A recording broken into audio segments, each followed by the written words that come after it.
the Lord of Lava also crave the Sovereign's blood? Fool! The tyrant's remains will only bring doom! Their brutal dominion, our warriors were corrupted into foul bonds of decay! Sovereign of the Abyss, Obsidia. The curse still flows within the Sovereign's blood!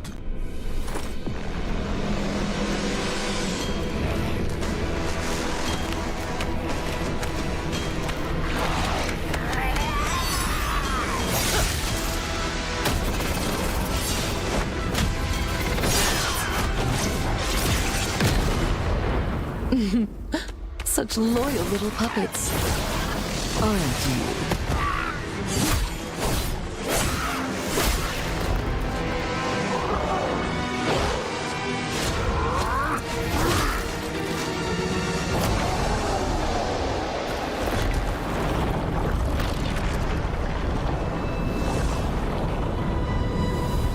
You are merely a puppet, no different from my spawns. Bow to me. Keep your throne, or be destroyed. The Abyss bows to no one.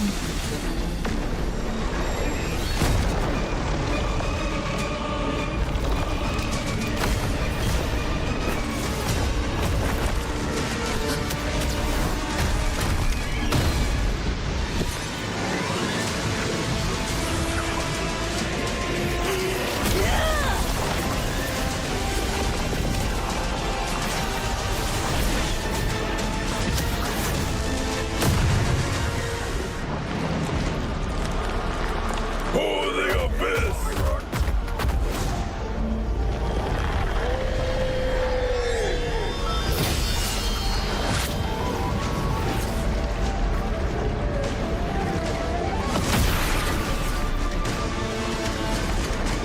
These wretched spawns reek of its corruption.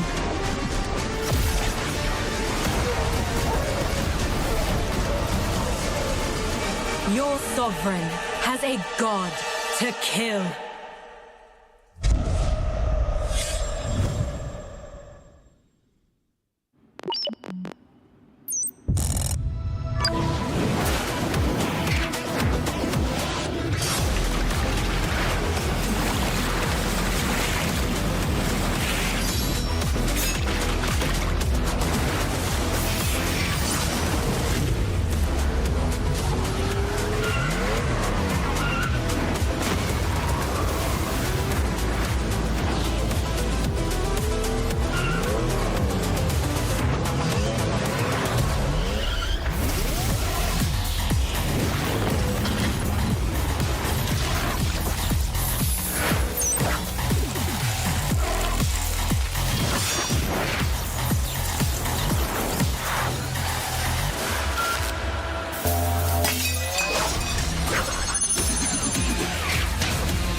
The strong rise. The weak crumble. My will is absolute. The abyss shall kneel.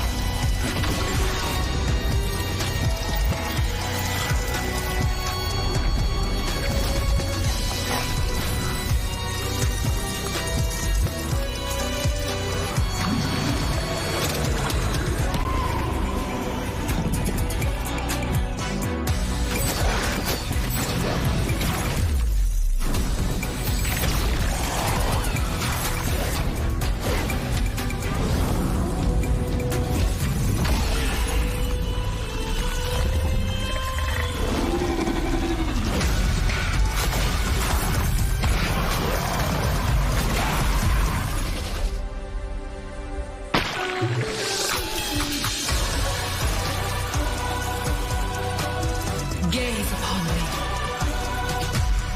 Become me.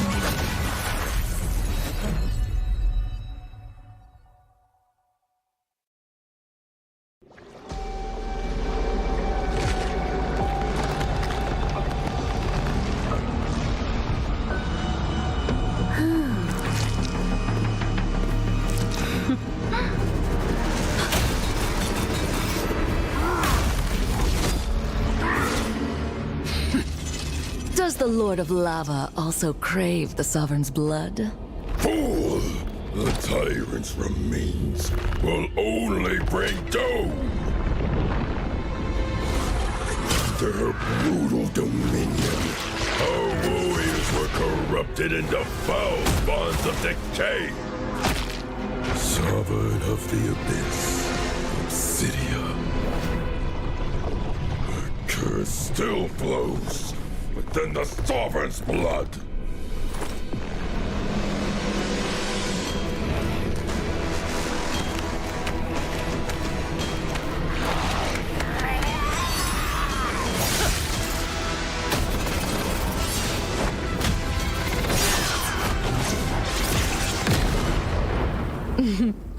Such loyal little puppets, aren't you?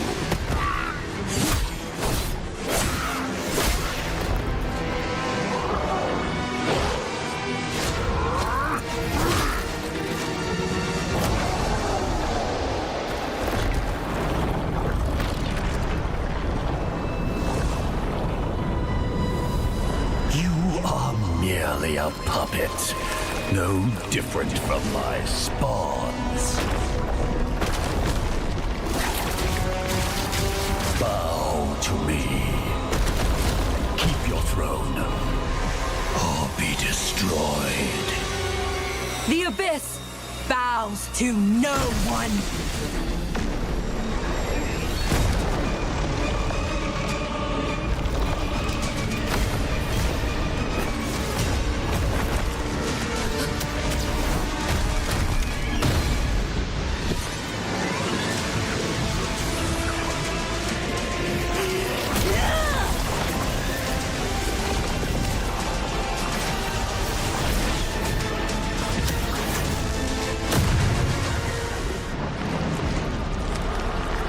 For the Abyss!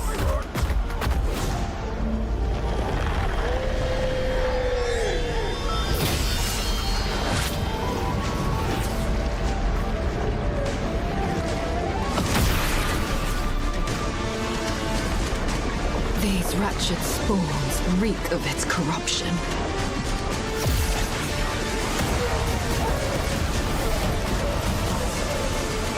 Your sovereign has a god to kill.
The weak crumble. My will is absolute. The abyss shall move.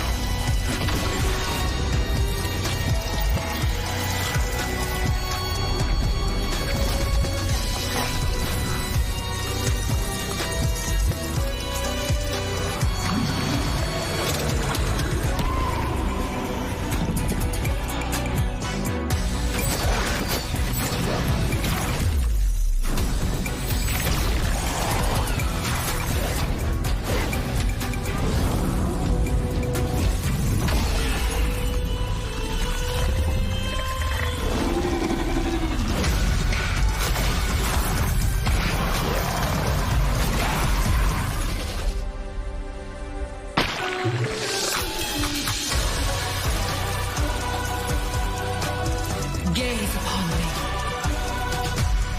Become me.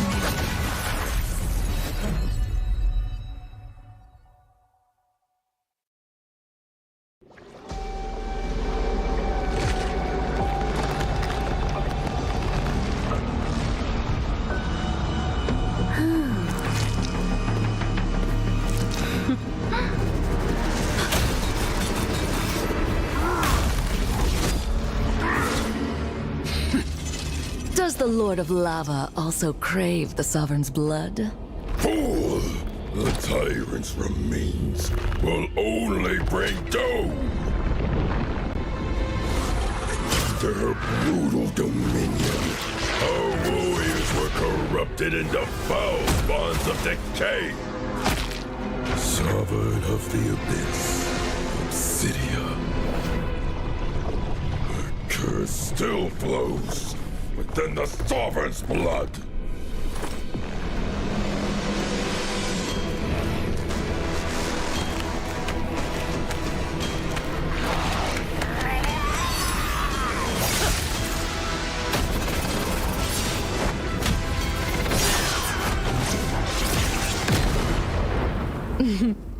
Such loyal little puppets, aren't you?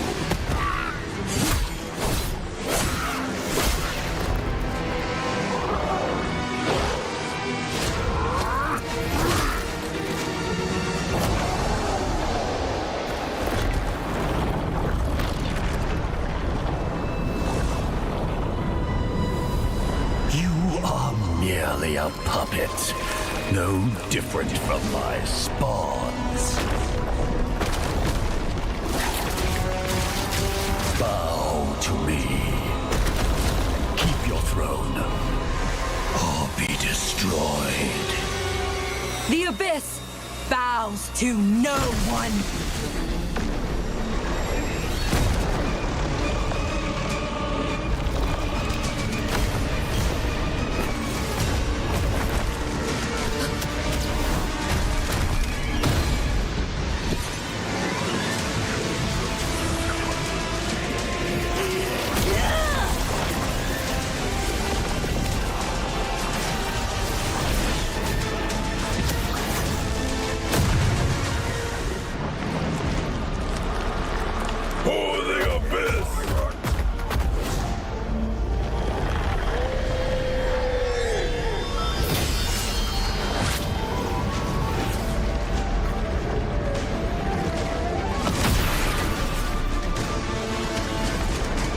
These wretched spawns reek of its corruption.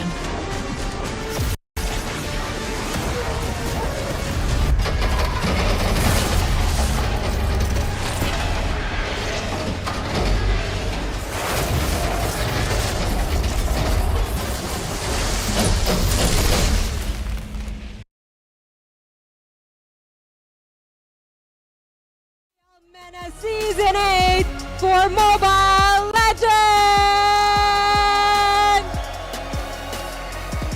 We will see hosts Yasmino and Seven Last. السلام عليكم ورحمة الله وبركاته. أعزائي المشاهدين، أعزائي الحضور، أهلا بكم في ليلة هتكون من أمتع الليالي هنا في مصر، ولأول مرة سنشاهد بطولة ال MPL MENA الموسم الخامس. وعلى مدار 6 أسابيع من المواجهات والمنافسة بين الفريقين اللي هنشوفهم ممكن نقول ديجافو الموسم الماضي والموسم الحاضر، سيناريوهات كتيرة وأقاويل كتيرة، ولكن أخيرا الجراند فينالي هنشهده النهارده. لو هنتكلم على احد الفريقين فنقول الفريق الامبي ما خسرش ولا جولة في البطولة حتى الآن. هنتكلم عن فريق ذو خبرات كبيرة جدا كتمثيل عالمي كأندية ومنتخبات. هنتكلم عن وصيف الموسم الماضي وحامل لقب الموسم الخامس الصقور السعودية تيم فالكون. ولو نتكلم عن الفريق الثاني ففريق اكس مينا. اوكي، رحبوا معانا بفريق تيم فالكونز.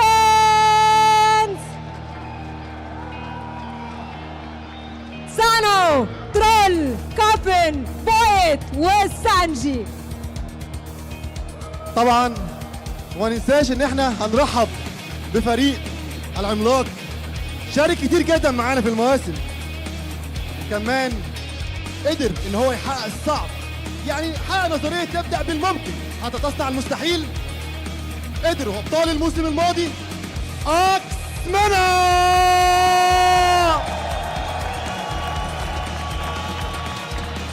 سبيدي، رايس كريمنال، كوانت، ثرو بوي والفو.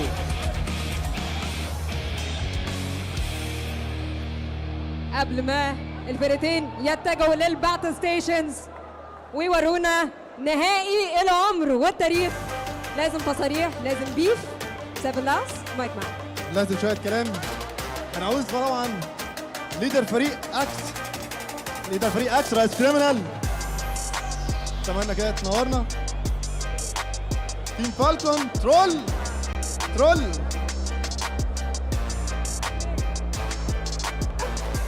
ايه الاخبار؟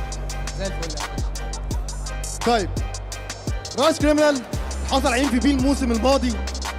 حابب طبعا منك وعد توعدوا للجمهور اللي جاي النهارده من كل حته في مصر عشان يشجعكم، وطبعا مش هينفع ننهيها من غير رساله وجمله تحب تقولها لتيم فالكون.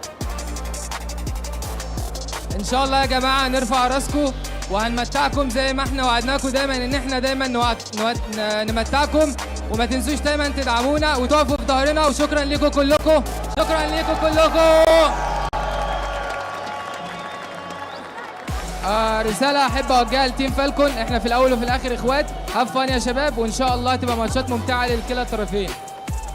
اوكي طيب، ترول. توفيق للتيمين وإن شاء الله الأحسن يفوز.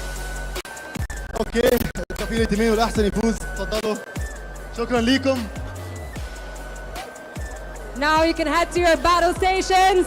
One more time, give it up for X MENA Team Falcons.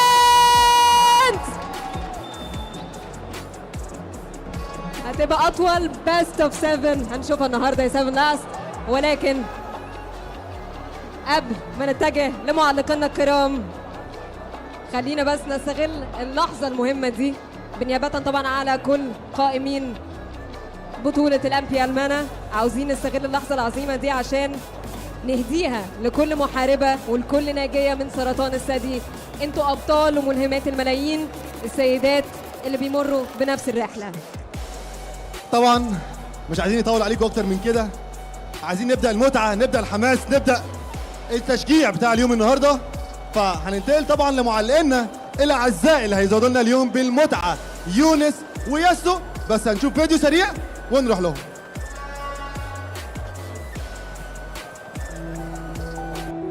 بدايتنا كتيم في السيزون اللي فات في الالترا ليجند. يعني كان في الاول ما كانش هدفنا بصراحه نخش MPL ولا بطولات بروفيشنال، يعني اتجمعنا كتيم كنا بنلعب كل يوم جيمين رانك 3 رانك كده ساعتين في اليوم مش اكتر. يعني لاحظنا ان احنا حتى لو نزل قدامنا تيم قوي بنكسب، ما كناش بنخسر ابدا. ومن هنا جت لنا الفكره، يعني بدانا نطور فيها ونشتغل على نفسنا وسكريمات وكده. الحاجه اللي خلتني اثق في التيم، كل واحد جاي من خلفيات مختلفه وخبرات مختلفه، وده ما منعش كل واحد يتبع نصايح التاني ويشتغل معاهم لحد يوصل لحاجه كويسه. اصعب تحدي عدى علينا السيزون دوت ان احنا كنا بندرافت سوا عادي مع كوتش وبيكون في اختلاف في الاراء سواء بقى في الدرافت او برضه في الريفيو، فاحنا لازم دايما نوصل لوجهه نظر واحده علشان نكمل. ما ينفعش نفضل سايبين الاراء المختلفه الكتير وكده، فلازم نوحد راينا، ودي كانت بالنسبه لي يعني ممكن اصعب حاجه. اللحظه اللي ادركنا فيها ان احنا ممكن نوصل الفاينلز لما قعدنا نعمل ماتشات كويسه في الريجولار سيزون عموما. يعني عملنا وين ستريك 2-0 تقريبا 3 ماتشات او 4 مش فاكر، فدي كانت حسيت ان احنا عادي لنا فرصه كبيره ان شاء الله ان احنا نتاهل الفاينلز. احساسي ان احنا هنلعب الفاينل في مصر مع وسط اهالينا واصحابنا وكل حاجه احساس حلو جدا، علشان اخيرا هنعمل يعني البطوله واهلنا واصحابنا كل الناس دي هتيجي تتفرج علينا وتشجعنا، الجو هيكون مختلف. كلمة أقولها لفريقي دايما خليكم مؤمنين بقدر ربنا، سواء كسبنا أو خسرنا كده كده هيكون كل خير، وإن شاء الله نفضل أقوياء مع بعض، وإن شاء الله نفضل ندعم بعض ونترست بعض وهنوصل لهدفنا إن شاء الله. رسالة الجمهور، أحب أشكر كل واحد كان بيدعمنا من أول خطوة لحد ربنا كرمنا وكسبنا ووصلنا النهائي تاني. الحمد لله توفيق من ربنا. الواحد كان بداية مشواره كان ده هدفه، إنه يثبت إن الجونجل العربي يقدر ينافس الإمبورت وكده. وأحب أشكر تيمي إنه وقفوا معايا دايما عشان يساعدونا على أحسن نفسي لحد ما وصلنا النتيجة دي. ان شاء الله زي ما عملنا في تويستد هنعمل في تيم فالكونز، والسيزون ده هيخلص زي السيزون اللي فات. رسالة تيم فالكون طلع احسن ما عندكم شباب، بس برضه بتاعتنا. رحلة الفريق بدأت من أول السنة دي.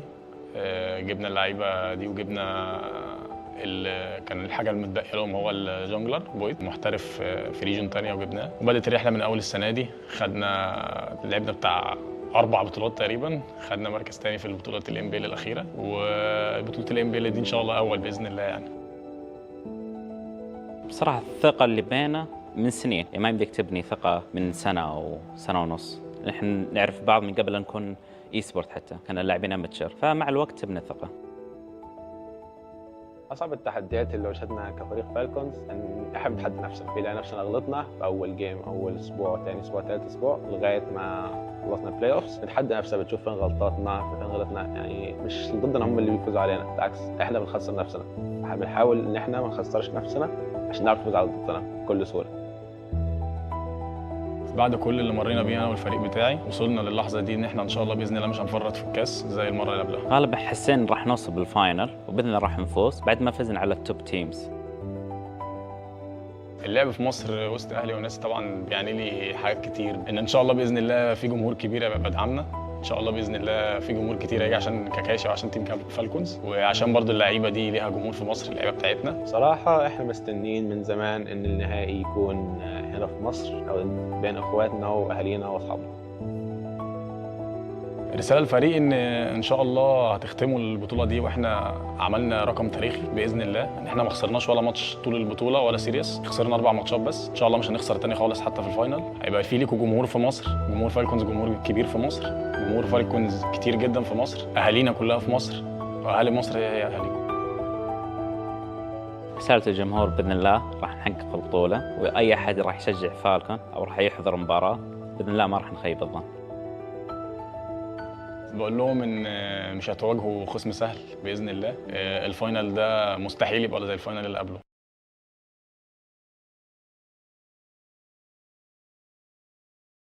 Hello, ladies and gentlemen, and welcome to the grand finals of MPL MENA Season 8. We'll be watching 2 teams battling it out for the M7 spot and also a guaranteed wildcard slot for the second placer here between Team Falcons and also MENA. It's me, Sheffin. With me is my partner. Thank you for inviting me to another season of MPL MENA. Man, you know, I'm so excited, Sheffin, and yeah, thank you so much for the opportunity. But yeah, 2 teams left here in MPL MENA, and we will see them the final time for season 8. And let's see, you mentioned it, 1 spot for that M7 slot and 1 slot for that wild card. May the best team win. And of course, I'm excited, I'm sure you are excited, and guys, we are here for a best of 7. Yeah, but a quick reminder, especially for all the ladies that's watching right now, it is currently October and it is the Breast Cancer Awareness Month. For all of you guys out there, it's not always early, it's not too early to check if anything is wrong with your body, obviously you guys know it the best, even though we're guys here, but we just want to spread the awareness out there to all of the ladies to be able to check up on your maybe friends out there, like check up if they're okay or not in that in that department, because it's always important to spot this kind of things very early, Gani. It is. Better check it out, better be safe than sorry, and hence why we are using this for the stream as well. Yeah. Again, guys, especially if you have a partner, force your partner to check, even if there's mild symptoms, that's already a symptom. So yeah, let's spread the awareness, guys. Yeah. It's always preventive measure is always the best way to handle things, right? Because by the time it's gotten too large or anything like that, it's gonna be harder for you to be able to take care of that. But Grand Finals of MPL MENA Season 8, it's between Team Falcons and also X-MENA. We're sensing maybe some deja vu feeling here, Gani. Not really the exact same teams per se, but X-MENA, they are currently in the roster 3 players from the Ultra Legends squad last season that actually won against Team Falcons in Season 7. Is we're going to look at the playoffs brackets, what happened earlier in this playoffs. Twisted Minds is going to get already eliminated by Team Falcons. Twisted Minds obviously is also a team that's one of the forces of MENA regions. Marquis there, Escalera is there, a lot of PH Power, but PH Power, Gani, there is also a player in the Grand Finals, which is the only imported player in this Grand Finals this season, is from Philippines, that is Boyet. Yeah, he was imported technically from MPL Singapore, but yeah, he is Filipino. So we will get to see Boyet in action. And like you mentioned, right, last time round, Boyet was able to perform as well in MPL MENA Grand Final. So we will get to see him again in action today. Yeah, for sure. For all you guys out there that's currently watching the Grand Finals, we're going to update you about the history of MPL MENA so far. Obviously, you see Team X in the first season, not only exactly the same reason Team X has currently, but Season 7, that is Ultra Legends. Some players are going to be playing in the Grand Finals for X-MENA, especially 3 of them currently in the roster for X-MENA, but Team Falcons, they're still rocking their main 5 here compared to last season's Grand Finals. Obviously, the team here for Team Falcons, Gani, is revenge. Obviously, when you think about it, in the regular season, this is the only team in the history of MPL MENA that hasn't dropped a single match until Grand Finals. Amazing stuff coming in from Team Falcons. Exactly. They're currently undefeated and they like to keep it that way. Hopefully after the Grand Finals as well, right? Again, X-MENA, you mentioned about the players. A lot of players were in the Grand Finals last season, but before we talk about that more, let's talk about the prize pool here, because the first winner will get 30 big G's. That's 30 grands, 30 USD, 30,000 big bucks, Chefin. Yeah, not only the big bucks, obviously we've mentioned it earlier in the stream, a spot to Indonesia, to M7, a throwback to M4 that's held in Indonesia, but also the second placer, Gani, they still have a chance to fight it out in the wild card. And you can see the finals MVP, right? An additional 13,000 USD to his name as well, and a couple of diamonds there. So again, let's see who will take the finals MVP later on. But hey, I don't mind getting another 13,000 USD. That's a lot of money. Yeah, for sure. Hopefully it adds more fuel to the fire that some of these players already have. But speaking of fire, Gani, Team Falcons so far in the regular season, they're lacking in fire compared to what happened in last season. Not necessarily the firepower in the Land of Dawn, but the fire in the interviews, in outside of the game stuff. right now they're a bit more, I guess, like patient, a bit more low key this season because what happened last season when they were actually a bit dominating in the regular season, but unfortunately they have to fall against Ultra Legends, which I mentioned earlier. 3 of their players will be playing here in the grand finals, so it's gonna be slightly completely route. So, that's already a story, right, Chefin? They got humbled last season and they looked for revenge. Fortunately for them, they got an opportunity. They are in the grand finals and they are going up against the so-called, players that beat them last time around last season. So let's see. It's all about revenge, revenge, and revenge here for the side of Team Falcons. And for the other side, Axe, right? They want to confirm. They want to say that, hey, last time wasn't a fluke. They want to prove that they are still the best team coming from the MENA region. And let's see, right? Will that happen again? Or perhaps Team Falcons might get their revenge today. Yeah, because that's always been the, I guess, the argument that the netizens has, right? When you win as I guess, like, an unknown force coming to MPL MENA Season 7, you get the spot in the MSC 2025. That is such a Cinderella story, and obviously Team X MENA here is looking to recreate that again in the grand finals of the MPL MENA Season 8. Not only getting the M7 spot, also getting the Muna Gani. For Team X MENA here, Gani, they are technically, based on Wikipedia information I have, it's based on United Arab Emirates, but most of the players, all the players is coming from Egypt. That's the venue that we're going to be playing on, Gani.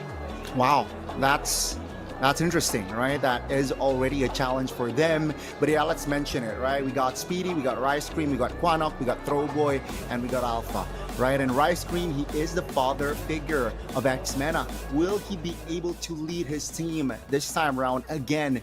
A last dance, right? Technically, for them this season, will he be able to get the dub? Because why not? Last season they made it. They were able to beat Team Falcons, technically most of their players. So I want to see them perform again. And on the other side, it's a big organization, Team Falcons.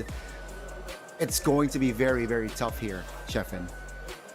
Yeah, still with the same 5 with Sano, Troll, Coffin, Boyet, and also Sanji will be the stars for Team Falcons. Obviously, a lot of hopes coming in from the Team Falcons fan. They're not short of fans, Connie, even in Egypt.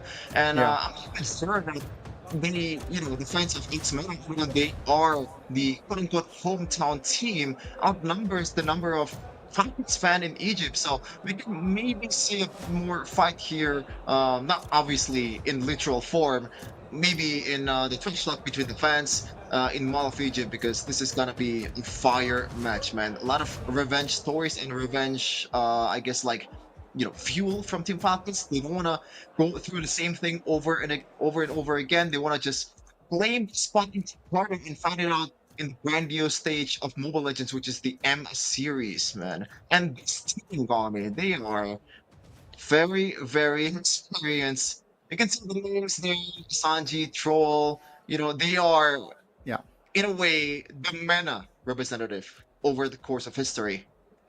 Definitely, they have that experience, and let's see, will they use that experience to their advantage here, Chef? And mind you, we got Coffin and we got Chef in here. One's a caster and one's a pro player. So, you decide, chat, who is better. But yeah, I mean, again, right? We got Sano. Again, he is mechanically, I think, the best gold laner, I feel like, in MENA specifically. So yeah, I want to see him perform in that gold lane, especially, I'm from ID, you're from ID. We have seen a lot of cases where the gold laner shifted towards that fighter's will. Sano bring that same flair, or perhaps he has his own, identity, and he is confident to pull that off again. Emotionally, I feel like he is also steady here, Chefin, which is going to be expensive in the grand finals. And yeah, I want to see Sano in action, basically. Hopefully, we will get to see the best performance, at least from this guy, because again, Team Falcons story, they want to get that revenge from last season. Yeah, for sure. But from the things that I see, Gani, from the stuff that I researched earlier, especially the playoffs, so far there's actually no teams at all that played a fighter in the goal, and actually just one, which is X Project, that's already been eliminated by Twisted Minds 3-0 in the first day. They pulled off a Bane gold lane and GK Esports. So two teams that pulled off a fighter gold lane so far in the playoffs has been eliminated 3-0 in the the first day of playoffs, which is quite interesting. So far, it's only been the usual Pirate, even Moskov, even Kumis is popping off in the MPL MENA gold lane here. So mostly still the range or, the usual gold laner that we see, as we're going to jump into the draft here for game number 1 of the main finals of MPL MENA Season 8.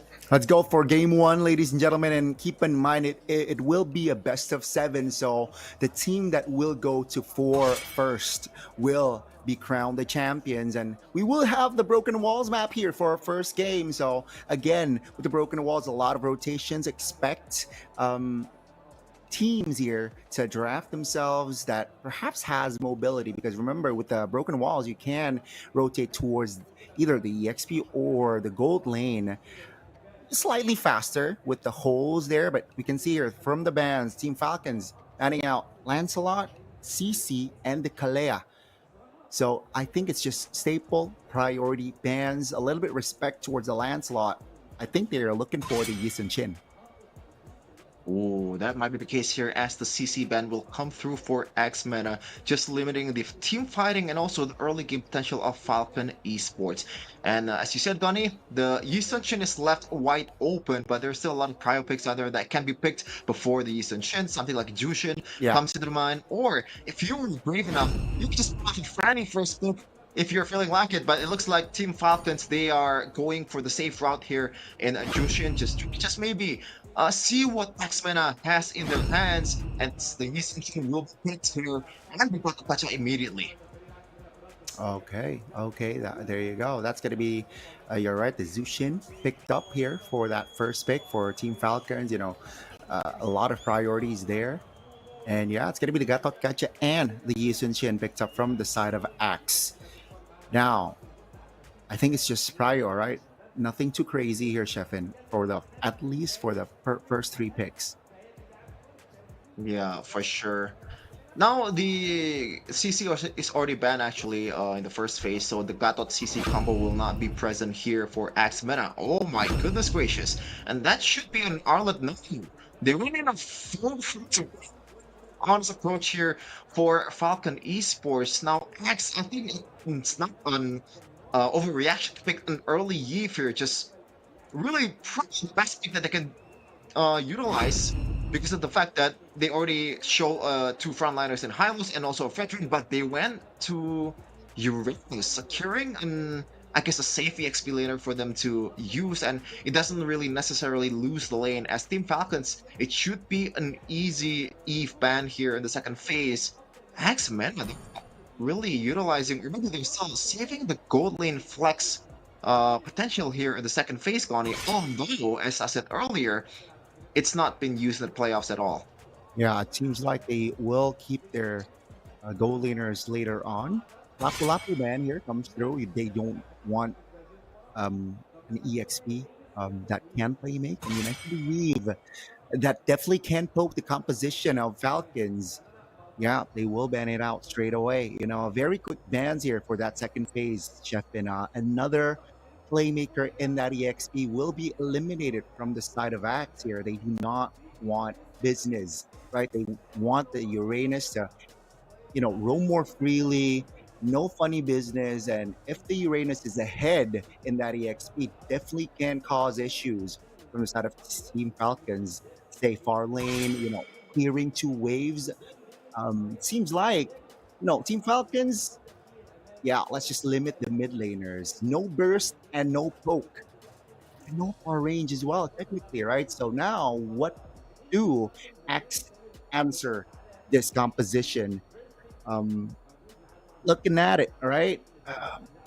Against the Zushin, they want to poke. I feel like they want mid laner that can poke here at least, so that can cause problems. Yeah. There's a lot of heroes that can cause problems towards the Fredrin and Hylos, mainly something like Kimmy, or if you want to dig deep here, there you go. The first pick is going to be the marksman first, so they want to see what else Team Falcons has in their favor, because the mid lane, I think, is going to be the most important pick, Bonnie, for MPL MENA. They can still pick a lot of front-to-back hero here. Luo Yi comes into mind. Obviously, the Kimi is the one that scales the most out of all the heroes out there. You can go for a Lunox that can burst on the frontliner and also dive at the same time and take care of things. That might be this. Oh man, there's a lot of heroes one can use for that also affects the game. It's gonna be Luo Yi for both teams, but so far I'm liking more, I guess, more damage in X-Men Bonnie. Yeah, I think again, with the range that Rager has, it can definitely be utilized. But the Spear of Destruction here definitely can be the X factor for Team Falcons if it lands at the right time, at the right place as well. Definitely can give them an advantage. But with the Luo Yi, another teleporting hero that can be the difference maker. So let's see here. I like it, right? The Uranus Esmeralda, it's going to be a dead lane. If they play it right, it's just going to be both EXP just clearing each other, perhaps waiting for a potential gank. But early game, we will get to see more focus on that jungle, mid, and gold lane. So yeah, this will be the 10 heroes that will be deployed for game 1 of the grand finals of MENA. Yeah. A lot of things at stake here in this grand finals of season 8. Obviously, two teams that technically have met last season in season 7. They're gonna try to battle it out again in season 8 here. MPL MENA season 8 grand finals is underway in the land of Dawn. It's a close spot in Jakarta in M7 in this best of 7. Here we go. As actually, we might have a pause here to fix things up. Oh no! Let's go. Game 1. Get ready. Will it be the revenge of the Falcons, or will MPL MENA prove to us, prove to the world that they are a team to beat in the MENA region? Round 1. Ring the bells. Ding, ding, ding.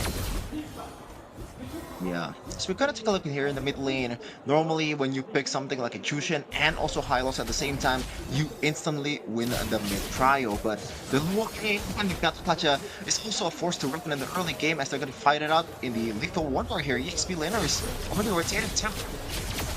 Oh, well, it seems like the Lethal Wonder at least will fall for Falcons. That's a small win trade, but again, even with the Lethal taken, seems like gold, it's slightly ahead here, taken by MPL MENA. So it doesn't necessarily win the trade. Oh, Alpha here is actually poked.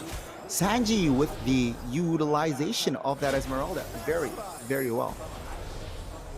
Yeah, he's still fine though, because it's a Uranus at the end of the day, so he's gonna heal up to full HP in no time. And this is how Boyet and the overall Team Falcons has to play. They have to dominate the early game with the super early game centric that they drafted, even though Sano technically has the far lane pressure with the Moskov. As you mentioned in the draft, Connie, that Luo Yi will become a problem here early. Oh, Troll will be poked here. Not taken down though.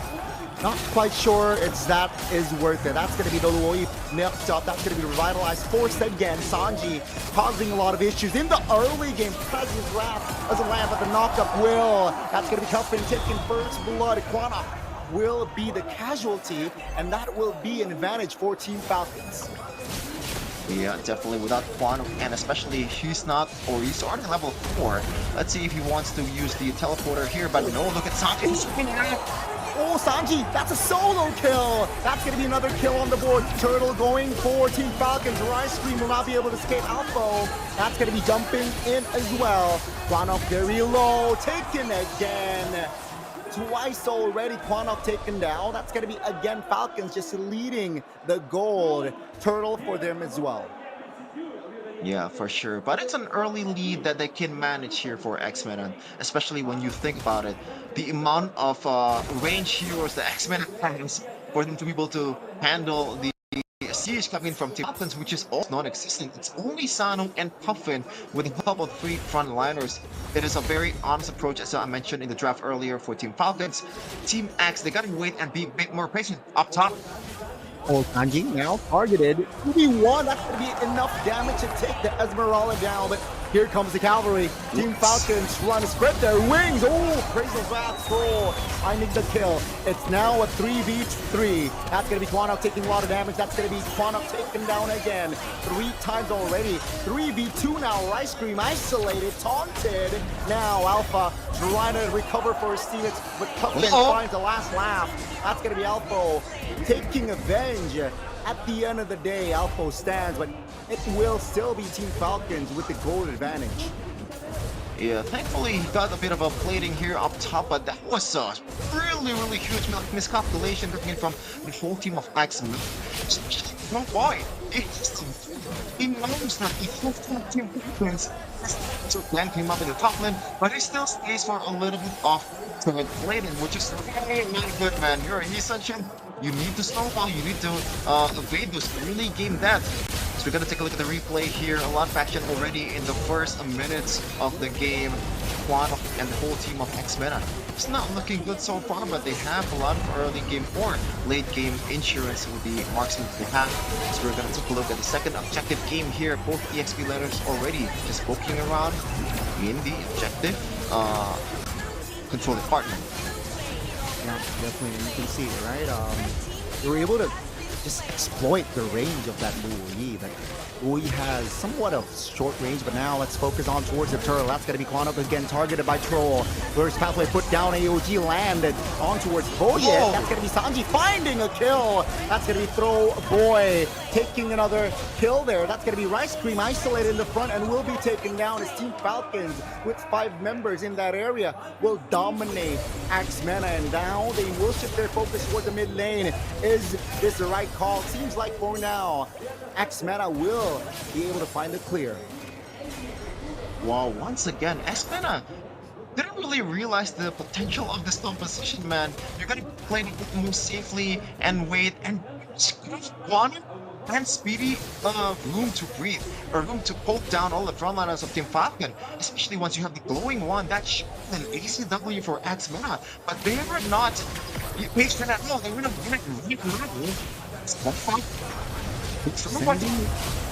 sending Shin towards the top lane for Esmeralda. I'm not sure that's worth it at this stage. You know, again, Eastern Shin just needs to focus on farm, and to kill an Esmeralda, I don't think that's an easy task. So yeah, that 2v1, you know, will not come to fruition. Oh man, the kill count already 10-4 in 6 minutes. That's more than 2 kills per minute in this match. They are starting Grand Finals with a bang as Rollways. SOD lands. Throwboy will not be able to escape with the traceless use there. That will be another kill on the board for Team Falcons. 2K gold lead already in 6 minutes. That's a lot. Yeah, the idea was there to isolate Throwboy by himself and try to just let him farm up some of the gold lanes, some of the wave up top, and also be there in the next objective fight. But they forgot that the ganking potential of Moscow is really activated, especially with how much gold lead that Falcons had currently. Some of this won't take any kills just yet.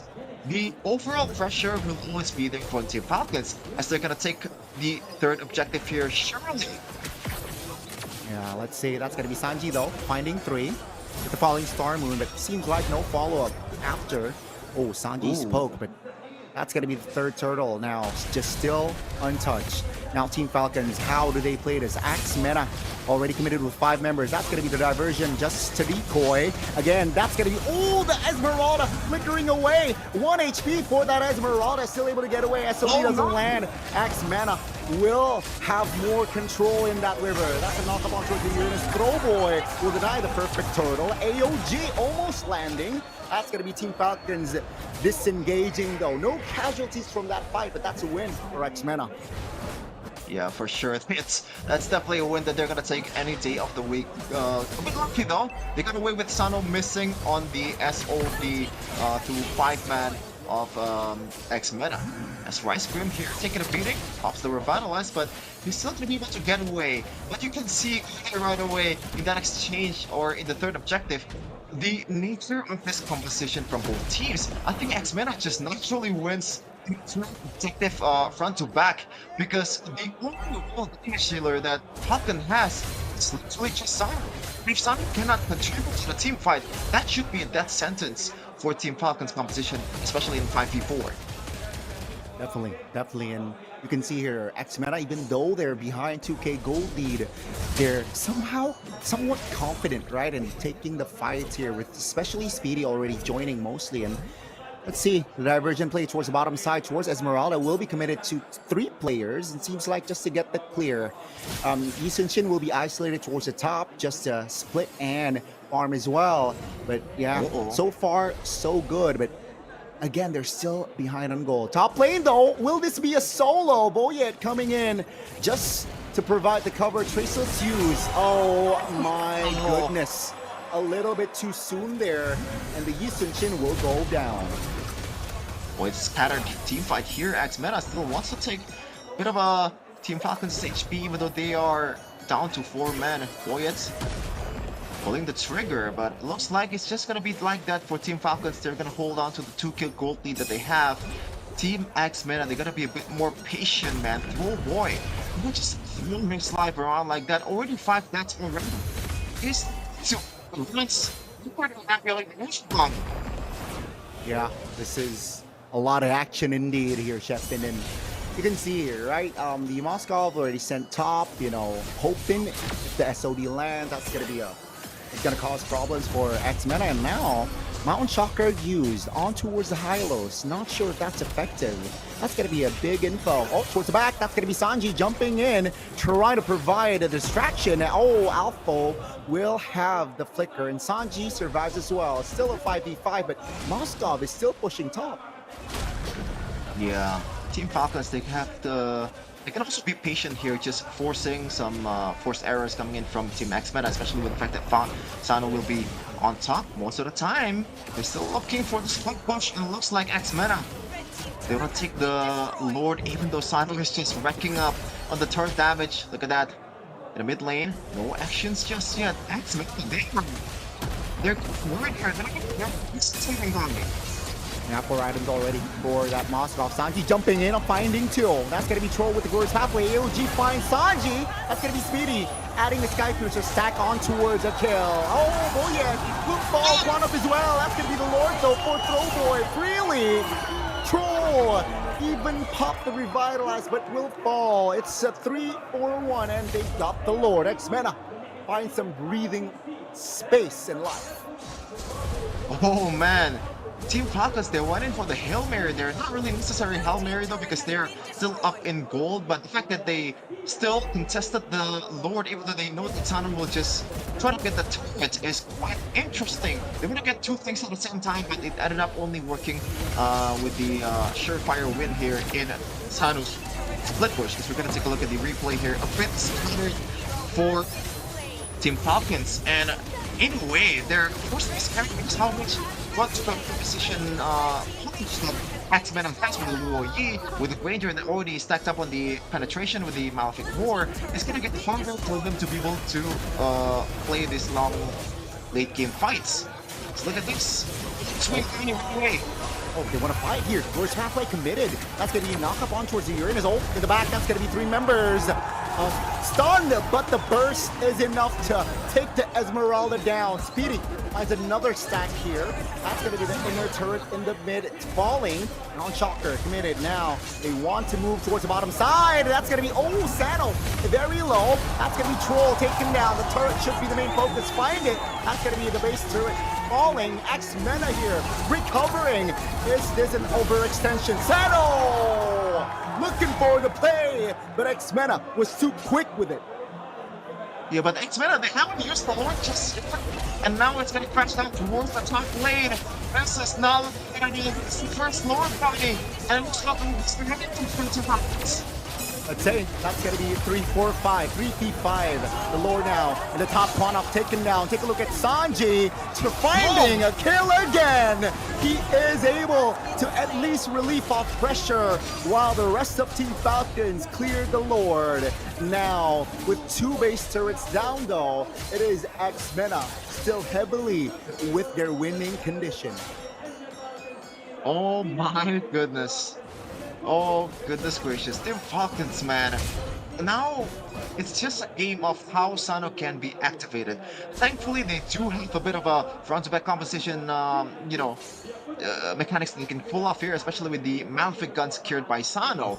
But the amount of damage that Sano can put out is definitely inferior to how much damage Team MENA can put out in this later part of the game.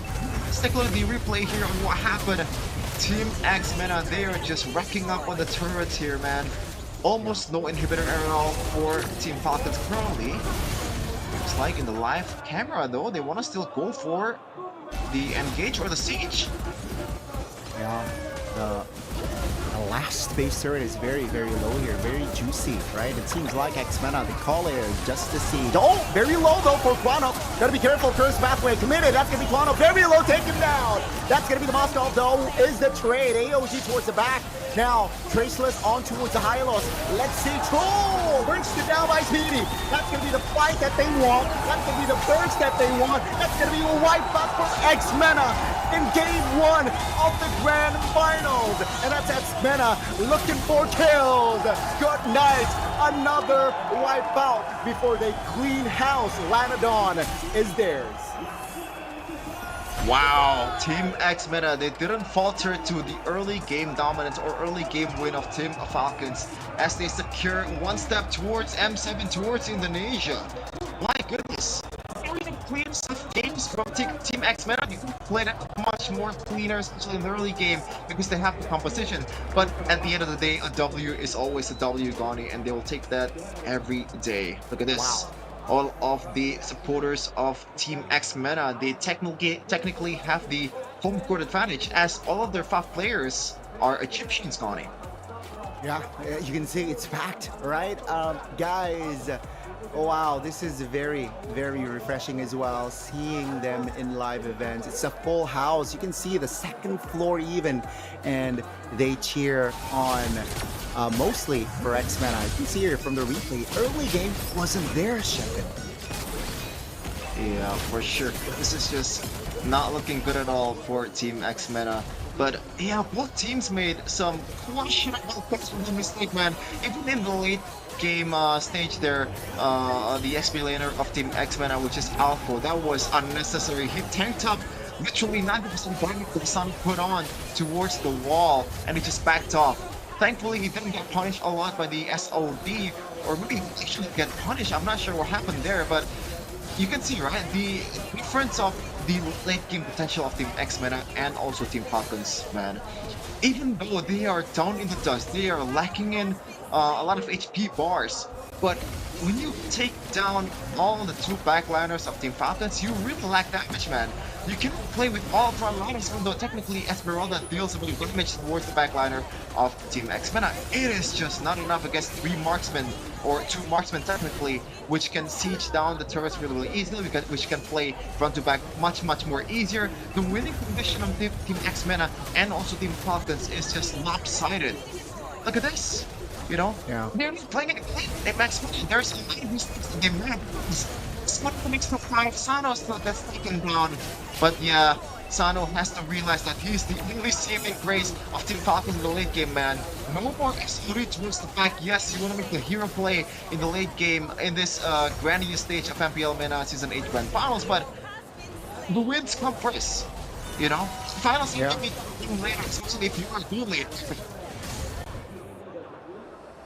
And Shepin, I'm still in awe with the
questionable. The team Smell, we're not really using the Lord beautifully either. Team Falcons, they've already dropped before the Lord even hits. The inhibitor's already falling down, the chips are already falling down before the Lord gets into the inhibitor in the top lane. That is just not Mobile Legends so far from Team Falcons, man.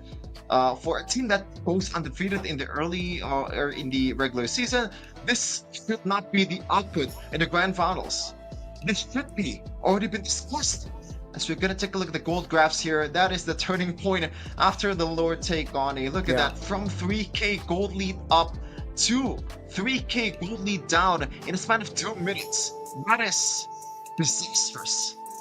That's a hit, right? Being 3k up, and you built that 3k gold lead first 11 minutes, and then it all went downhill. That's gonna be the MVP here, or at least heat map. Alpha Uranus, take a look how effective he is for first 5 minutes at least, right? Just around his area, and he will get the MVP through 3:0:11 with 82% KP. Yeah, and to be honest with you, Alpha didn't really have to worry much, man. The only thing that he has to worry about is the amount of the pseudo DPS in early game. Once you get to the late game, the only real problem is Sano on its own. Blade armor, I think it's more than enough to get a bit of tankiness towards Sano. He actually tanked a lot of hits, a lot of spear hits in the opposing side of the base here. But yeah, congratulations to Sano. Maybe you can get the finals MVP if you keep playing like this, man. But Team Falcons, you gotta fix everything, especially the draft. This part in the early game is at least decent, right? It gets worse as the time goes by, but you just gotta give the early game better comp for Team Falcons. That's the stuff I gotta say. It was really.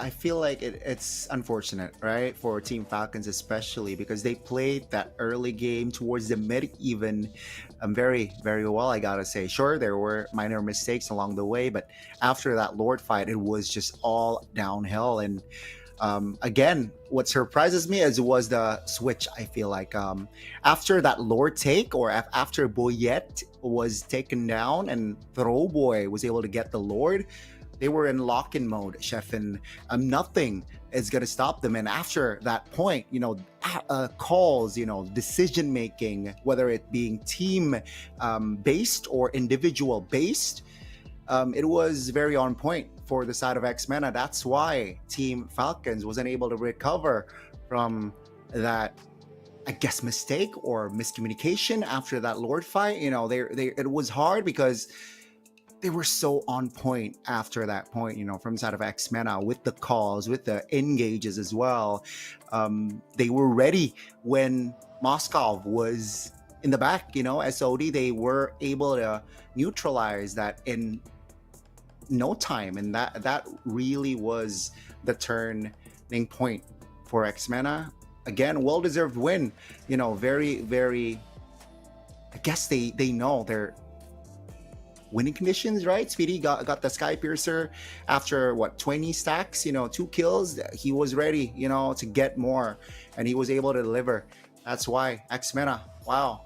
I now, with this sort of quality, I can't wait for a 4-3 series, Chefin. Oh, that might actually be possible, Goni, especially if Team Falcons drafted a better composition.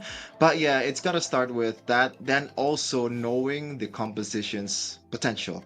Because both teams, I feel like they made a lot of errors in the early game and in the late game. Even X-MENA, when they're trying to siege down with the Lord, there's a lot of questionable movement that they made, a lot of unnecessary movements that they made to just to channel the aura maybe and try to just show some dominance towards Team Falcons. But it's the grand finals, man. I don't think that's the right place to show off. A win is over anything else. You gotta play it safe. You gotta play it just literally the only thing that matters is a W.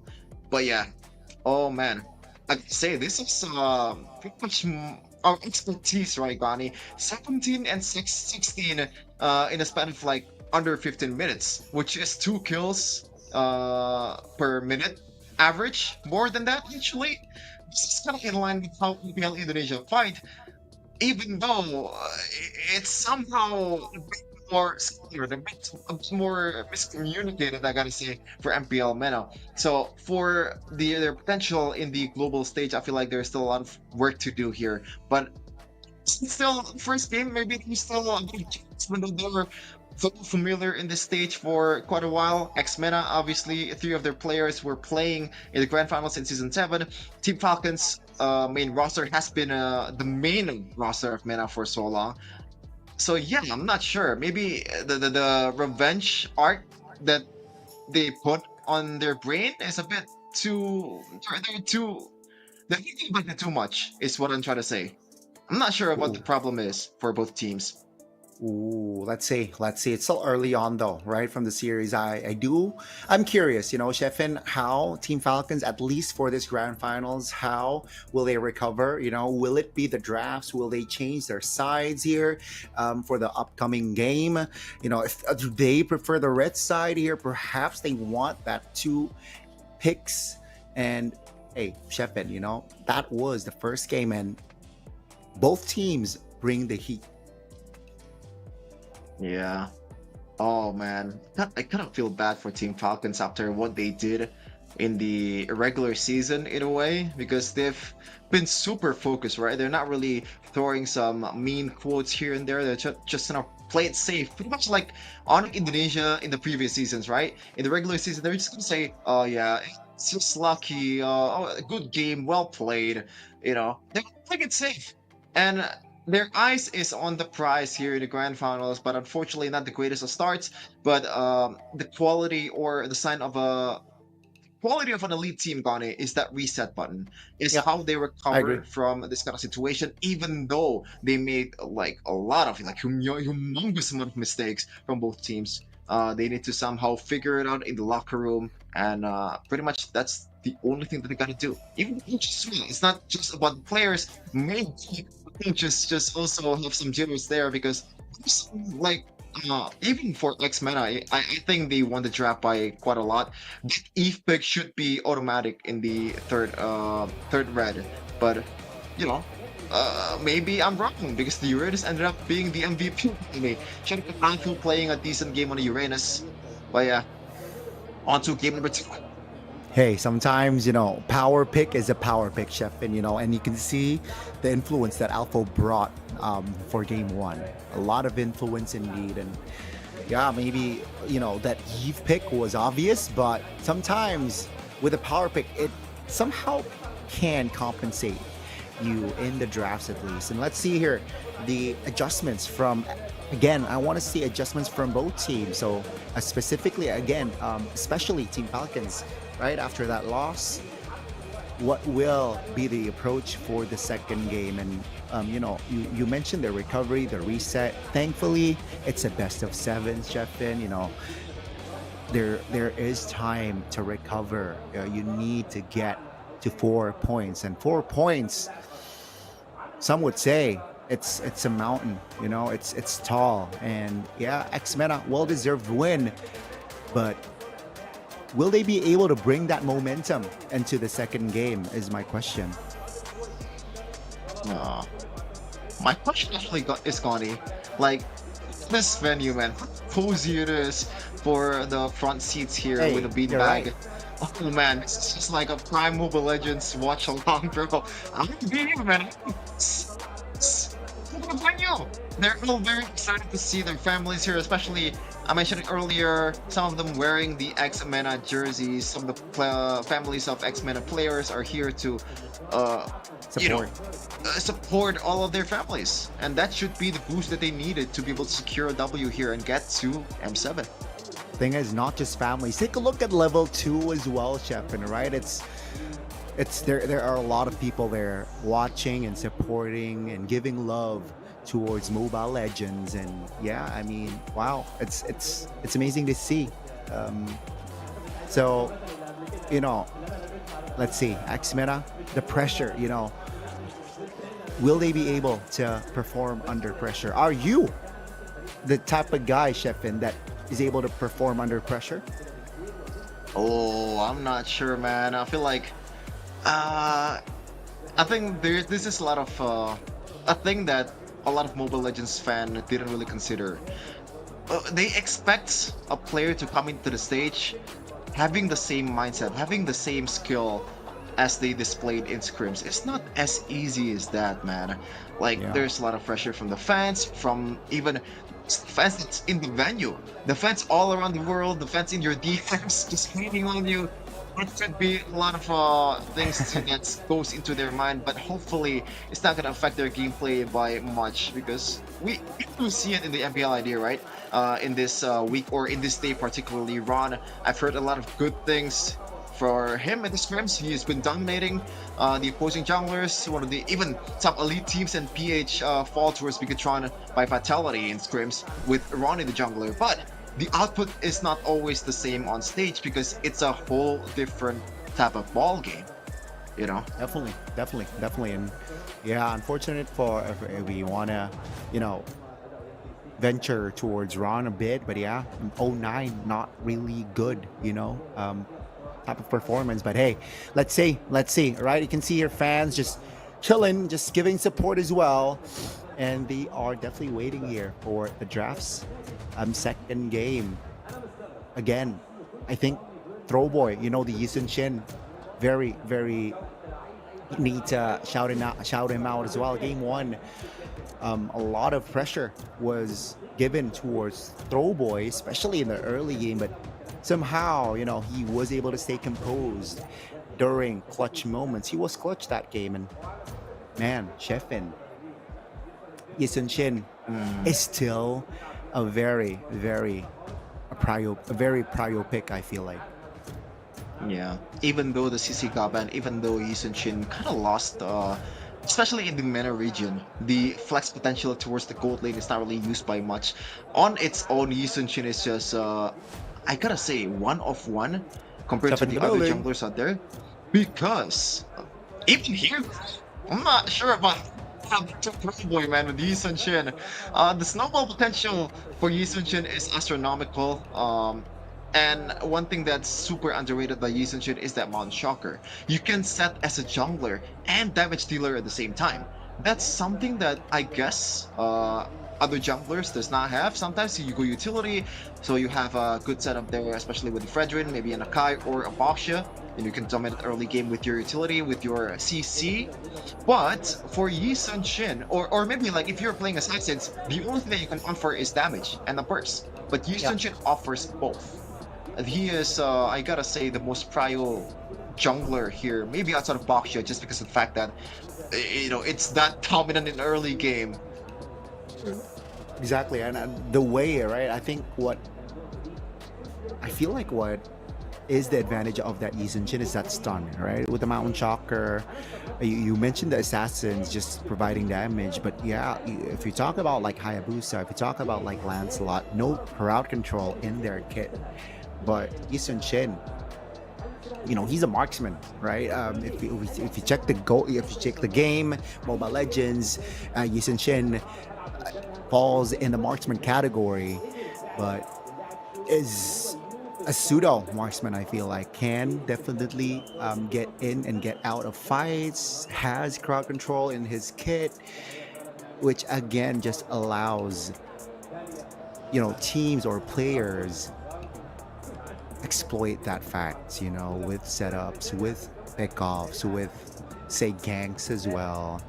And yeah, very good display, I feel like, right? Decent display from the side of Throwboy earlier, especially, right? With the pressure that he was given in that early game, you know, no farm, was taken down in that first turtle fight even. He was able to recover and be clutch in that moment. Very, they got to note this.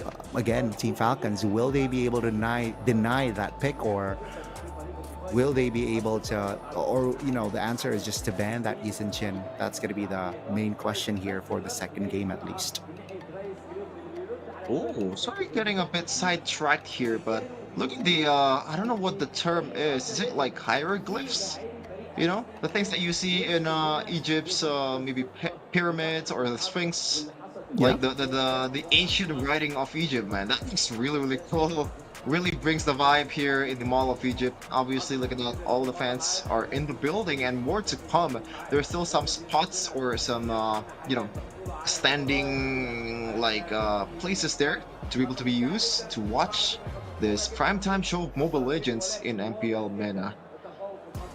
Man, looks fun. Looks fun. Looks fun, man. Chefin, you know, I wish we were in that building. You know, Chefin in the building though, right? But yeah, I wish I was casting there live, man.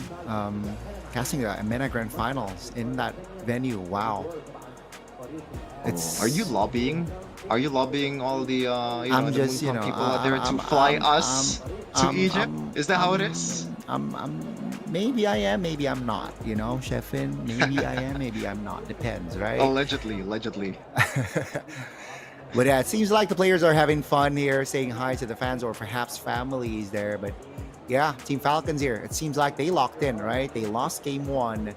A different story if you see their faces here. And they are in lock-in mode, focus mode. Chefin, I want to see, even though I can't see you, and the chat and the viewers can't see you, give us your lock-in face right now. There you go. That's an interesting ask, but I've been locked in right from the start, Connie. What are you talking about? You know, I am fully locked in for Grand Finals of MPL MENA Season 8. Like, why would you not be locked in? Exactly, right? Locked in like the players, right? Locked in like the players. But hey, again, guys, it's just getting fuller, right? Is it just me, or it's just getting more and more crowded in the venue, man? Chefin, do we have time to fly out there? And like, if we go now, do we have time to cast? At the rate that we're going, that might actually be factual, Bonnie. But we'll see, though. Just want to remind you all in the chat, or especially the ladies that are watching this, it is currently October, and it is the Breast Cancer Awareness Month. It's not, you know, it's never too early to check up on something that's wrong with your body, man. Yeah. Sometimes pay off, you know. You just prevent something that might be there. You know, sometimes the 1% chance can really shape up your life, Connie. Man, you know, again, guys, ladies, you know, if you have girlfriends, if you have wives, you know, if you have children of age, right? If they have symptoms, even if they don't have symptoms, just go check, you know. Why not? Better be safe than sorry. If you are able to detect that sooner, it would be more pleasant, right? Quote unquote. It would be more, at least, I guess easy is the word, but I'm not sure that easy is the word, but it would be more convenient for you to, you know the steps, know the course of action after. But yeah, again, go check. Better be safe than sorry, folks. Yeah. As we're still waiting here, Connie, like, how's your day, Connie, so far? You know? My day? Hey, thanks for asking, man. My day was well. You know, I worked out in the morning, and, you know, just chill after, you know, preparing for the MPL MENA Grand Finals. What about you? You have to travel, right? From Solo to Jakarta. How was that travel? To be honest with you, it was pretty miserable. It's one of those travels that takes a lot more time than it should. I don't want to, you know, throw some shade towards the bus. No, it's not even a delay. Like, bus just stops for no reason at all mid journey. And if you're familiar with the Indonesian bus business, you might know which is the best stuff. But I'm not gonna say it, man. From Solo to Jakarta just to cast MPL MENA. Well, technically I can cast in Solo in my hometown, but we gotta cast MPL 2 here tomorrow. So yeah, guys, if you guys do not know, we start casting here in Indonesia at 9 p.m. and we could potentially end in like 4 p.m. or 3 p.m. or so if we get like 6-7 match. Connie. Hey, I'm all for it. I'm all for it, Chef Finn, and I was prepared. And it wasn't 9, it was 10 p.m. Indo time, by the way, at least Jakarta time. But again, right? I'm all for it. If this series goes to a 4-3 and the best team won,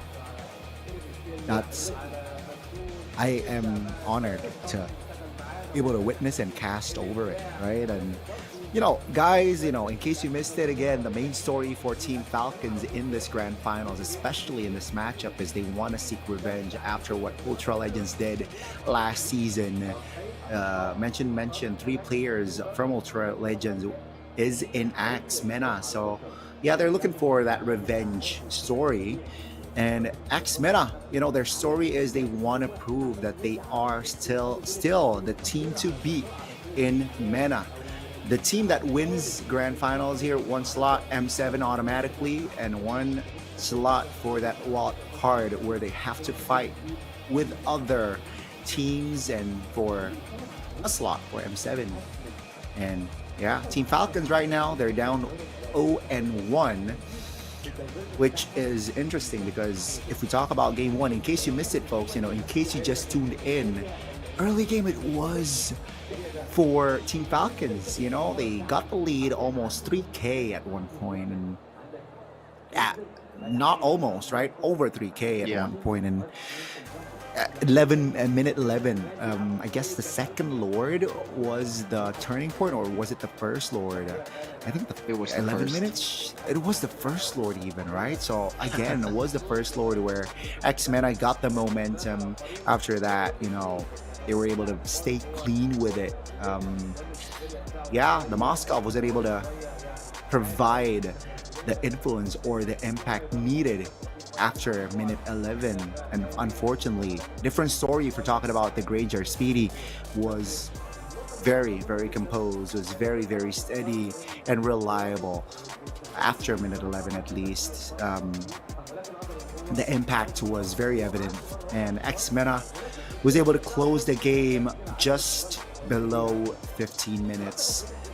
Man, the drafts was, you mentioned it, Chefin, was perhaps questionable at one point with the Eve Open, but they were, regardless, right? They were able to capitalize the Uranus to its utmost potential. 0 kills for Alpha. 0 deaths for Alpha, rather.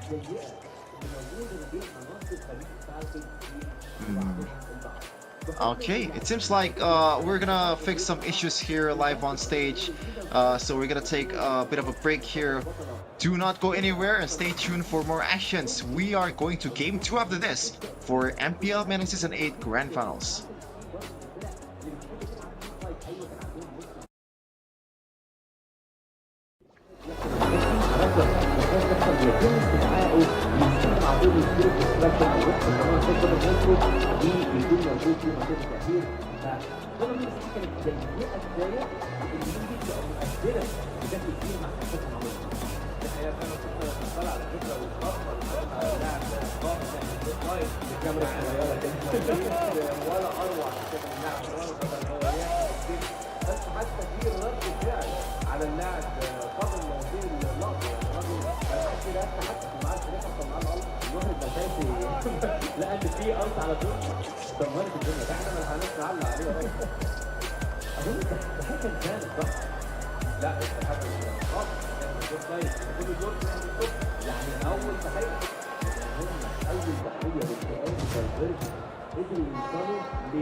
هي فعلا يعني دي من الاكشن منها من الفرق الذكيه جدا على فكره في اللعبه وده انا بالنسبه لي حتى يعني نلاحظ جدا بالنسبه لي في الموسم السابق هو فريق تحس ان هو يعني تتفرج عليه تقول بيعملوا نفس اللي كانوا بيعملوه، الناس دي بتكسب ازاي؟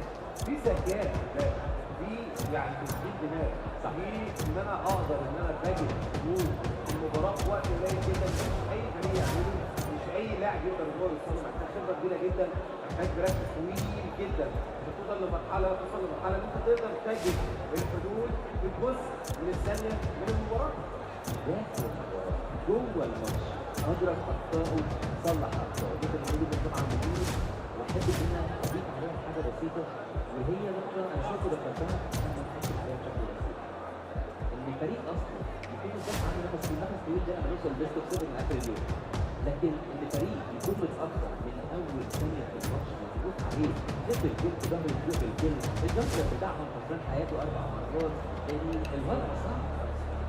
5 في اول الماتش 5 عديت له كده 4 توتال 5 هو توتال 5 مسك قال لك خلاص انا 5 انا ما عدتش انا بحب الحياه. انا عايز اعرف احساسي يعني انا لو مكانه 5 مرات اقول عامل ايه بقى يعني معلش اقول انا متوقع يعني الشات اللي حصل ما بينه وبين كريمنا يا شباب انا والله معيش ده من 5 مرات بلعب بيس اعمل ايه مفيش ده يطلع خلاص لا بروتكت اه بنسيبه واعمله بروتكت لكن اللي حصل وقدر بروتكت وقدر فعلا يعني لو كل ما ياخد سنتي على فين نظام الف من قبل بيس او شين يستارت سنتي يبص على سنتي يرجع سنتي ياخد الكل عليه بقى هو سنتي كان بيلعب لان انا حاسس ان انا لو تيجي الفايتر ممكن مش عارف تفكير قدام الف تحيه وشوف قديم ده بس حاسس ان انا ممكن يكون الاثنين قدام يقول ان في اكتر يعني مثلا كده انا سنتي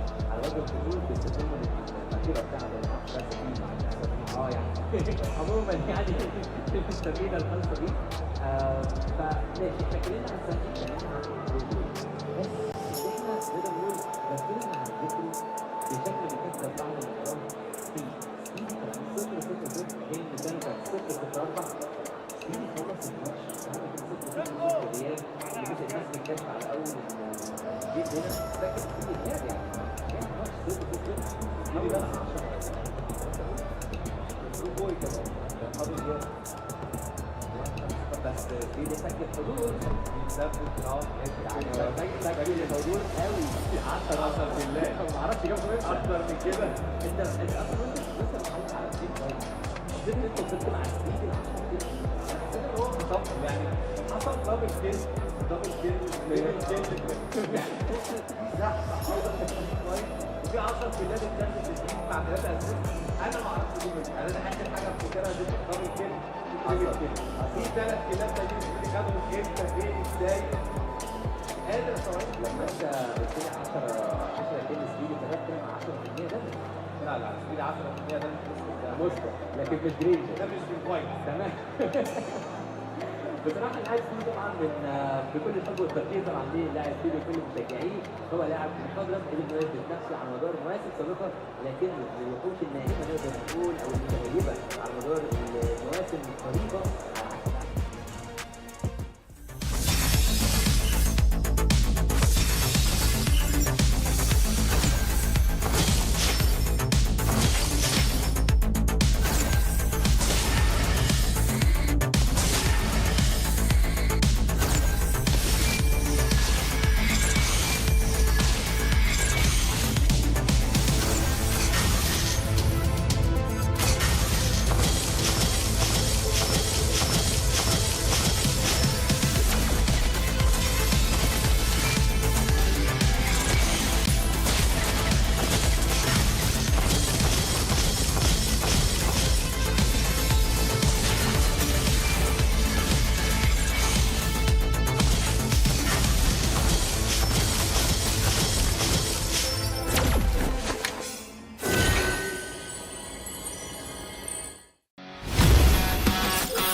Welcome back to MPL MENA Season 8 Grand Finals here with Shafin and Connie, and we are going to the draft picks right away, Connie. Look at this.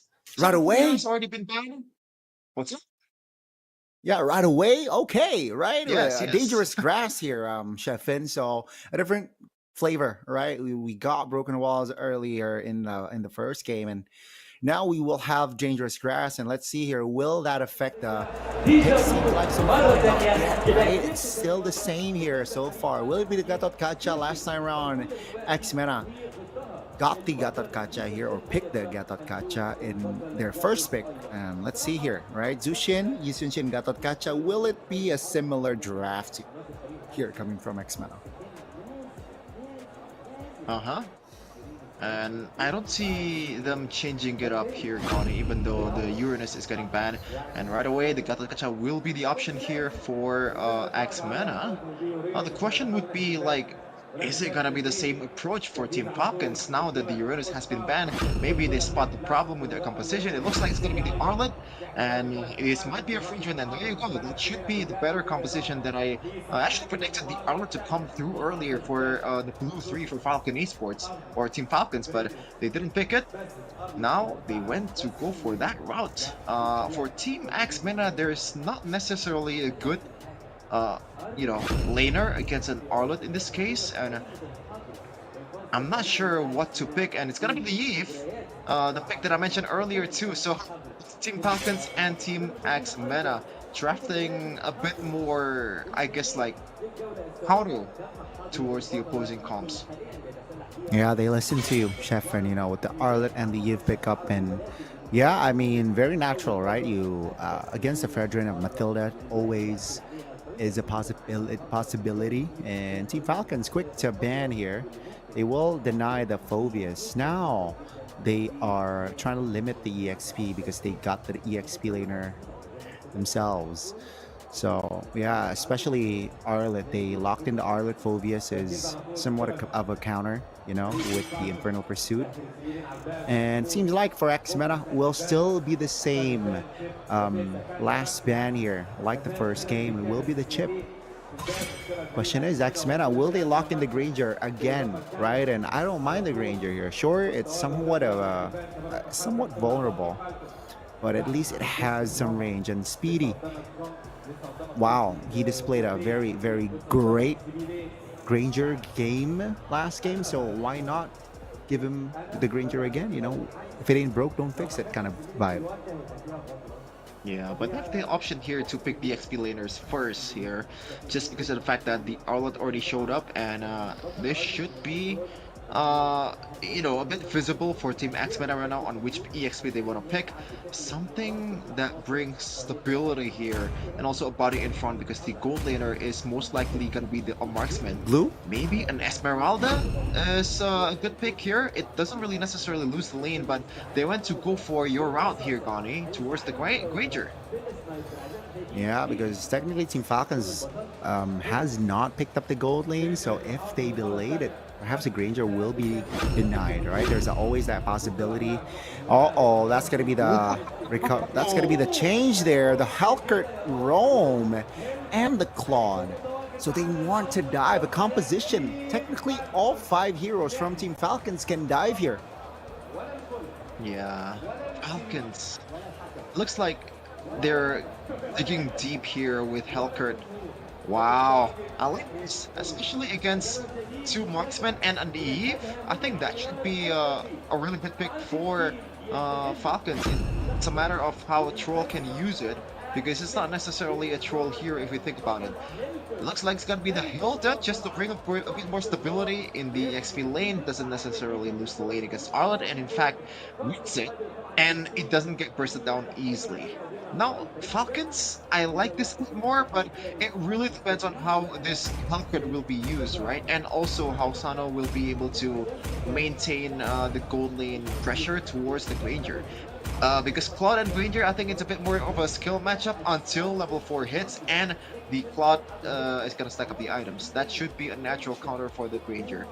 We'll see though, if Team Falcons can utilize it to the fullest.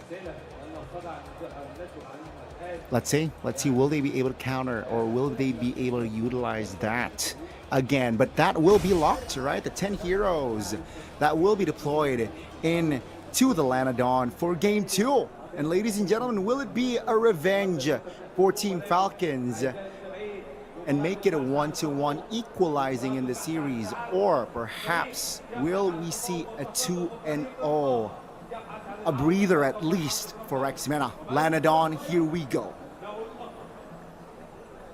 Yep, we will see if Team Falcons can show their claws and retaliate against Team MENA. We are starting it right from the base here, Connie. As Troll immediately, if Troll has been watching Blowski's stream, it should be trying to spot up some of the members from Team X right away, and he's already stacking up on the first kill right there, and gets the passive from the Roam Boots. Some pretty good maneuver coming in from Team Falcons. Yeah, pretty good maneuvers indeed. And again, right, we can see here the spells at least. Let's do a spell check. Alpha with the Hilda will pop the rock the sprint. Oh, that's going to be an early 2 knock up there. 2 members knocked up. And let's see, that's going to be Throwboy though, joining very early. Coffin very low. Still able to hang around though this time. No first blood in that exchange. Early level 2 already for both roamers, a bit earlier for Troll. And the rest of them, there should be another mock knock-up for Coffin, and look at that. A lot of damage already from him.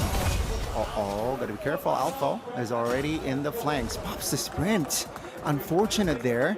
And Troll is able to get away. So that's a spell wasted at least. That's info. That's gonna be Troll trying to deal damage at least. Alpha trying to be a nuisance. Uh-oh, Troll will not be able to escape this time, and that will be a quick punish from X-MENA here below 2 minutes. Yeah, and it's all the result of X-MENA handling the mid waves, right? The mid prio is the name of the game in this patch. When you have an Eve against a Jushin, normally you just want to poke down without even clearing the lane, and that really wins you the mid prio. And having a Hellcake, it does kind of help in a way, but it also kind of disables you when you miss out on the skill shot, when you're not really poking the right way. The Katot Gacha in an Eve, that should be an easy punish for X-MENA in the early game. Right now, Troll looking to be a bit more aggressive here. Yeah, no sprint. That was the info, and seems like they will be able to punish Alpha this time. Uh-oh, 1v4 now. Not a good number. That's going to be the Katot Gacha in trouble. Will be taken down. Real world relation committed, and Throwboy was isolated in the front as well. Another kill on the board for Team Falcons. That is so unfortunate after the fact that you lead up towards that early game lead with the mid prio, but now you lose out on it. Alpha might get the nasty early damage. And that should be like acknowledged here by X-MENA. They cannot go in, freely with this sort of composition, especially in the early game. That's gonna be goodness. Great call there with the combination of Dark Knight Falls, and Speedy was not wise there to be in that position. Punish, that's going to be the final slash. Quicker from the armor. That's going to be Troll though. Punished. Quanok taken down as well. AOG not landing. Boye comes through. Rice Cream isolated. No way Rice Cream escapes this. And that's going to be another kill for Sanji. 72, 3 minutes in. This should be Falcons gameplay here. Just play a bit more sporadic with the Hellcurt, because most of the team is not really used to playing against the Hellcurt. Sanji getting stuck. Real word inflation there. Great position, but that's going to be Throwboy. Ooh, clutch Traceless to get away from that damage right there, and he is able to stay alive. But still, it is 2K gold lead for Team Falcons in the first 3 minutes. Yeah, I look at the KDAs already coming in from some of the members of Team Falcons. That is too much already in a 4-minute span. Sanji already 303. 6 kills participation in a span of 4 minutes.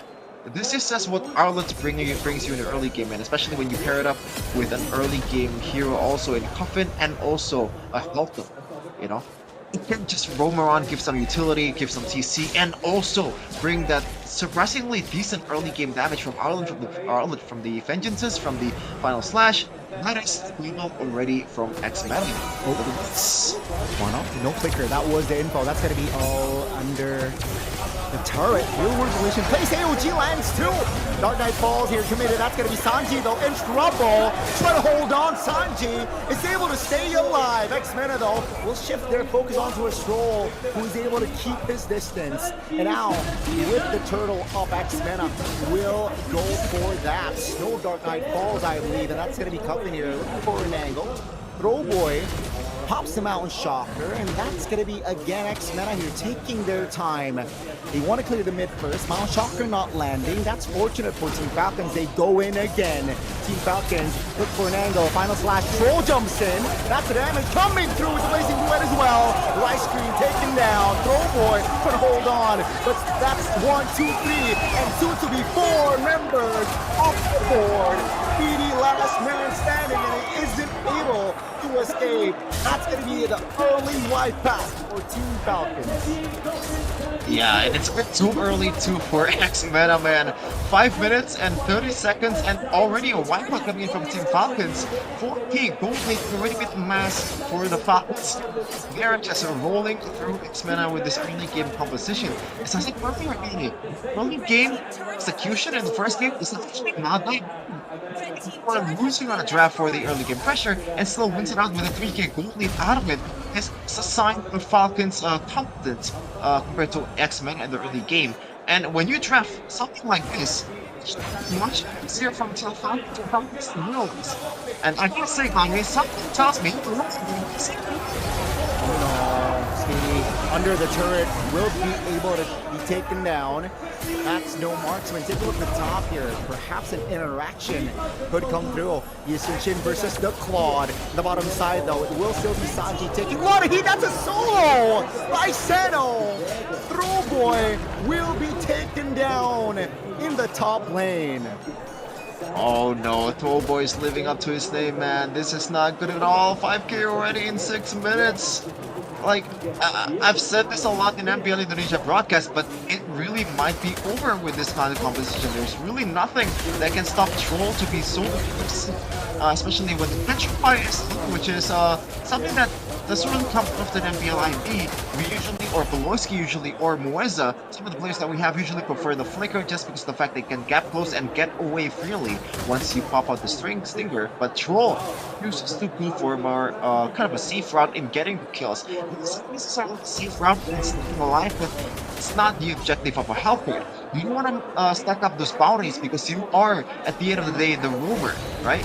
You want to be the trade towards some of the bodies that X-MENA have, especially in the late game. So, Team Falcons, they build up a really decent lead here. Look at the KDAs already from all of the members from Team Falcons. The only one that has died so far is the rover, and that is really, really tight being.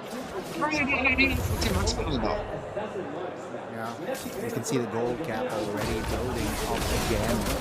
And with Sano here, right, with the Claude, very different with the Moskov, very mobile, I gotta say, with the Claude, able to get in and out of fights, get in and out of positions as well. So, yeah, again, Team Falcons looking very scary here in the second game, and it does feel like it's gonna be a 1-1 series here on the board soon if Team Falcons doesn't make a mistake or a huge blunder. Should be theirs, but let's see here. X-MENA, their winning condition is right now it's just turtle, right? Get as many as farm as possible, especially towards Speedy. And I guess now Kwama, right? Throwboy is just pushing here. Oh no! You might see a 2v1 here. Seems like Troll will not jump. Oh, there you go. That's a Dark Knight fall. Traceless pop. The cavalry jumps in! And now you see Throwboy and now you don't. That's going to be Alpha next on the chopping block and will not be able to survive. Troll picks up another kill. My goodness. Team Falcons on point here. 9 minutes in. But Team X-MENA, they're not really on point, Connie. You give on the blueprint. All they have to do is to roll in the base because of the fact that they have a lot of brave clear here. But by the way, Chris. But again, one up very low, taken down. Surely that's going to be the damage coming through from Stevie. Not enough. Right Steve sandbagging. Final slash. Oh, very slick from Sanji. Is able to get away from that fight and will pick up another structure in the top lane. Team Falcons again, very, very different here if we compare it to game one. They dominate game two. Take a look at the goal lead and the minutes, right? It's catching up. Yeah, not looking good at all for X-MENA right now. Thankfully, as you mentioned earlier, Goni, they're probably not that bad. With the fact that they have an Eve, they have two marksmen, they're just gonna scale up to the late game. They also have a lot of detonatas that they can use to clear out the wave. But how long can you hold on when Team Falcons is the one on the driving seat here? There's also some pretty, underrated sieging potential here, although it's not really technically a full a direct siege maneuver. The Dark Knight Falls can be utilized to pretty much zone X-MENA away, even though they don't really have a lot of information on where the Team Falcons team members are, you know? So Team Falcons, they have a lot of room for error, especially the fact that Troll does not have the bounty, as I mentioned earlier, as they're gonna take their time here and try to get the mid turret just slowly but steady. Slowly but surely, the Lord is marching top, and it does seem like they just want to trigger that holy shield here. They will get it. No further action here from side of Team Falcons. Very diligent. And X-MENA here, seems like they want to defend. A real world relation committed. AOG lands on towards two members, but the damage isn't there, and Rice Cream will be punished. 5v4 now. They will siege the top. That's going to be the Zushin jumping towards the back. Cuffin will be punished alongside the Feredrin, but they got the base turret. That's going to be Troll taken down. Throwboy will be off the board as well, but Team Falcon stands with 3. Meanwhile, Speedy will defend all alone, but it seems like with no minion waves coming, Team Falcons will just munch on the jungles of X-MENA. Yeah, it's a bounty taken from Coffin, but it is very much worth it at the end of the day. Top lane turret gets taken down, and inhibitors is always very much value. Look at this. Even though they got quote-unquote good punish with the AOG towards 2, but they don't really have the vision to work with. So a lot of members of X-MENA is very much hesitant to follow up the calls coming from the Gatot Kaja and Sano with a good punish towards the backliner of Team X-MENA. This Claude is working out quite well for Sano himself. So far, no deaths at all, and he's rocking the sprint, so he can get away quite easily from some of the damage that Team X-MENA is going to put out onto him. Now it's a matter of how can you maintain the lead, right? You have this much gold lead, that should be a nail in the coffin towards X-MENA, but we've seen a lot of breakdowns in MPL Indonesia. Hopefully Team Falcons will not do the same. Very steady here for Sano. You mentioned that he is still deathless, and yeah, very clean and very bold as well, the way he plays his Claude, right? If he sees an angle, he goes for it. And that's what you love to see. If you play Claude, you want to get that play, you want to get that angle. It seems like the call is X-MENA will concede the Lord here. They will just have to be satisfied in taking a structure bottom side, and Team Falcons, they can't afford to lose a structure or two. So yeah, so far so good. Though keep in mind here, right? After this Lord take, perhaps the gold gap is perhaps going to be double digit or in the tens of thousands. So got to be careful there. Enough damage profile definitely for Team Falcons to end the game and make it a 1-1. Yeah, honestly, if they don't end it in this point, I would be very surprised. Troll though, looking for the Petrify play, but I don't think he has enough damage to burst down even the backliners of X-MENA at this point. They're gonna play it a bit safely here, but a bit too safe. They're not really utilizing the opportunity. Managed to use the wave to their favor, and now Team Falcons, they have to make an opportunity of their own. Let's see, Dark Knight Falls, jumping, that's gonna be Quanok down! No high ground defense, and that's gonna be collapse of the century. Sano finds a blazing duet play. That's gonna be Speedy again, last man standing, but take a look at the main base. Team Falcons showing their heart here in the second game and make it a series to 1-1. Wow. Great display, great determination, and well-deserved win. Now that That's what I want to see from a team that hasn't dropped a match this season. You know, of course, there's still a lot of things to fix, but you can see some of the signs of discipline that they have. One of them is one of the moment was when Troll has this opportunity Yeah. to punish the Yi Sun-shin in the top lane, but he waited. You know, even though Yi Sun-shin already or Throwboy already popped the Traceless, he still didn't want to go for the Petrify combo, but knowing the fact that his teammates were already on the way, he wants to make sure that they get the kill, even getting two in the process with the Hilda as well.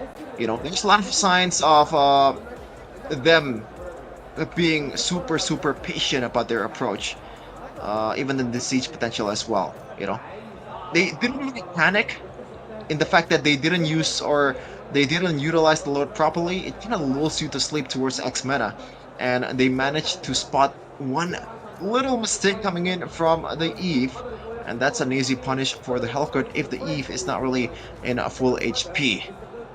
Wow, great Yeah. match coming in from Team Falcons, and hopefully they will be able to carry that momentum onward because, you know, this is, as I said earlier, like I was wondering how the hell did this team go undefeated in the regular season and in the playoffs when they were playing like this in the first game? But this is my guy. Yeah, I think they, again, I think they turned it up a notch, right? With that Hellcurt pick, it allows a lot of map control to be theirs, and they showed that during fights, during all, they were able to capitalize on that Dark Knight Falls most of the time. And here I feel like where, you know, they really got the control. They were able to find the fight. They were able to get the turtle, and it's just done and dusted here. It's a wipeout. After this, yeah, X Meta were in the back foot, and I feel like no chance after that fight were given to recover from, you know, that mistake or that punish from the side of Team Falcons. Yeah, for sure. As you can see here, the first death coming from Coffin, even though the bounty has been taken, it's still pretty much a worth it trade. Sano gets some kills, Team Falcons get some turrets too, and this is just masterful play coming from Troll. Just immediately punishes on up.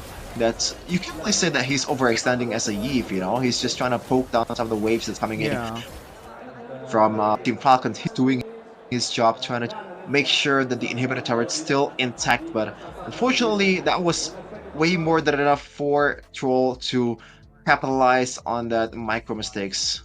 As we're gonna take a look at the stats here, damage for tower comparison. Wow. That's from yeah, even though they took down some towers, it's mostly because of the minions, Connie. Wow. Again, very, I guess efficient, right? Is the word here from the side of Team Falcons.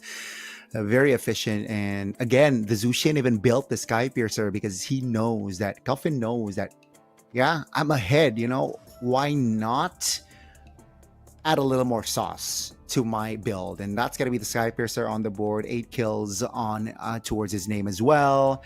And yeah, again, a different, we mentioned as well, Sheffin, that in the drafts, you know, 5 heroes from the side of Team Falcons, they can dive, and they showed that, you know, we saw Sanji with the engage, we saw Troll with the engage as well. Even the Zushin was able to pop and engage as well. So yeah, they were able to utilize that composition, that dive composition very well. Yeah. Yeah, congratulations to Team Falcons overall. That was Congrats, man. kind of expected with the way they drafted. And something tells me, Gane, you know, a certain hero will get banned here in the third game just because of the fact that it changes the whole dynamic of the map. You know, the bush checks, the bush owning. When you have a Hellcurt in your team, that's already been snowballing and have a lot of map pressure. It is a surefire way to own the map. But MVP of the game is going to be Coffin, and the mid laner of Team Falcons. Overall, a pretty, you know, I guess standard and also safe game coming from Coffin. Only one death so far, and that was a trade towards the inhibitor turret. Very much worth it at the end of the day. He's already stacking up a lot of Sky Piercer stacks as well. And yeah, that's why Jushin has been very prio in this meta. Just brings you stability in the mid lane and gives you mid prio. Even though Milford is not really the best hero out there to in terms of especially the sustain and also the level 1 damage to secure the mid prio, but when you have a Jushin that can pretty much zone people away, even technically you are on the losing lane against a Eve, it is still worth it to pick it, you know? Yeah, again, they got compensation, right? But with the Fredrin pick, I think it allows the Helkert pick to shine as well. And again, props to Zushin here. First 5 minutes rotation. Wow. Everywhere, technically, right? Of course, apart even the jungles, right? Take a look at that red buff invade. So yeah, the Zushin or Cuffin here, not Sheffin, mind you, because Sheffin is an EXP laner, but yeah, Cuffin was able to influence or impact here, at least, not at least, well, even the first 5 minutes, Cuffin was able to give out a lot of positionings that, of course, the advantage here built up. And yeah, again, Zushin, you mentioned it being prio. I agree. Now, I feel like X-MENA can switch sides. Maybe they want the Zushin themselves later on, game 3. Yeah, but obviously, I'm not sure, man. Maybe, even though we mentioned it a lot, right? The flex towards the gold lane not being used a lot in MPL MENA playoffs so far. In fact, the only team that used it is GK Esports, and also another team in the first day that they got eliminated 3-0, all of them, man. So, is it really wise to bring the flex here towards the gold lane? But it seems like the perfect time too, right? Because the opponent will not be able to expect it. So that's why I think the Yisunshin is still as prio as the Jushin. You know, just to bring out that surprise factor, as people would say, respect the unknown. And so far, that gold lane fighter is, I guess, a bit unknown too for the MPL MENA region. But that remains to be the question, man. We'll see what's going to happen in the third game. I expect the Hellcat will be banned in the first phase, just because of the fact that, as I said earlier, it just changes the whole, dynamic of the map. Definitely a big or a chunk of that influence, that impact was because of the Hellcat, right? The tempo, the Dark Knight Falls, if the Yishunshin pops the Mountain Shocker and then followed up by the Dark Knight Falls, it's just neutralizes the map, the vision is no more. And with the composition, like we mentioned already, with the dive comp, a lot of avenues from the side of Team Falcons to engage a fight.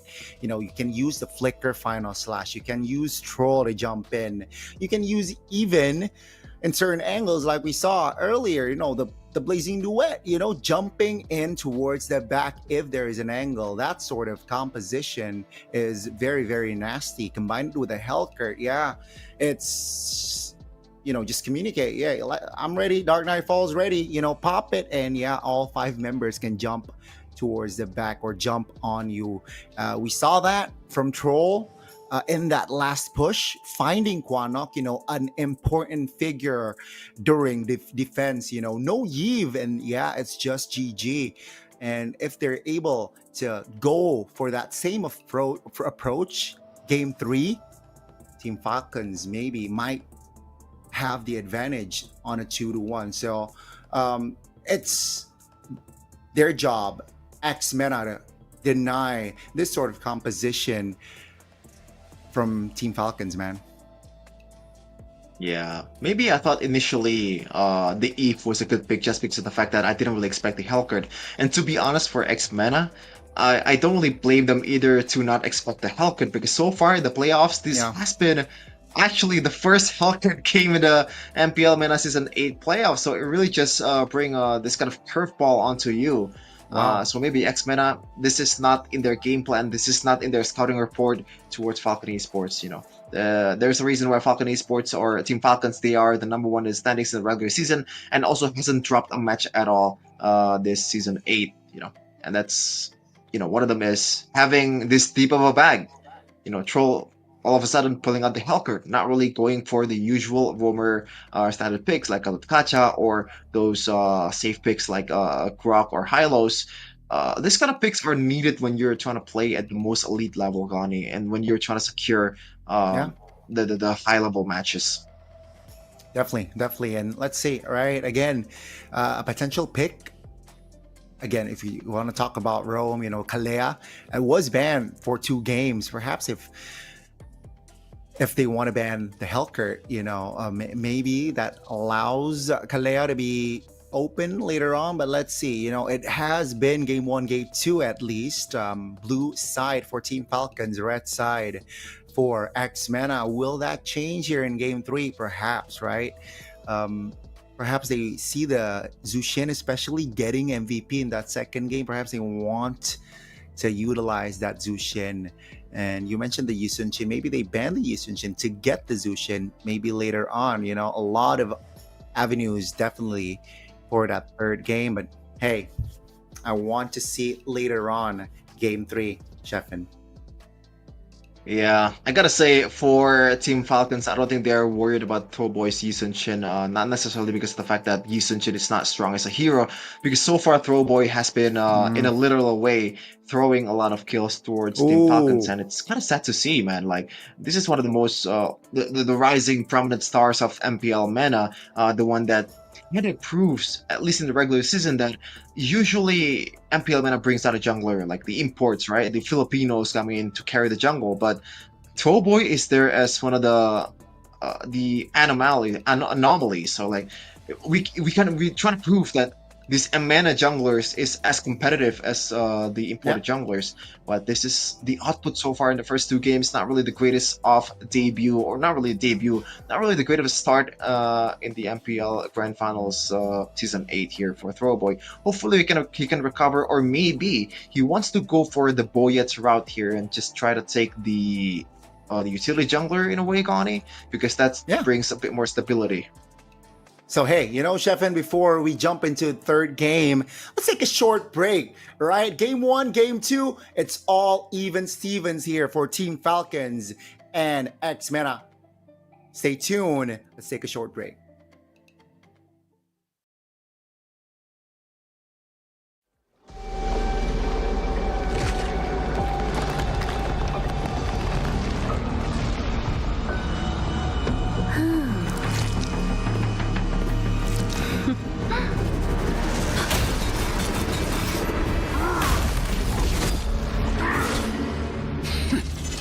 Does the Lord of Lava also crave the Sovereign's blood? Fool! The tyrant's remains will only bring doom!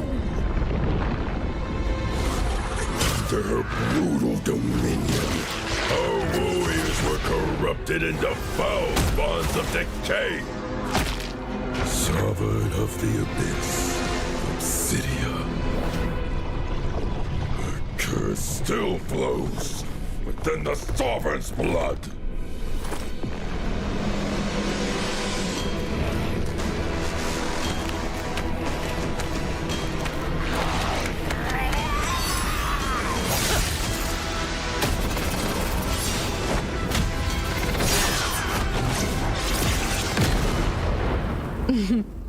Such loyal little puppets, aren't you?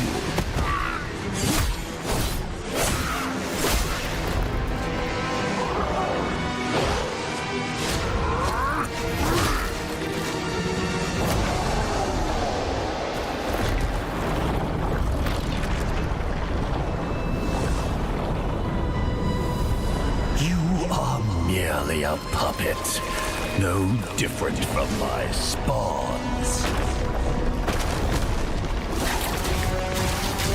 Bow to me. Keep your throne, or be destroyed.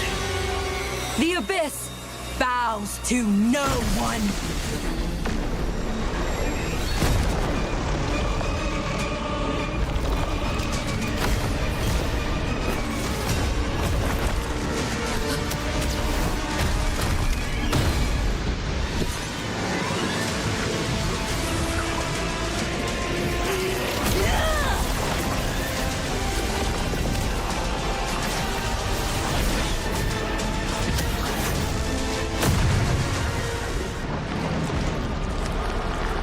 For the abyss!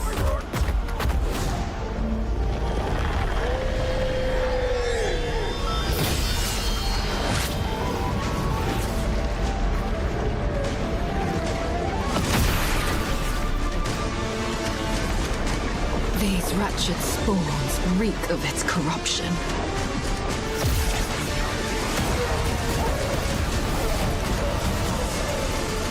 Your sovereign has a god to kill.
Desperation.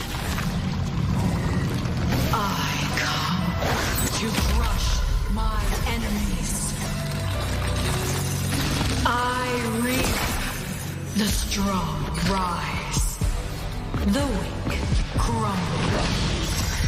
My will is absolute.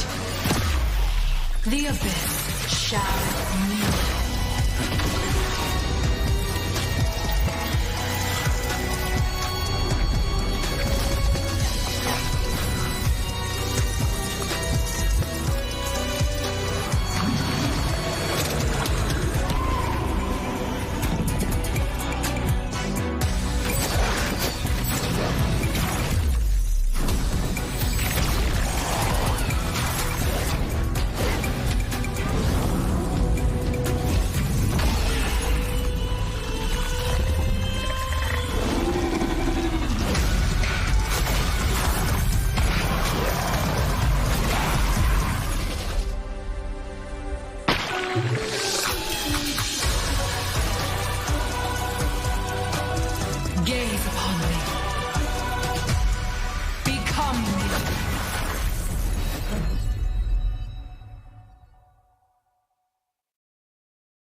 the Lord of Lava also crave the Sovereign's blood? Fool! The tyrant's remains will only bring doom! Their brutal dominion, our warriors were corrupted into foul bonds of decay. Sovereign of the Abyss, Obsidia. The curse still flows within the Sovereign's blood.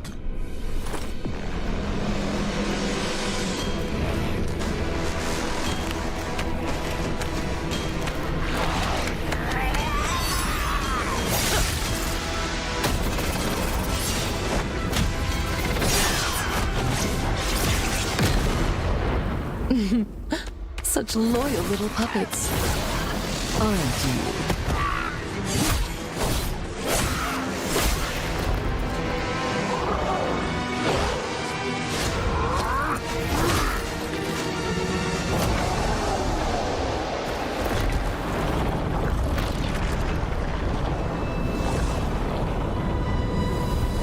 You are merely a puppet, no different from my spawns. Bow to me. Keep your throne, or be destroyed. The Abyss bows to no one.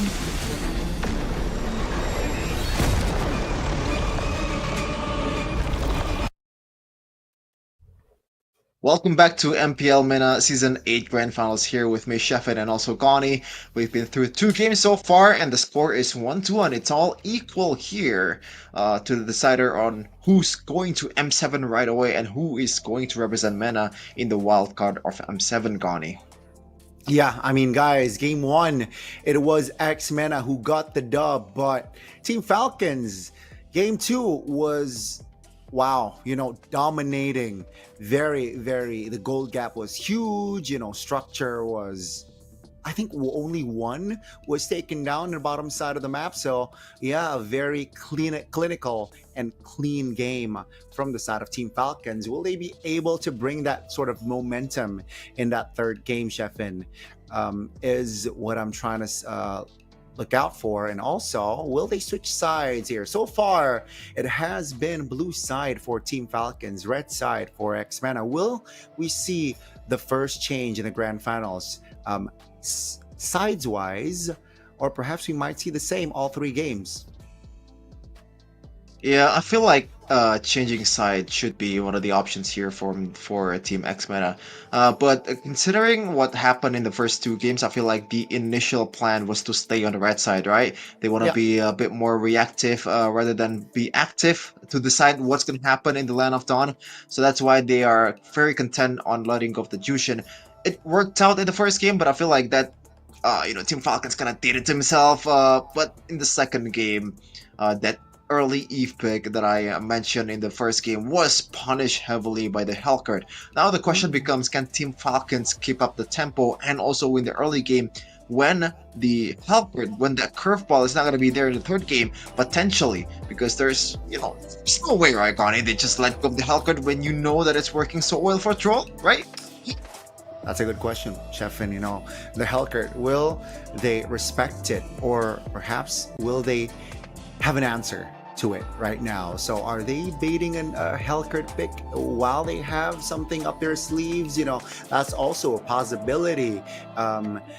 Maybe don't give me that look, Shefin, because okay, because I thought you gave me a look, but yeah, there's a possibility slightly, perhaps X-MENA has something up their sleeves. But hey, Team Falcons, yeah, that Hellcurt pick was, I feel like you mentioned the curveball. I think that was a difference maker there. I think that pick shook them a little, made them a little bit unstable, right? During fights, making calls, because there's always that thought, right? Dark Knight Falls coming around and perhaps bite you in the face, and we saw that second game where that Dark Knight Falls was almost and always able to be capitalized from the side of Team Falcons, right? Remember that throwboy gank top lane, technically a solo. It was helped by the other rest of the team, but that sort of approach with the Hellcurt on the opposing team definitely needs to be checked in the third game if they do opt for the Hellcurt to be let go, or perhaps they have something else in mind, right? Again, I think Dangerous Grass was a big part of why the Hellcurt pick was, again, just amplified that pick as well in that game. More bush controls, more angles that they can tackle, and that's why they set up a 5-hero dive composition as well. Again, just enhances that Dangerous Grass map. And let's see here, so far it's a different map. Game 1 was Broken Walls, Game 2 was Dangerous Grass. So will we see the same year, like a repeat, or perhaps we might see a different one like Flying Claws? Perhaps we might see that here in the third game. Yeah, just more, I guess, like varieties that we need to see in this grand finals here. Best of 7, so it's gonna be pretty interesting. Oh man, I gotta say, Connie, with the way game number 2 was building up, I'm not sure if I can expect game 7 here, because MPL MENA, they were completely outclassed by Team Falcons. Granted, I think the draft really favors Team Falcons by quite a lot too, but again, they gotta recover. They gotta hit the reset button that Team Falcons was able to do after the first game. That first game was a complete mess up from Team Falcons. They were winning the early game. You mentioned it, 3K gold lead initially for Team Falcons, and that Lord fight that was super questionable just gives MPL MENA a lot of advantage to work with. And that's something that looks like Team Falcons was able to fix in the game number 2. And I kind of expect them to keep up the momentum here, even though without the Hellcurt pick, it would be just slightly more difficult here, because MPL MENA, they haven't been executing the game plan quite well, even though the odds are in their favor. Throwboy, I'm looking at you, man. You gotta lock in a little bit, especially when you're using the Eastern Chain, man. No more just traceless towards the front and getting yourself killed. You gotta, just gauge your potential in the early game. Not much items that you can work with, and also just gauge how you use the Mon Chakra, because so far, usually the Mon Chakra has been used towards the frontliners, right, Connie? And it didn't really ended up getting a kill. Just sometimes the best adjustment out there is not really the in-game adjustment. It's just lock in, be more focused. They definitely got to lock in, and of course both, right? Team Falcons, their job is not done here. They just equalize. It's not like they won the grand finals just yet as well. So both teams, I gotta say, need to lock in and step in as well, because MPL MENA are no pushovers. They were technically Ultra Legends were able to create an upset last season. So if Team Falcons underestimates, perhaps gets a little bit too complacent here, they definitely can be punished. So now, you mentioned Throwboy here, especially that second game here that Yushin wasn't able to, I guess, shine, right? In the first game, arguably, the first 10 minutes was a little bit tough for Throwboy. But after 11 minutes, right, he was able to provide the damage. He was able to provide the engage or slash the Mountain Shockers very well. But game 2, it wasn't the case. It was Throwboy just struggling to farm, struggling to find their retributions earlier on, struggling to just do the job description, for junglers. So again, a lot of adjustments needs to be made here for Throwboy. Will he rock the Yushin again for game 3? That's a little bit, that's still up in the air. Or maybe, if they do switch sides, if they do end up switching sides, that Yushin will be taken for Boyet. So you might see that happening as well, But hey, the third game is in front of us, any other expectations from you, Mr. Sheffine? Oh, I gotta say, if they do switch sides, I do expect Boyet to step away from the Fredred because it's kind of weird, Gani, the fact that you have this import from Philippines, from MPL Singapore, has an actual, super competitive experience there in MPL Singapore, but you only placed him on towards the Fredred, which is, it's not bad by any means, but sometimes when you bring in a player that's a bit more special than the others, you wanna utilize them to be the one that carries the game. But it looks like Boyet go for the more standard route here, trusting his teammates, and to be fair, it kind of worked out in the first 2 games. Not really the first game, but in the second game, it worked out perfectly, especially with the fact that Troll was able to dominate the jungles or the bushes of X-MENA with the Hellcurt, man. Oh man, I'm super pumped about the 3rd game here. I feel like there's a lot of changes that can be made for both teams. At this point, like, is it gonna be like, because so far it's Jushin towards the Fredred, right? That's been the recipe for Team Falcons, which is kind of weird. I'm gonna look at the track record here from Team Falcons on what they drafted. It looks like Jushin is definitely the main weapon of Team Falcons, but so far Boyet has been playing mostly the assassins in the upper bracket finals. The Yisun Shin comes through, the Joy comes through, Hayabusa, even the upper bracket semifinals.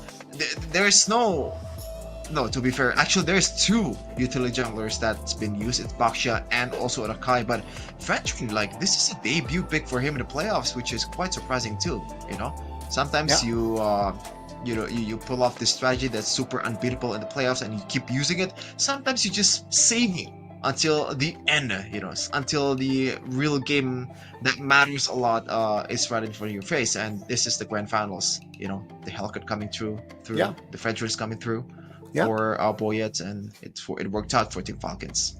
And that's the thing, right? I think Team Falcons, they have prepared a lot of scenarios here, especially or specifically for the grand finals, right? Maybe they save strat, or maybe they just prepare this sort of approach here.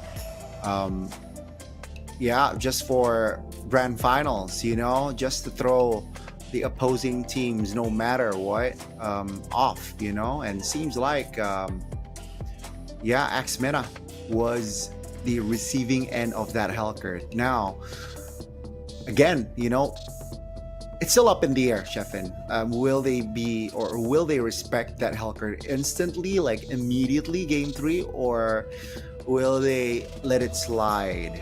And perhaps they have something up their sleeves, and I think we can still beat the Hellcurt, but with a different composition, not that composition earlier. There's always that possibility. But if Troll has an opportunity to get the Hellcurt again and the composition is set up right, go for it. I think Troll was one of the biggest factor why they dominate that game in that second game, and it shows. It's for you guys as well, who's watching. If your roamer can go for the Hellcurt, learn the Fredrins. I think that will allow that Hellcurt pick to shine. I think with another tanky build hero in that jungler, I think the Hellcurt compensates. There's compensation if you pick up the Hellcurt, and you saw what Troll did in that game. Neutral objectives were easily taken, right? Especially if we're talking about the 2 turtles, the 2 first turtles, right? And then you can snowball from there. So you can replicate that sort of gameplay if you have that squad, and if you have that roamer that can rock the Hellcurt, or if he wants to develop the Hellcurt game, unlike me. Thank you. Like you, Gani. Okay. Unlike me. Unlike me.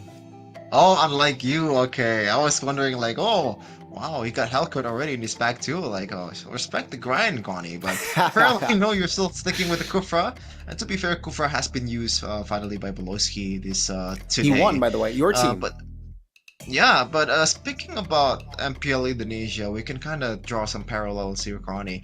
So far from all of the teams in MPL Indonesia that has brought the Hellcurt into the Lano Dawn, usually the instantaneous response from the opposing team is just to ban it, right? Whether it's Aloyski, the one that's established the Hellcurt roam for the longest time, whether it's Mueza, not really the most proven Hellcurt user out there, but after a game that he used, he performed beautifully, immediately gets banned. Even Alec, a rookie, not really a rookie, sorry to say this, but one of the, I guess, like, not really Young bloods. known roamer out there, one of the young bloods of MPL Indonesia, he gets the respect once he used the Hellcurt. I think it's a problem of the hero itself rather than the user. Once you are decent enough to be playing the Hellcurt, I don't think it's gonna be left open for these teams. But we'll see though. Again, as you said earlier, not everything can happen, especially in this region, because I've been casting MENA has been a bit of a routine for me over the few seasons here and there. I saw some weird picks here and there too. I saw some Clint Pryo back then when one of the grand finals that I've casted. I forgot which one. I saw just multiple of peculiar picks, not the one that we usually see in ID or PH, and we love to see it, man. We love to see some more colorful drafts, some more improvements, some more, I guess, like variety, variety and flavor in different regions. That's what that's what makes Mobile Legends beautiful. The identity of each region is just differs so much.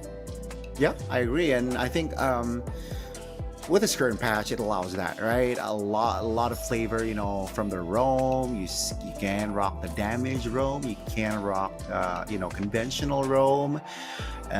Like the XP as well, right? You can go in for the damage. You can also go in for the big boys like the Uranus, So a lot of variety in the junglers. You can go utility. You can still go assassins as well. It's very balanced, which I really like. And in this patch, the gold lane, this is something new. I feel like it's, especially when the patch is already gold lane EXP. Maybe back then when it was just two side lanes, we get to see a lot of two fighters in the in the lanes, in the far lane and in the other lane.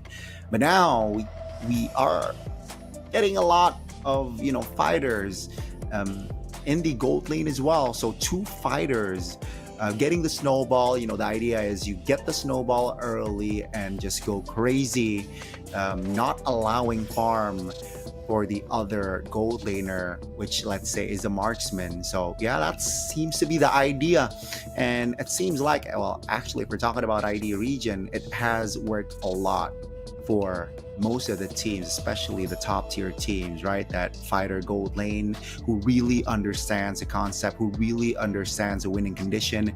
But it's just still too specific. I feel like if let's say Sano is more comfortable on the gold lane, the conventional marksman, go for it. We saw what he did on that Claude, untouchable. And the mechanics is definitely still there. He is just super sharp. And yeah, go for it. If that's your power, if that's your comfort, stick to what works for your team. You can try here and there, but if it doesn't work, just shrug it off and go back to your comforts, man. Same as you guys who are watching, in the chats. Ranked games, if you have your squad, just be flexible. You if you can follow the meta, follow it. If you can't follow the meta, if you have some sort of strong your own flair, your own composition, go for it as well, because I feel like that's the beauty of this patch as well. That's the beauty of Mobile Legends. There's a lot of avenues to be the winner in the Land of Dawn. Looking like someone that doesn't really adapt to the patch, Connie. Hey. Oh man. Hey, that's the thing, that's why I love my Kufra, man. I love my Kufra. But hey, I added Gatot Kacha this season.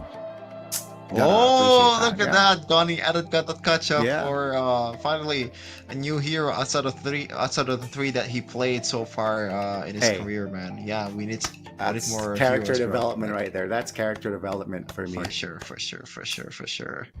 Yeah. What do we want to talk about? Do we want to talk about our rank games? I'm just, Because I'm it's just, not. Hey, yeah, guys, in case you're wondering, I'm a roamer main. Chef in here as an EXP laner main. But, can play the Hayabusa. But yeah, he's a EXP laner. He's an XP laner. My bag is way deeper than yours, guys. It's not just about. It's not even just the jungle, bro. Are you just trying to rage bait me, bro? Because bro, out of all the casters, at least the English one, right? I'm the most flexible one, right? I can play all 5 roles, right? Don't play with me. Can play. Don't forget the. I might be able to play the Kufra better than you. Oh, you want to check it out? That's a we have a new mode, by the way. Shout out to reach. Mobile Legends. Shout out to the devs. That's a we reach. got a one-on-one mode. So maybe I can prove my worth to Gani and prove that my Kufra is better than his. Even though, in a 1v1 Kufra match, it's probably gonna take at least 10 hours to be able to get settled, bro. How would you even win with that? Just build a Sky Garden helmet allowed in a 1v1 mode? Like that seems like some kind of like a loophole that you can use when you play pretty much every hero, right? Just back off when you're super low and try to win the numbers game. Yeah, perhaps, right? I personally haven't 1v1 anyone in that mode, so You can be my first. Come again? You can be my first, too. Oh. okay, Sheffin wants me to be his first 1v1 by the way. But yeah, guys, all jokes aside here, we are about to jump to the mall and we are about to see the situation, right? We are about to see the situation here on Team Falcons and MENA. Yeah. We're gonna draft, we're gonna jump into the draft in a second here, guys. Be patient and just enjoy the vibes here, just like all these viewers in the Mall of Egypt. We mentioned it earlier. All the MENA players are Egyptian, so they got the technically home court advantage, but also Team Falcons is probably one of the biggest orgs in the world, not just in MENA. So they're not short of the support of the fans here, even in Egypt, even in the opposing crowd country. We're still setting up the drafts, and hopefully we can get it on in a second. But yeah, there you go, right on cue. The Angela button right over here for MENA, as we're gonna decide the map here. Which one are we going to play in? It seems like it is going to be drum roll. Oh, it's still rolling. It's still rolling. It's going. Oh, okay. We will get to see a different vibe. Yeah. Rivers in the desert, in the Egyptian desert. So there's gonna be some pretty potentially contested picks here. Mainly the Khalid, very on brand in the MENA region. I expect the Khalid to be one of the prior heroes here just because of the fact that it is enhanced much more in this kind of situation. You can rotate around much freely, and you already have a really good initial roaming around potential. But Gani, look at this, 4 bans already, and we are not seeing the health crit so far. But MENA, that's an adjustment, because so far 2 games, Boyet has been rocking the Fredrin, and it worked out in game number 2. Yeah, it seems like that's gonna be the approach here. I think Troll was able to use the Hellcrit because of that Fredrin jungler, right? So now MENA is asking a question, if say I take out the utility and I take myself a utility jungler in that Baksha, I don't think you're going to be bold enough to take the Hellcrit. But let's see, right? Team Falcons though, CC Yisun Chin question mark. Are we going to see that side here from Team Falcons? Honestly, Yisun can still be, picked in the red 3 just because of the fact that Baxia will most likely go into the jungle unless Team X-Mena wants to flex it towards the roaming area, which is, I think, is a bit more inferior to the Baxia jungle just because of the fact that the utility is really not much. You have to really rely on your shield unity, and the second skill that you're supposed to spam towards the jungle becomes much less useful. Now, Team Falcons, they went to go for the early Farsa here, expecting a solid backliner coming in from X-Meta, but they went to go for the the Lapu Lapu, and also the Eastern Shinto. It's going to be the roaming Baxia. Now, Team Falcons, what do they want to respond here with? Huh. Wow, Interesting. yeah, it seems like they will flex that Baksha instantly, right? Because Team Falcons did not pick up the Yisun themselves, so acts like, okay, let's just flex it, let's just take it. The question is, you mentioned the Baksha in their own being more inferior. Will that be a problem here for X Mena? Joy is definitely a good shout here. Seems like it's still a viable option. Is Boyet comfortable enough though, especially in this current patch, right?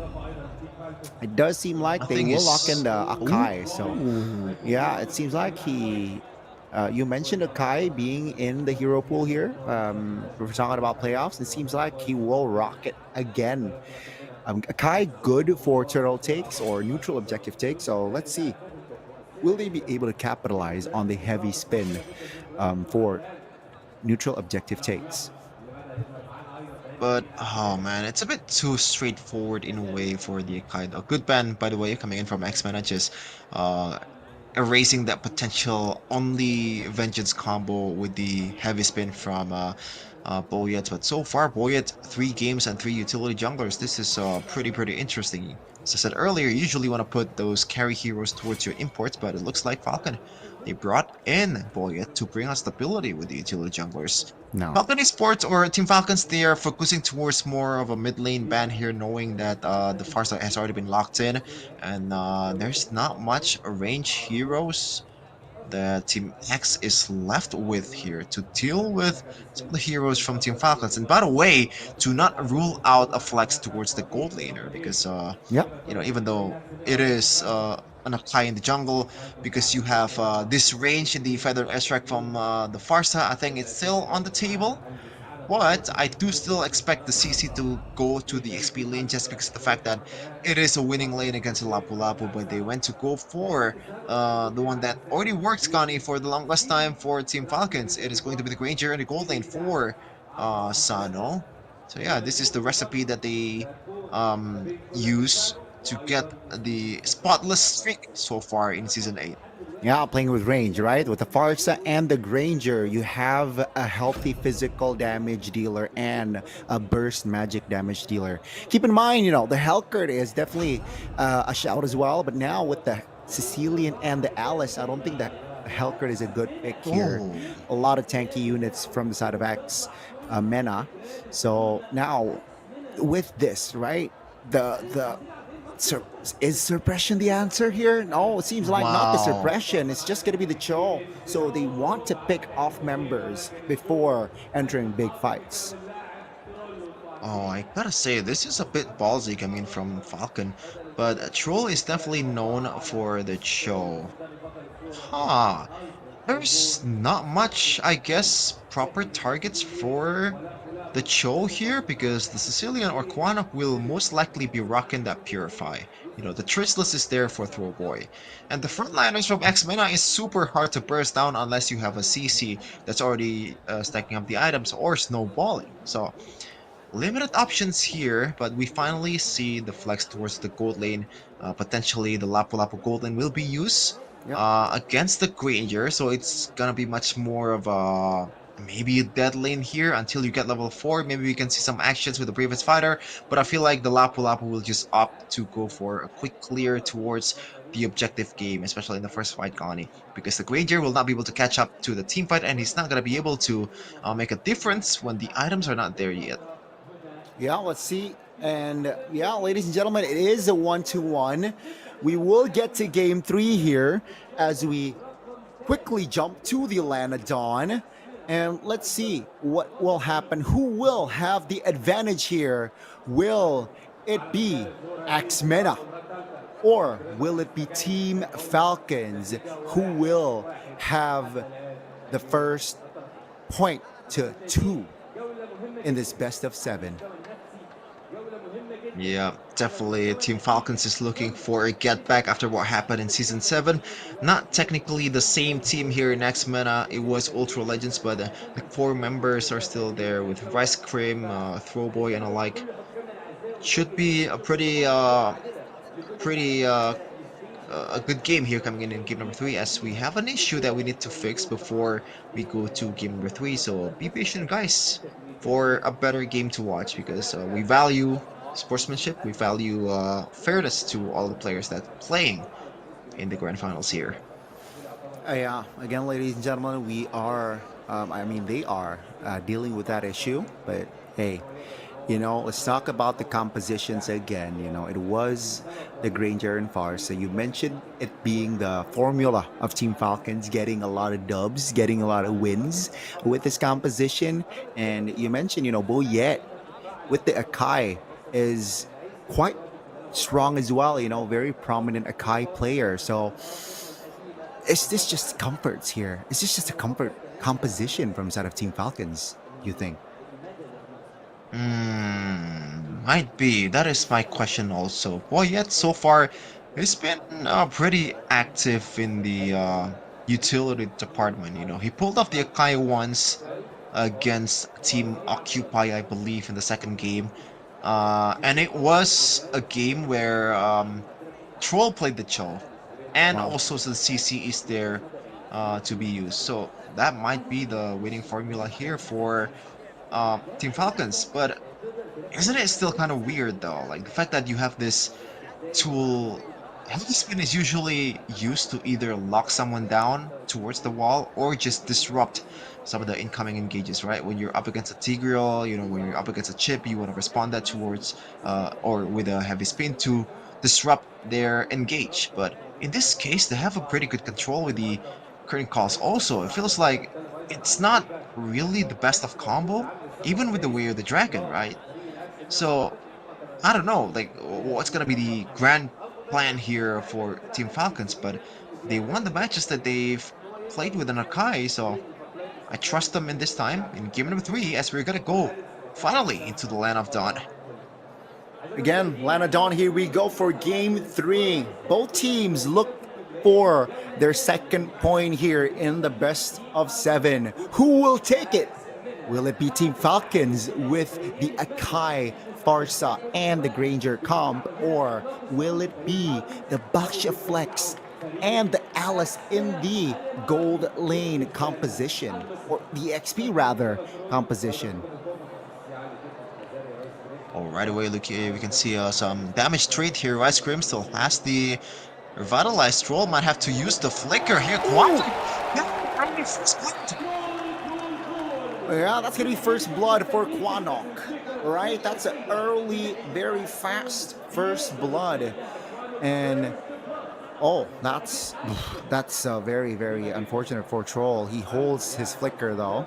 In the bottom side of the map here, we can see the EXP being alpha on that Alice. So we will see Granger versus Lapu Lapu in that gold lane. You can see your green camps already contested. Now that's gonna be a Shield Unity. Oh my goodness! Throw boy! Wow. That's a very, very unfortunate caught there. That's gonna be Rice Cream in a very vulnerable position as well. Another kill on the board. What looks to be a great start for MENA. Team Falcons recovered. Yeah, for sure. Disrespect, I guess, towards from Throwboy here. The early game damage of an Akai and also a Cho with a Thrill is definitely something that needs to be respected, man. As Troll might be in trouble here. Shield Unity connects, but he still has the Shunpu to get away. And Sanji getting a cheeky EXP lane crap here to further boost his EXP tally. Oh, so for early game, it has been pretty, pretty lively, Gani. Yeah, very much action here. Especially if we're talking about the mid lane, gold lane all quiet though, alongside the EXP here. Just clearing. But the mid lane, different story. We got 3 kills in total. So now it's going to be the first turtle in contention. That's going to be Troll here, half HP. Sanji jumps in with the curtain call. Throw boy again. Caught there with the feathered airstrike. Now that's going to be the turtle taken for Boyet. Rice Cream will be taken down. No level 4 for the Cho, so no way of dragon available there.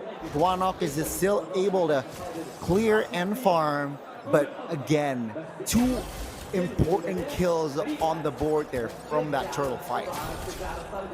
Yeah, and that's my worry about the Baxia room, right? Once you hit the shield unity, your utility is pretty much almost very much limited, right?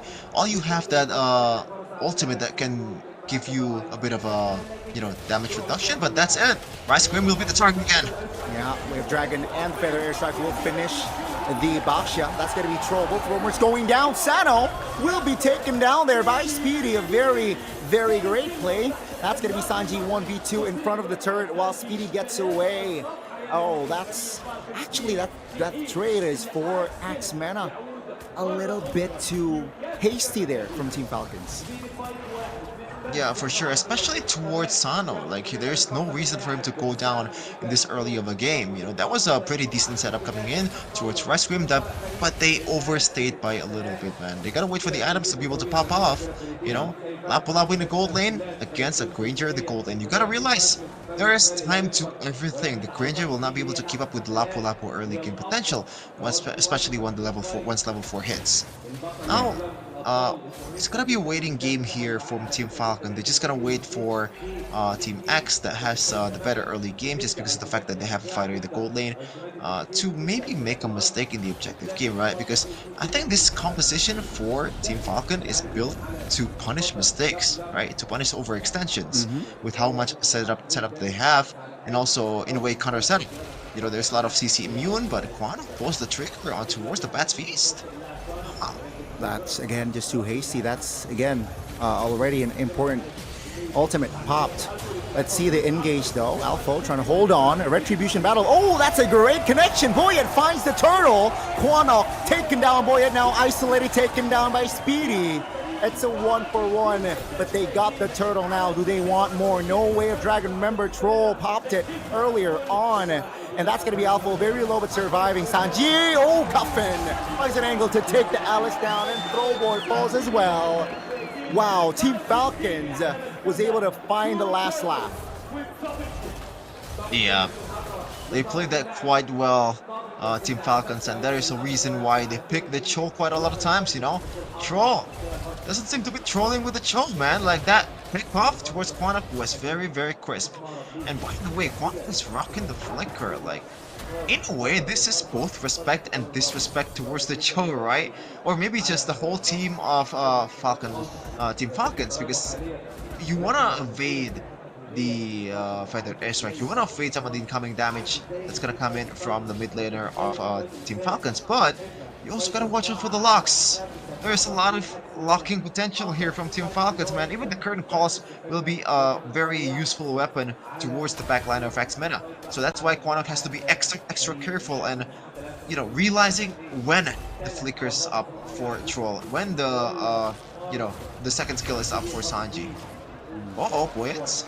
Yeah, let's see, no sidestep. That's going to be Boyet caught here. Heavy spin popped forcefully. That's going to be the Baxia isolated, but no damage there committed. 5 members already from side of Axe Mena here trying to look for an engage, but Team Falcons is able to keep their distance for now. Top lane pushed. Uh-oh, Sanji engaged on. Vengeance pop. That's going to be a lot of damage taken by Sanji and will be taken down.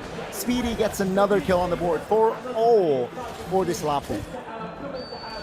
Yeah, but honestly, I think the trade is, well, good for Team Falcons. Uh-oh. Dragon stun, cancel. Troll will not be able to escape that time. That's going to be the Sanguine Claws canceling the Feather Airstrike. Alpha was in a very peculiar position and will be punished. It's a 1-for-1 roam for EXP from that interaction while the turtle is up. Let's see, Retribution is online for both junglers. Boyet, heavy spin, will pop it. That's going to be Throwboy this time, connecting with that Retribution. Sanji! Uh-oh, that's a lot of damage here. Ice Cream is able to find the connection, but Cuffin is able to flicker out of danger. Feather Airstrike committed! Speedy! Overextension there, and will be punished. Axe overstayed. Yeah. And then, gotta wait a second. Sano is getting the execution towards Quanok here. Troll has been locking down some of the members of X-MENA really well with the way of Dragon Man. But yeah, back to the point earlier that I was gonna mention. I think Falcon, or Team Falcons initially won the trade when Sano was just farming up a storm in the top lane and also getting the turret as well, while also denying the minions towards Speedy. And Speedy getting 4 kills in early game is not really Lapu, yes, you want to snowball, but maybe getting the kills is not something that you want to do, you know? That is for gold laners, but Boyet getting engaged on. Heavy spin. Okay. Will be able to stay away from that fight, but yeah, you're right. Just give the skills to Throwboy, man. Even Alpha, you know? Give some love towards them. Now, they want to siege here in the mid lane. Is this the right call? Oh, Alpha finding one in the back. That's going to be Sano in trouble, but take a look at Throwboy. Throwboy again taken down. That's going to be Quanok here being targeted. Will be taken down by Troll. That's a big 3-man knockup. That's going to be Falcons with the green light. They want this engage. It will not be able to find a connection just yet, though, and will hover around and be patient. At the end of the day, it's a 1-for-2 in favor of Team Falcons. Now they have the idea. They have the momentum here. It seems like they will take their time. Yeah, it's not looking good at all for Team X-MENA here. They do have the late game insurance in Sicilian, but I feel like it's gonna be, they gotta wait for quite a long time to be able to use that to their advantage, man. Yes, the Bat's Feast and also the Sanguine Claws, so those are gonna hit like a truck later on once you get the penetration items, but you gotta stack up the stacks first. But Troll, though, going on towards Speedy. Yeah, Speedy with the flicker wasn't able to escape there. Too much burst damage there from Coffin. Now, with a 5v4, I don't think this is a great or a wise decision to fight. Let's see Alpha tanking in front. That's going to be Sanji as well. Getting out! Sano finds the angle to take the Alice down. Wow, again, the coordination here from Team Falcons is just sublime. Throwboy, peculiar positioning. Troll is on him. That's going to be the Traceless towards the back, but Cuffin has an idea. Feather Airstrike not landing. That's going to be Lord, though, taken by Akai. Troll will be able to escape. That's going to be the trade of Lord for Troll. Speedy looks for an angle, doesn't find it, and that will be all, folks. Yeah, it's sporadic for Team Falcons, but they definitely know what to do here because they can play the kiting game, man. They're not really playing with the timer gone in. They're not playing with the window. They're not skill reliant like the X-MENA's composition. You gotta wait for the Throne of Blood, you gotta wait for the bravest fighter, and even then, the damage output will be pretty much limited compared to Sanji, compared to Sano that can throw out damage with the Rhapsodies and also the current calls anytime they want to. First kill of Sanji is gonna be very punishing towards the frontliner of X-MENA, and that is why so far Falcon, even though they play not really the cleanest MLBB so far, but they got the jump in. Oh boy, Pot with a heavy spin will not be able to escape. Chorley, 1 HP with the curtain call and will be taken down by Granger. That's going to be the collapse though. Alpha finding a kill. Both mid laners going down. Mid turret taken. Rice Cream looks for an escape, doesn't find it. Speedy though will escape. It's a 3-for-1 again. Now X in the flanks. Alpha looks for an engage. Awkward one. That's going to be a free kill for Sano. 4K on the board here. Gold lead-wise for Falcons. They want the mid. That's a lot of burst damage coming from 3 members of Team Falcons. They got the kill, they got the wipeout, and they got the turret as well. Yeah, and once again, yes, they do have the late game insurance in Sicilian, but sometimes even though Sicilian is a bit more, I guess, like, he doesn't need a lot of peels, right? But he does need a bit of setup that can help him to be able to be relevant much faster. But the roamer of X-MENA is a Baxia, which is very much utility limited, especially in the late game. It already falls off as a jungler. It falls off even more as a roamer because right now you're just a walking sandbag, right? And the punish is gonna be easy, especially for Sanji, man. True damage is gonna be bursting down towards Basha like hot knife through butter. We'll see though in the live cam here. It looks like they're trying to set up for a split push, but they do have the Mountain Shocker to spot up everyone. So Throwboy finally playing a bit more safe here after 4 or 5 kills already on him. Not really the greatest of starts in these 3 games of Grand Finals, man. All on Yisun Shin, by the way. Yeah, all on Yisun Shin for Throwboy. Alpha, oh, that's a lot of burst damage. Oh, taken! Sano finds the kill. Rice Cream cancelled, way of dragging on towards the Sicilian. Thank you very much, says Sano. And that will be Rice Cream isolated as well. 3 members quickly deleted by Team Falcons. Wait, isn't this endable? There's still a bit of waves here. Can't they clear? Speedy still has the bravest fire. They will concede the mid turret though, and seems like Team Falcon says, yeah, that will be all. We'll focus on the Lord. Oh, great reaction there by Cuffin. Stylen to deny the connection of that Mountain Shocker. And now with 5 members practically up, it will be a free Lord for Team Falcons. Yeah, and this should be an easy one coming in from Team Falcons here. A lot of siege potential with the Granger and also the Farsa. It definitely outweighs the amount of damage that Quanok can output, especially with the fact that he already died 5 times so far. And you don't want to do that as a mid laner. Troll has been trolling Quanok so far. You gotta target his back, this Sicilian man, and the fact that he's rocking the flicker will not help him much too. We'll see. Falcon knocking on the doorstep. Yeah, that's gonna be the quick engage. That's gonna be Quanok down. The Lord is still up. Alpha off the board as well. The win is definitely within their sights. Now that's gonna be Speedy flickering towards the back, but that's not enough. Ladies and gentlemen, it is going to be another wipeout before Team Falcons soars again in Game 3 to claim the first team to get to 2 points.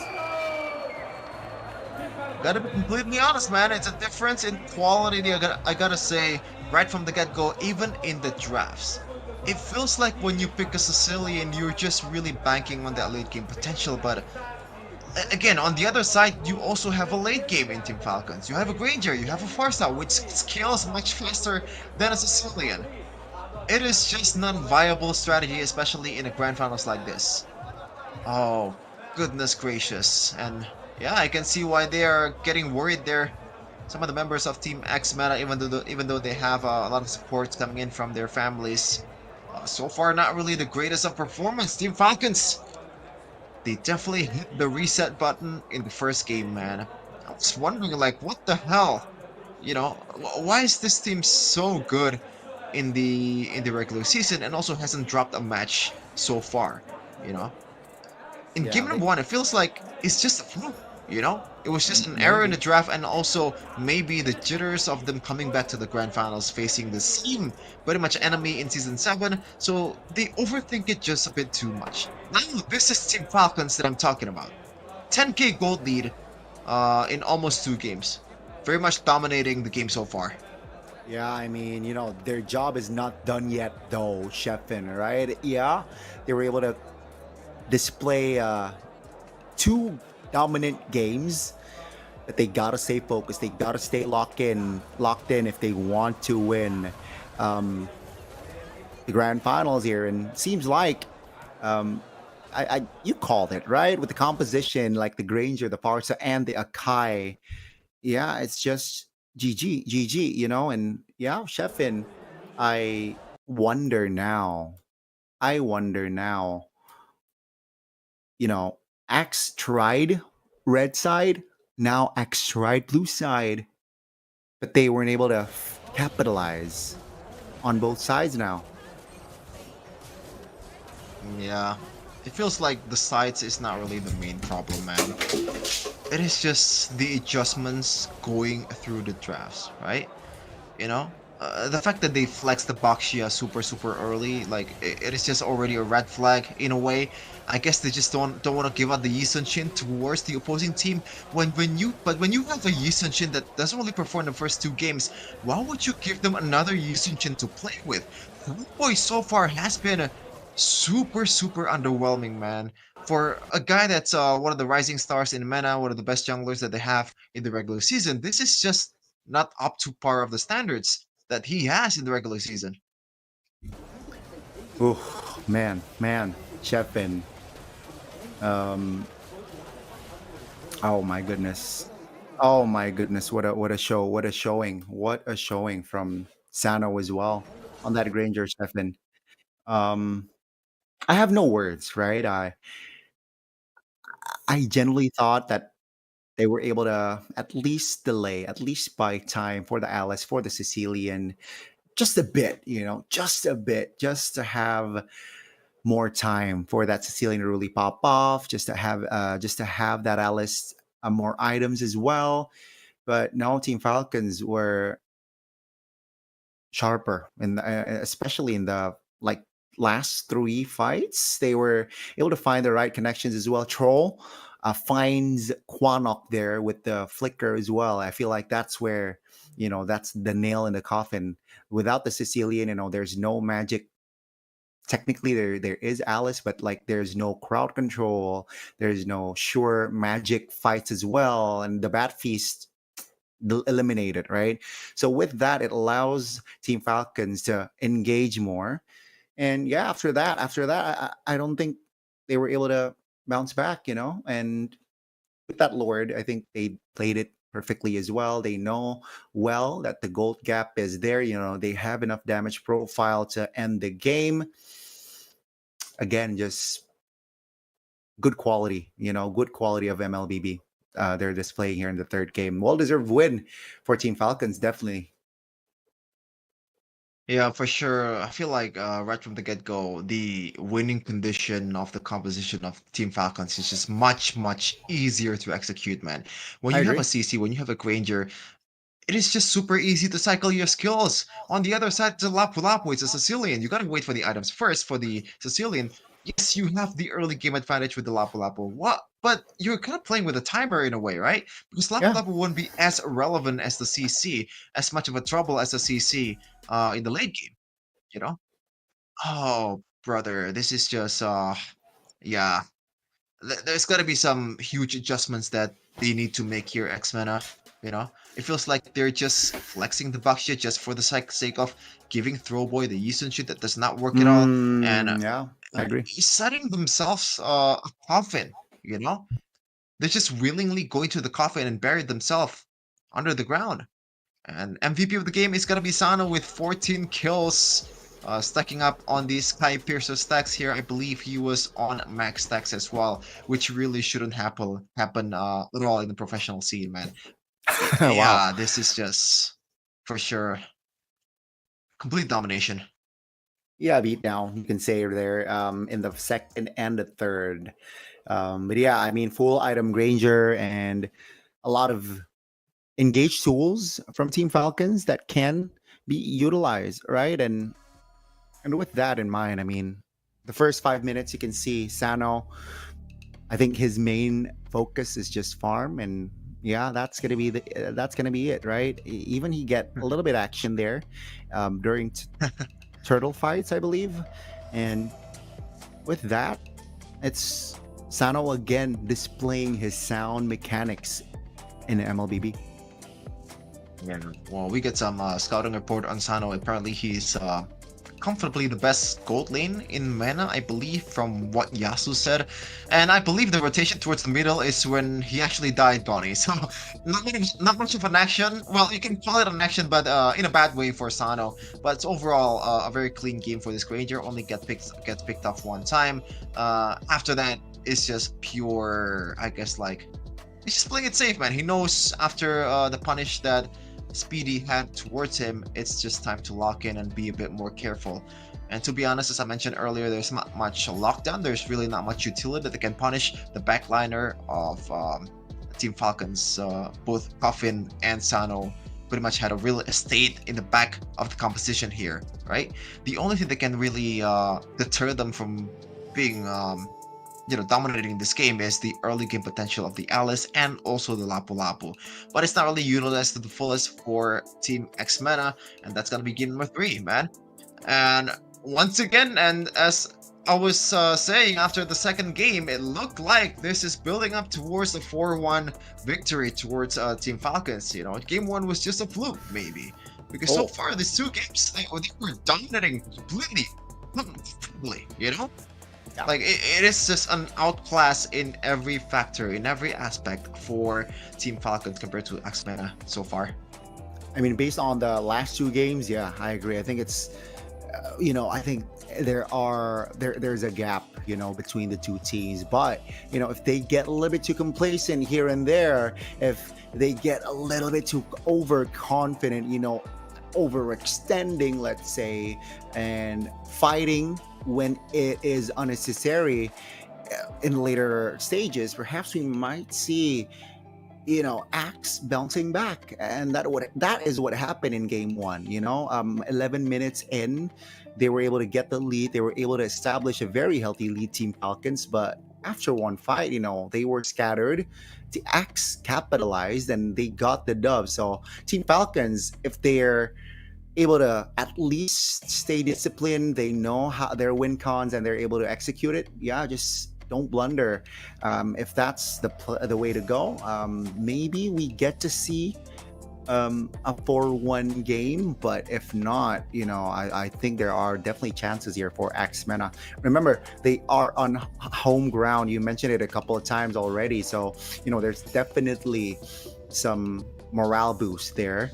But hey, sometimes, I personally, I used to compete sports. When I'm away, that's where is, I like playing away more than home sometimes. So, but yeah, that's again preference. I haven't been playing competitive anything in so long, but I kind of get what you're saying, Connie. Sometimes it's a bit more satisfying to shut down the opposing crowd rather than please your home crowd, right? I play basketball, so I think for me, hitting a game winner in a away game feels much better than home game, home turf, right? Because you just want to prove all these haters that's against you that you're wasting your time coming here. Nah, just kidding. But yeah, I prefer silencing the home crowd than listening to the cheer of a home crowd. I think that's the word. That's the way to put it. That's my take. That's my preference, at least. For sure, man. But hey, game 4. Yeah. I think look at the left-hand side. I would be in that position too if I were to be down 2-1 after a two game domination from Team Falcons, man.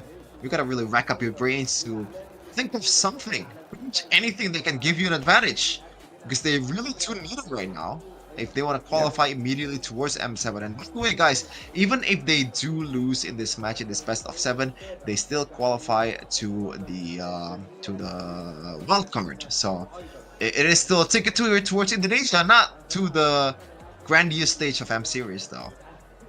Yeah, they have a chance though to get to M7 through that wild cards. The team that loses this grand finals, but the team that wins automatically, right? Say hello to M7. And as it stands, Team Falcons are ahead. So let's see. Will they be able to stay sharp, stay locked in, right? Just to get that first win after the third game, or rather after the fourth game here. If they're able to win here, they are at championship point. One more point later on. But let's see, will X MENA deny that opportunity and make the series to a 2 apiece, Chefin? Again, it seems like from the I guess from the facial expressions here, they're trying to recover. They're trying to reset here. But yeah, it seems like the draft is about to start soon, Chefin. Yeah. I feel like it's a different situation here for Team X-Men. If they do have something in their bag that they haven't shown yet, it wouldn't really make sense, right? Because I think at this point they should have shown it already. They're down 2-1 in the grand finals of MPL MENA Season 8, you know? Like, it makes your life a bit more easier if you win this one. You don't have to qualify through the wild card to get the DM7. And you get more money, by the way. 30,000 grand or 30 grand for you if you win MPL MENA Season 8. Second placer will get 13k, I believe. And finals MVP gets some bonus as well in diamonds and also, you know, real money as well. So they're not gonna turn down that offer, right? Because it's double the money, even almost triple, by the way, if you combine with the finals MVP price. We'll see though. Exactly. Still with the same expression from X-Men player, man. They are thinking super, super hard right now. It feels like they are at the end of the tunnel and there is no light that's coming to greet them. I mean, they still have an opportunity, Sheffin, you know? But I think that's just a gesture of locking in, you know? Let's see, though. Let's see, right? The drafts.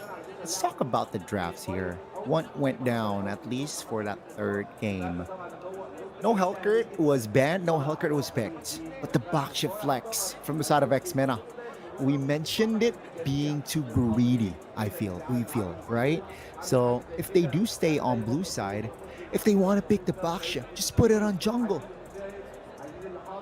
I think that should be the ideal route here for Team X-Mena, man. But again, I'm super worried about the draft for X-Mena, man. The fact that Boyet so far in these 3 games has been rocking the utility, and they are fine and dandy, man. There's really not much, I guess, like, contest, not much competition going on against from X-Mena. With this kind of picks, it's worrying, you know? Because he hasn't even shown you 50% of his bags. And you already down by this much. Yes, a game number 1 win sounds quite nice, but it really just feels like a fluke at this point. Just Team Falcons not really drafting a proper composition around the Fredrin, you know? It's just pretty much lacking in damage, and they're lacking in discipline too. Game number 2, they were definitely gaining a lot of confidence, you know? So I wonder what, you know, what was the huddle look like what was the conversation, what really made them be able to hit the reset button so fastly, you know?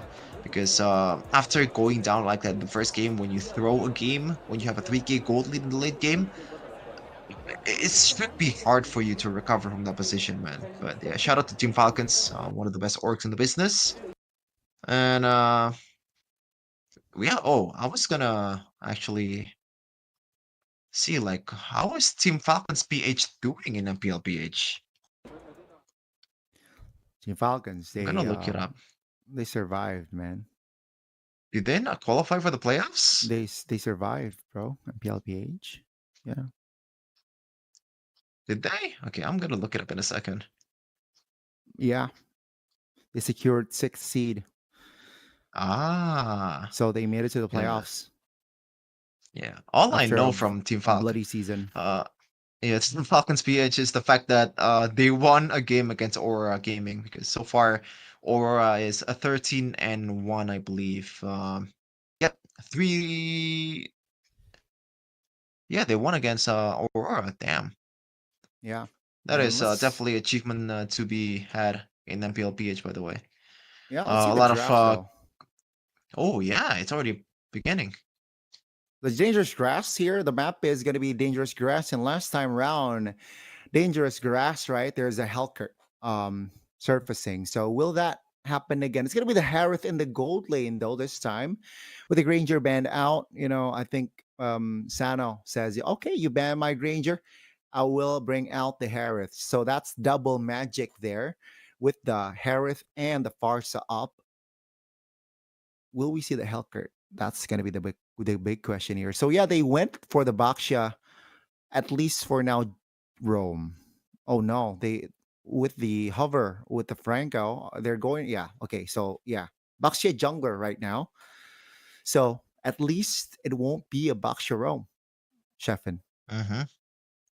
Yeah, it's interesting that Team Falcons did not pick the Gacha super early in this draft, by the way. I feel like the Gatot CC combo is just an automatic, almost a surefire way to lock down two members of the opposing team, and that gets you win most of the time.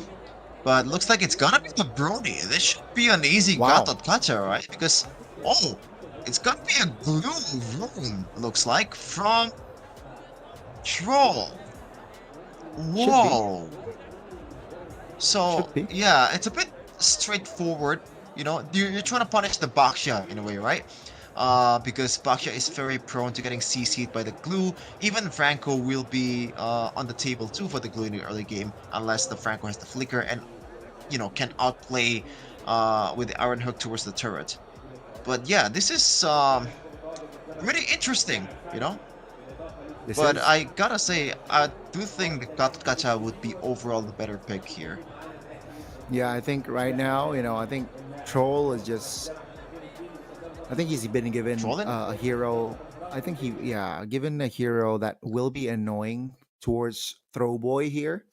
And for the first time in the grand finals, Throwboy will play not the Yisun Chen, will not play the Yisun Chen here. So let's see here. Will the Baxia be able to equalize the series, or will Team Falcons stay ahead, soar again in game number 4 this time round, and potentially claiming championship point? Lanadon, here we go.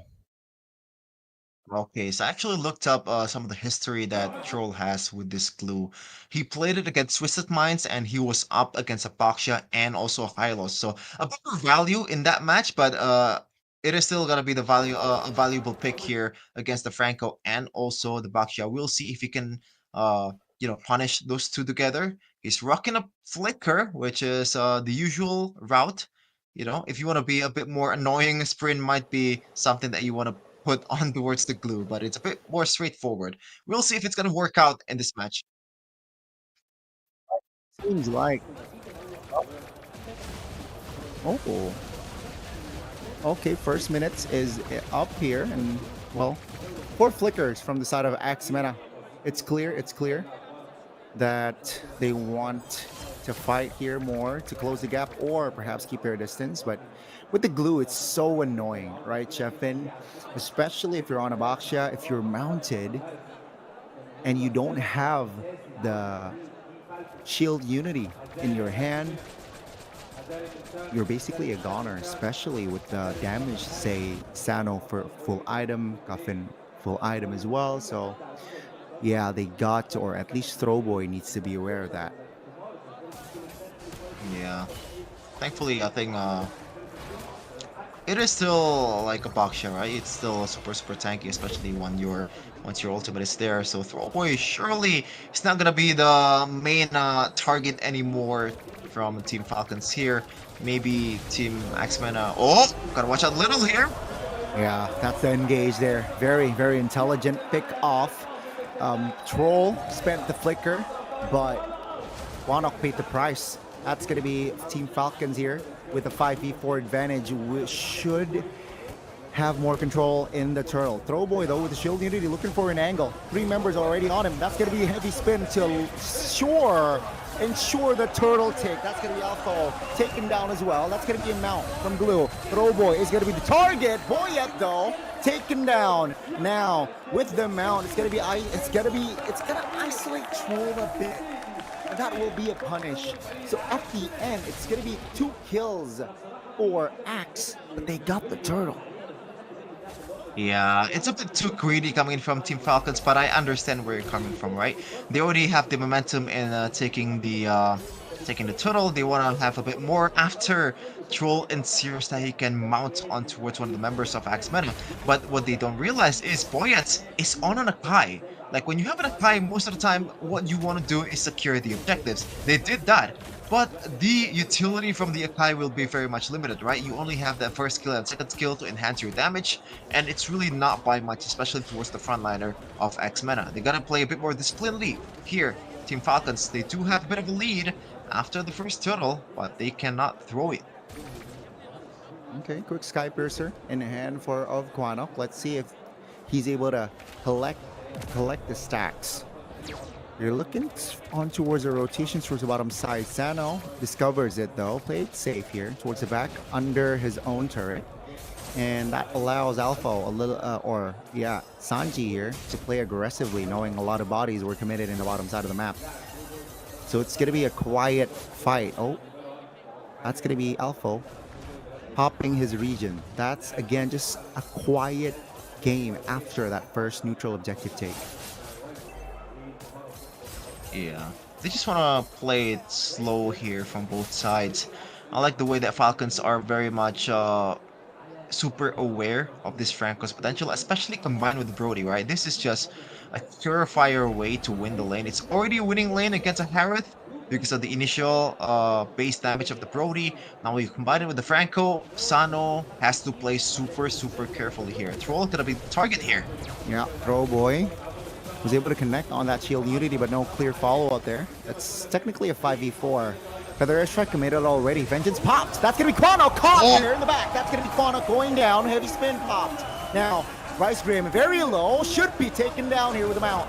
That's going to be Troll collecting a kill. Sano pops the Shaman Force, but Speedy dies elsewhere in the mid lane. 3 bodies of X-MENA on the floor. They're looking to see to the mid. That's going to be Throw Boy taken down, and that's going to be Turret falling. Turtle secure as well. Team Falcons here shifting their gears. Oh man, Troll, like, I thought his window was gone with the fact that he was pretty much steered away from X-MENA's turtle pit at the time, but he still has the flicker, and that slam pass combo is working out quite well with the flicker so far, Gani. As we gotta take a look at the replay here, it's also set up by the curtain calls of Sanji, man. What a beautiful combo, and Boyet with the follow-up as well towards Rice Cream. And even Sano joined in the fight earlier too, so he is much more activated early. What's gonna happen there? Yeah. Troll was taken down there. If you take a look at the PIP in the bottom side, a little bit too aggressive there, a little bit too ambitious, perhaps, from that glue. Quick to punish there from X-MENA, which allows the structure in the top side to be vulnerable, and X-MENA will claim it. So it's a trade technically. They lose the bottom structure, but they take top. Yeah, it's still an okay trade to be conceded for Team Falcons here. As once again, this is a Lapu, so it's gonna fall a bit towards the late game. The CC will have a lot of advantage, especially with the fact that there is technically 3 frontliners from X-MENA. That should be a way for them to punish Troll. I think there was a concealed play, but he got spotted out. Good one there coming in from X-MENA. And Team Falcons, they're still playing disciplinedly here, knowing that the Franco is still lurking in the dark as they try to just trade again. These 2 teams playing it intelligently, Gani. Yeah, it seems like Speedy is very comfortable here on this Brody so far. Taking another structure in the bottom side, so 2 tier 1s will be taken down. That's going to be a hook and the hunt connecting. 3 members is definitely too overwhelming for Sanji. Will be taken down. Boyet, though, will sidestep from that potential engage. The bottom side looking juicy. Will not commit there. It's going to be the clear here from Boyet. Turtle is up here. Seems like, yeah, X-MENA will shift their focus towards the top side of the map. Oh, no. With a flicker, looking for a play, doesn't find the connection.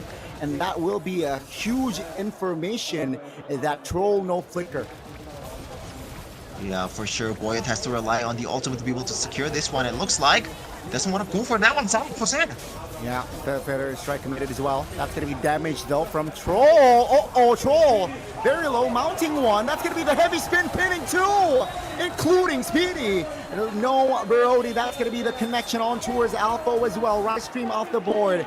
Take a look at Throw Boy. Isolated in the front. 5 members. It's definitely too much for Baksha to handle. He will take the roamer down though. but that will be a wipeout for Team Falcons. Raid 1 coming in from Team Falcons, even though they lose out on the objective, so they lose out on the potential shield 2 provided by the turtle, but they somehow, in some way, was able to win the team fight. Coffin did have to use the flicker to get away from the ultimate of the Kimi. Now Team Falcons, they have a pretty solid lead to build on, and they also have a lot of late game potential here with the Farsa and also the Harith. And you might think they're kind of lacking in physical damage, but no, Sanchi will be there as the frontliner shred here, as we gotta take a look at the replay on what really happened at the time. Alpo, I don't think he went for the best of targets, but Boyet is the one that really turns the game around in that team fight, man. 2 men pinned down, and technically 3 provided by the curtain calls as well, right? Because when you pin down one guy, you pretty much pin down the other too. Yeah, definitely. Unfortunate there for Speedy. That's a hook landing on the Panda. Oh, what? That's going to be the Hunt connecting. Oh, in the back, that's going to be the Lapu Lapu looking for an engage. Quick cover, quick peel. But take a look at the front. Rice Stream mounted. Winter Crown, Alpha top falling. Troll will be next as Quanok secures it. 1-for-1 so far. It seems like Team Falcons has had enough. Let's just go back 10 seconds on the clock for the Lord, and let's shift our focus there. Yeah, I gotta say, in a team fighting potential kind of situation, I think a trade for a Lapu for the glue is actually worth it for Team X. Obviously, economy-wise, it's not good for Team X-Men at this point, and also the fact that Team Falcons will just try to convert on towards the neutral objective here. This is a winning trade at a time for Team Falcons. And it's gonna be Nakai and Boxia objective battle here, so Boyet will have the advantage. No the ultimate for the bikini. Yeah, no ultimate. That's going to be the Shaman Force pop. Feather Air Strike as well. Take a look at the back. That's going to be Troll jumping, pinning as well. Troll Boy isolated, taken down. No retribution for X-Men Speedy. Mounted. That's going to be Speedy off the board as well. Take a look at Alpha trying hard, trying his best, but it won't be enough. Asano collects the kill, and Alpha, Throwboy, and Speedy will be off the board as Team Falcons will claim the Lord. Yeah, it is just hard. Like, it's not as, you know, I guess like invincible. And you thought this combo of a Boxia and also the Franco, if you play it right, it's gonna look invincible. But Team X-Men, they didn't really play it right, man. They gotta wait for Rice Cream to get a hook on towards pretty much anybody at this point, because they have 2 marksmen. I think they have enough damage to be able to burst down some of the frontliners of Team Falcons, even though if it's Troll. So they gotta be a bit more patient, especially with the fact that it's an Akai and a Boxia. Even though you have the advantage or you drag down the Lord onto its position, it's not gonna be beneficial for you, because most likely Boyet will use the heavy spin to get you away from the objective fights, right? So Team Falcons, great job in that exchange earlier, but Team X has to be a bit more patient and pick their targets, pick their spots correctly in this kind of team fights. You definitely have to be more wise in picking fights here. They got to deal with the lore now. Oh no! They're airstriking the bottom side. That's a little bit too premature, I feel like, but they will take the tier 2. And the mid lane is quite vulnerable as well. That's going to be the fight. That's going to be the engage. They're looking for the collapse. That's going to be Coffin off the board. No Farsa. Rice Stream flicker out. They jump in. Feather airstrike. Boyet backs away. Axe Mena will find the recovery right here, right now, as Sano is vulnerable. And Quanok will secure the kill. 3 members now. 3 important members off the board. And Axe Mena will take a breather. Oh, it's, I think, just pure miscommunication. They didn't really communicate properly. First of all, on the engage in the bottom lane earlier. Quanok, I believe, didn't have the flicker, so that's why Boyet pulled the trigger on towards the Kimi, you know? But, oh, actually used the flicker after the initial engage, so that was a resource burn down, right? So the main objective is just to be a bit more conservative with your resources, right? Because you already have your heavy spin popped. Sano already used his Command Force pretty much to no one, you know? And the Feather Strike is not gonna be there. It has to be communicated, you know? You can just go in without a plan, even though you are up by 3k gold lead. The retaliation prowess is still there for X-Mena, especially with the fact they have 2 marksmen here that can punish you quite easily. Kimi will skill, the Brody will skill. You gotta respect that. Definitely. And with that, right, Team Falcons cannot be too complacent. Like you mentioned, Brody and the Kimmy Wolf skill is that's a conceal. Oh, looks for an engage. That's a flicker committed. Rice Cream now. Very vulnerable target. That's going to be Rice Cream popping the winner crown. Troll, though, looking for a mount. Take a look at the back. That's going to be Sanji feeding alongside Sano Alpha in big trouble. That's going to be Troll losing immortality. But take a look at the damage from Sano, who is just free hitting at this point. They will lose out on Troll, who's isolated. Oh, the hook and the flicker lands on the Lethal Wanderer. So unfortunate for Rice Cream. yeah. And now, oh man, Team Falcons, they set that up quite decent, I gotta say, but it's not really enough. The damage coming from Team Falcons, you know, the Harith, you know, it's still a late game monster, but there's a lot of magic defense. Yeah, that's a hook landing. That's a hook connecting as well. Now the Lord, boy, it is quite low though. Throw boy, applying pressure. That's going to be Quano collecting too as Throwboy collects the Lord. Take a look at the back. Alpha just buying time and will sacrifice his life. They got the Lord, and it will be a 2-for-2. So 2 times Alpha being the backbone of a team fight, even though, as I said earlier, Lap will kind of fall off in the late game, but he plays his Grievous fighter perfectly in 2 team fights. In the first exchange, he was able to zone out some of the members away from Team Falcons. In the second one, it's pretty much the same, you know, most important damage dealers of Team Falcons was not able to get close just because of the fact that Alpha is there with his tankiness and also the little bit of damage that he has, which is still relevant towards the backliners of Team X. You know, they are still a target. They can be bursted down if you have the Warp Axe, if you have a bit of a extra damage with the Fury Hammer too. So now Team X has the momentum. They have a pretty good siege also. They gotta watch out here, Team Falcons, with the hooks as well. Yeah, you can see the gold gap is decreasing here for Team Falcons. Like 2-3 minutes ago, it was 3K, and now it's just 1.5. So very comebackable here. X-MENA is definitely applying more pressure with the Lord and marching the bottom side of the map. And Team Falcons, they look for the defense. Do they have great D though? Let's see. Yeah, it all starts with a D. Okay, the hook is still on cooldown. Feathered Airstrike could even pop, but it looks like the turret will go down to the Lord. One more hit will do it, but they were able to clear that one just in time. And Team X gotta wait for another wave to take this one for themselves. They still gotta watch out for the hooks though. We'll see. Bottom side is very, very vulnerable. Mid lane is where they're looking for. Will get the clear so far here. Team Falcons will just sacrifice the bottom tier. No use in defending that one. 60 seconds on the clock here for that next Lord. Not evolved just yet though. Keep in mind on the clock here, just under 18 minutes unless they delay. And yeah, Team Falcons there. Yeah, basically, gold gap is gone. X-MENA have equalized here in the gold department. 16 minutes in though. We're in the late game, baby. Yeah, I think it all comes down to, first of all, the initial hook from Rice Cream, like how good it is, like which target does it land to. Like if they can get Coffin or Sanji, that would be probably the perfect target. I think Sanji would be a bit more valuable here than Coffin, I gotta say. You know, just because of the fact that he is the sole physical damage dealer and he is also the frontliner shredder that Team Falcons, you know, the launch shredder that they have.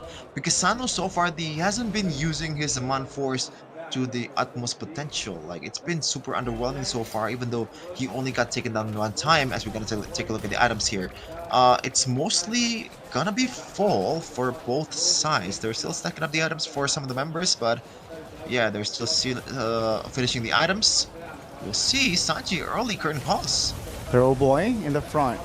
Sandbagging, Feather Airstrike pop. Rice Stream now will be eliminated, losing immortality. Heavy spin pops, Winter Crown just to buy time. Quad free hitting in the front. Not gonna be speedy though. Looks for an angle. It's still a 5v5, folks, as Rice Cream looks for a recall. No, he will not commit it. He needs, one member though. That's gonna be, Throw boy. Recalling. That's gonna be X-MENA looking for a delay. They got it, right? They have more control in the river.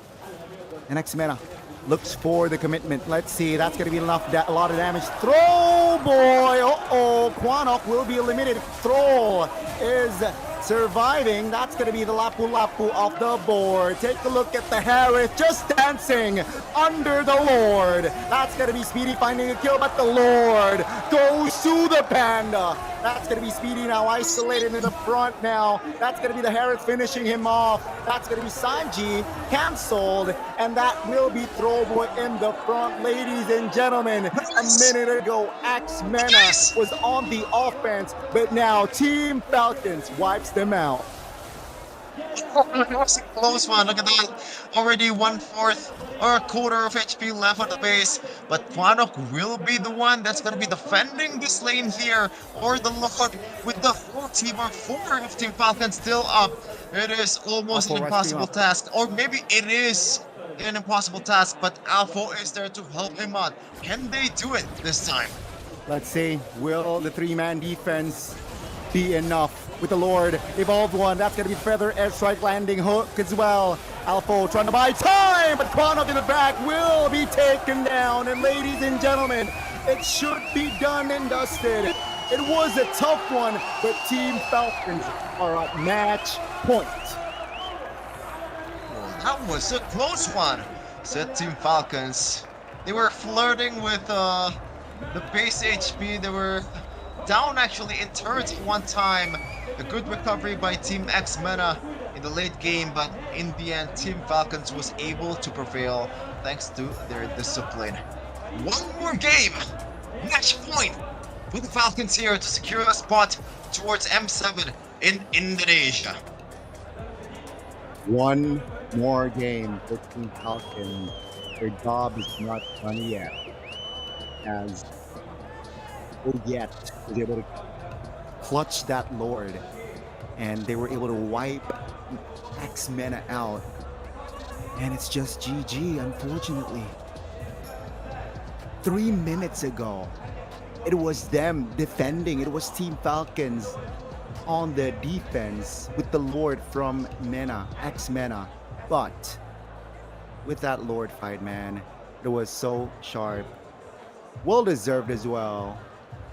But boy, oh boy, championship point for Team Falcons. Yeah. I think some of the members of Team X-MENA has to realize their value in the late game, right? Especially Quanok, man.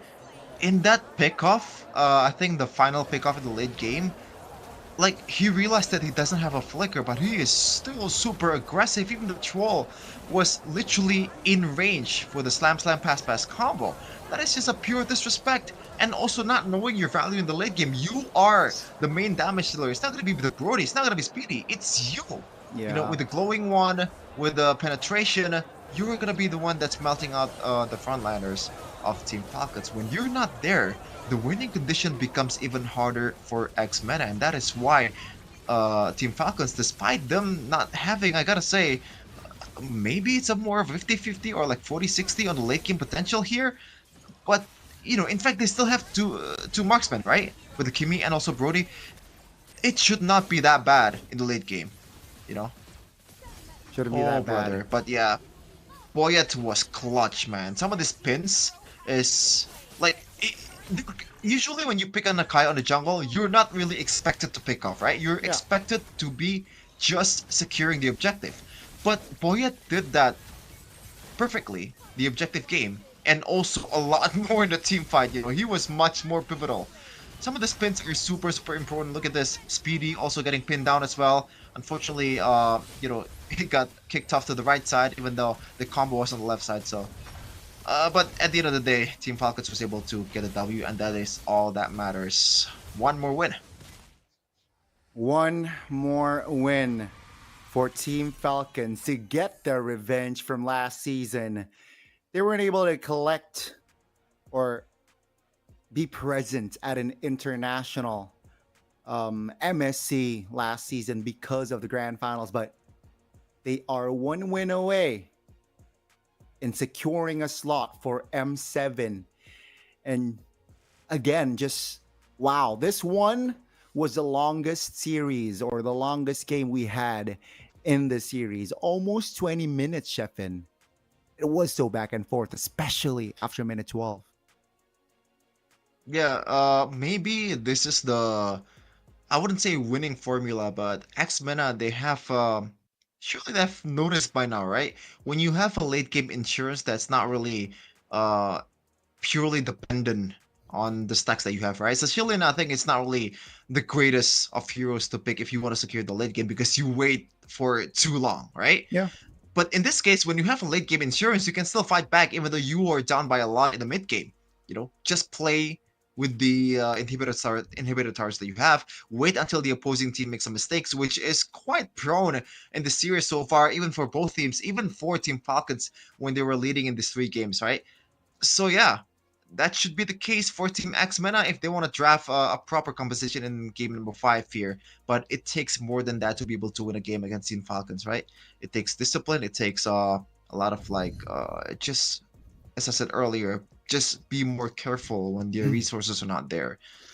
Uh, the lack of respect just kills them, man. And Troll, shout out to him as well. He was able to kind of carry the early game to mid game as a glue. A lot of good slam pass combo that he had. But Coffin is gonna be the MVP here with a mighty fine KDA. Not really the greatest of executioner here for 2 and 18, but he doesn't hold that Sky Piercer, so it really doesn't matter, man.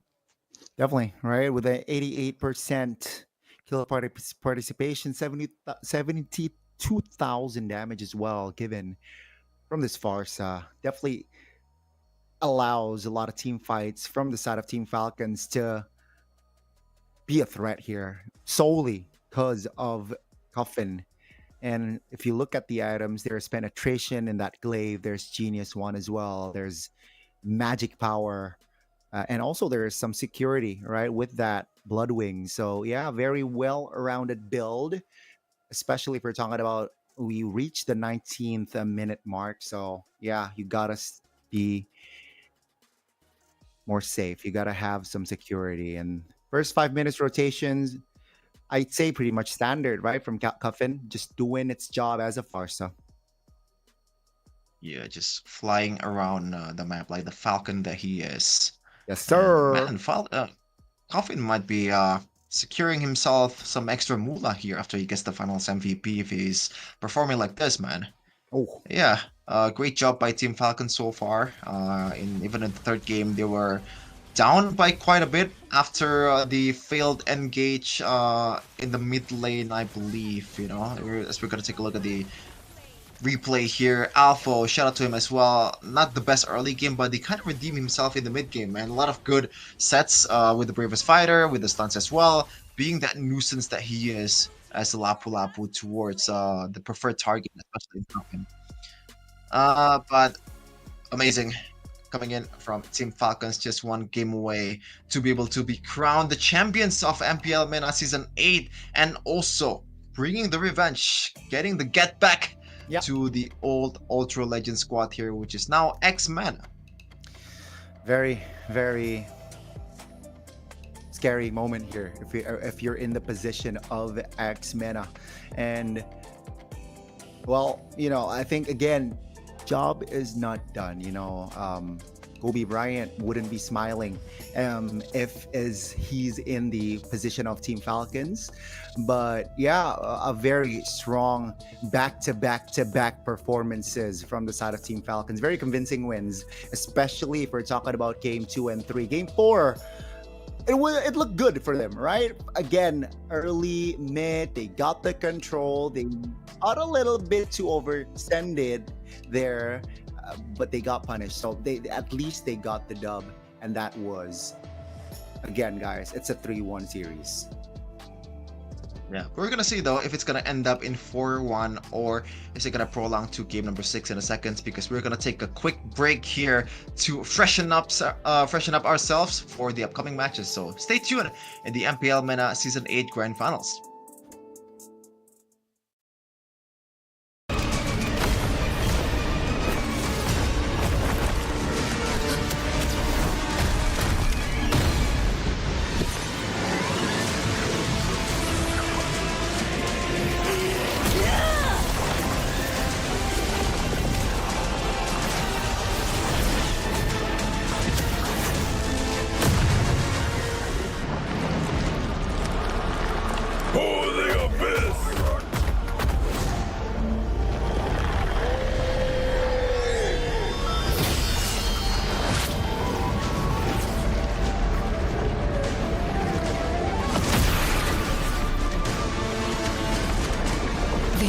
wretched spores reek of its corruption.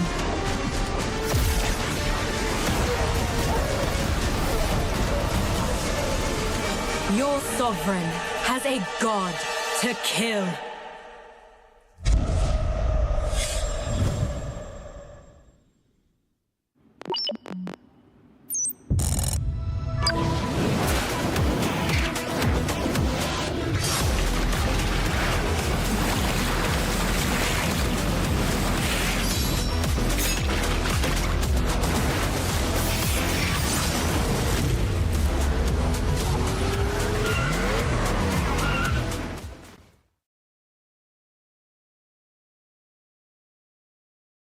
ثلاث مراحل.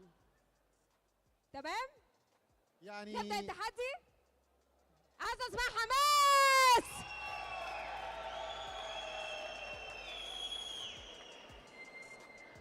طيب هنعوز الناس ترفع ايديها وهنختار واحد واحد، بس خليكم فاكرين هي ريسكي، يعني هتستكفي بالمية يا توصل وتخاطر وتراهن وتوصل للألف. صعبانين عليا، ما خدناش ولا واحد من الناحية اليمين. من الجنب ده؟ صراحة مقصرين في حقهم. طيب طب هتختاري؟ اختار.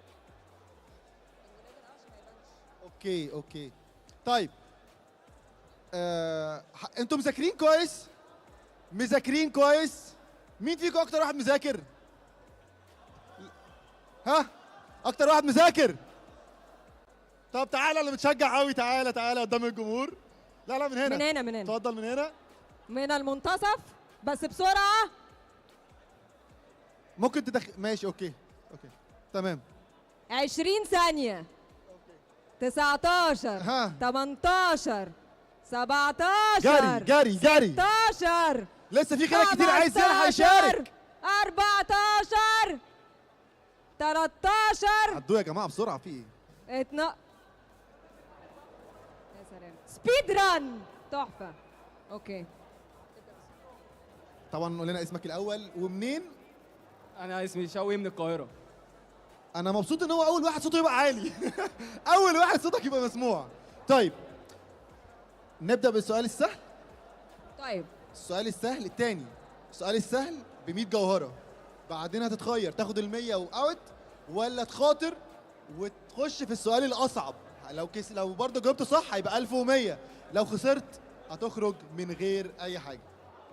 يلا بينا. نو ريسك نو فن. بالظبط. ورينا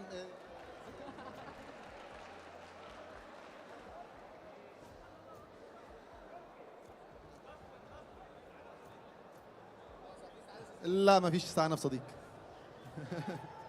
طيب أول سؤال هيكون سؤال سهل. اذكر بطل عنده سكيل أو عنده باسيف أو يقدر إن هو يصحي واحد من أعضاء فريقه لو ميت. رافاييلا. طب يا جماعة يا جماعة انتوا شجعوا الراجل بيكسب. ممكن تبقى أنت اللي عليك الدور. طيب عندك اوكي خش في السؤال التاني يا ياسمين. طيب في خزنتك دلوقتي 100 جوهرة. المرحلة اللي بعدها والسؤال بيقول في الريسكي تشالنج اذكر 3 هيروز عندهم 4 سكيلات بدل 3. قد ايه الوقت؟ على طول؟ طيب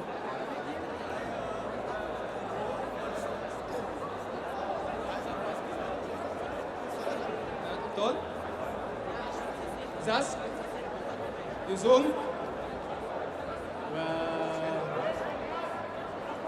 5 4 3 2 قال وبكده معاك 1100 جوهرة. حابب تجازف؟ يبقوا 10 أضعاف، يعني 11,000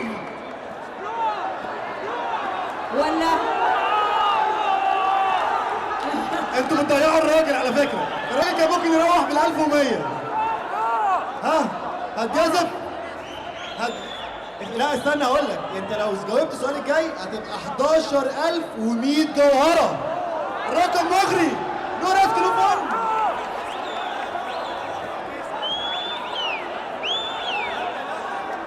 كرر بسرعه. ولما اخسر مش تخسر. مدمنين رهانات مش ممكن. بسرعه كرر.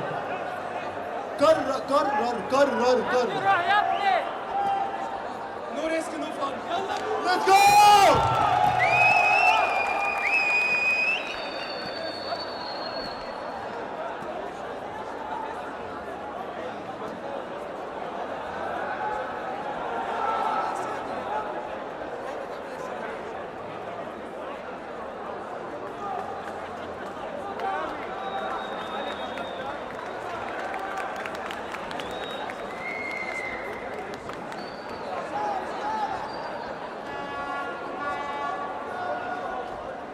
طيب احنا برضو مش يعني بان هو اول مشارك، مش هنحاول ان احنا نقرص شويه. لا لا لا لا لا لا لا. طيب السؤال ببساطه هتذكر عدد واسامي الرولز اللي بيكونوا ظاهرين فوق وانت بتختار البكايه بعد كلمه الاول. وانت بالدرافت بيظهر لك تختار ايه الرول اللي انت هتلعبه اللي فيه البكات. في حاجه بعد الاول يبقى في واحد. هم كام رول وهتذكرهم؟ فكر غير الاول. فكر في السؤال والاجابه اللي انت بتقولها دي هي دي. وكم عددهم؟ بس فكر. انا بنبه اهو بقول له فكر. يلا لا لا لا لا لا لا لا لا لا لا لا لا لا جماعه ده 11100 جوهره. 11100. يلا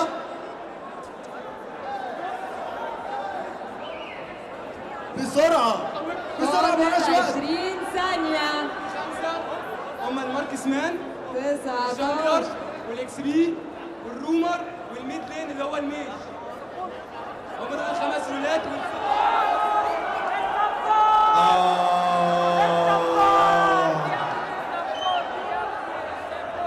لا لا لا لا لا لا، ده انا قلت هبدأ بحاجة سهلة شوية.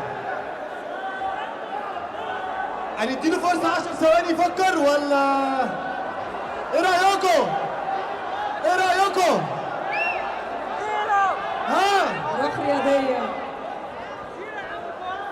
فايتر والميج والماركس والسبورت والتانك والجانجلر. جانجلر مرتين. ماركس مان هو ده اللي ناقص.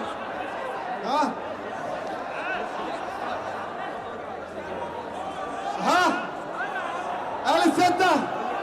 ألف مبروك عليك. 11100 جوهرة.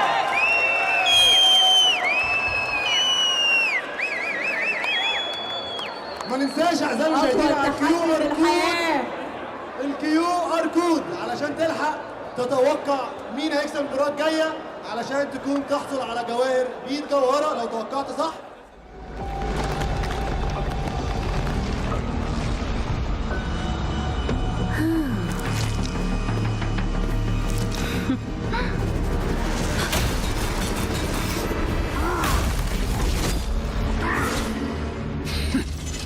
Does the Lord of Lava also crave the Sovereign's blood? Fool! The tyrant's remains will only bring doom! Their brutal dominion, our warriors were corrupted into foul bonds of decay. Sovereign of the Abyss, Obsidia. The curse still flows within the Sovereign's blood.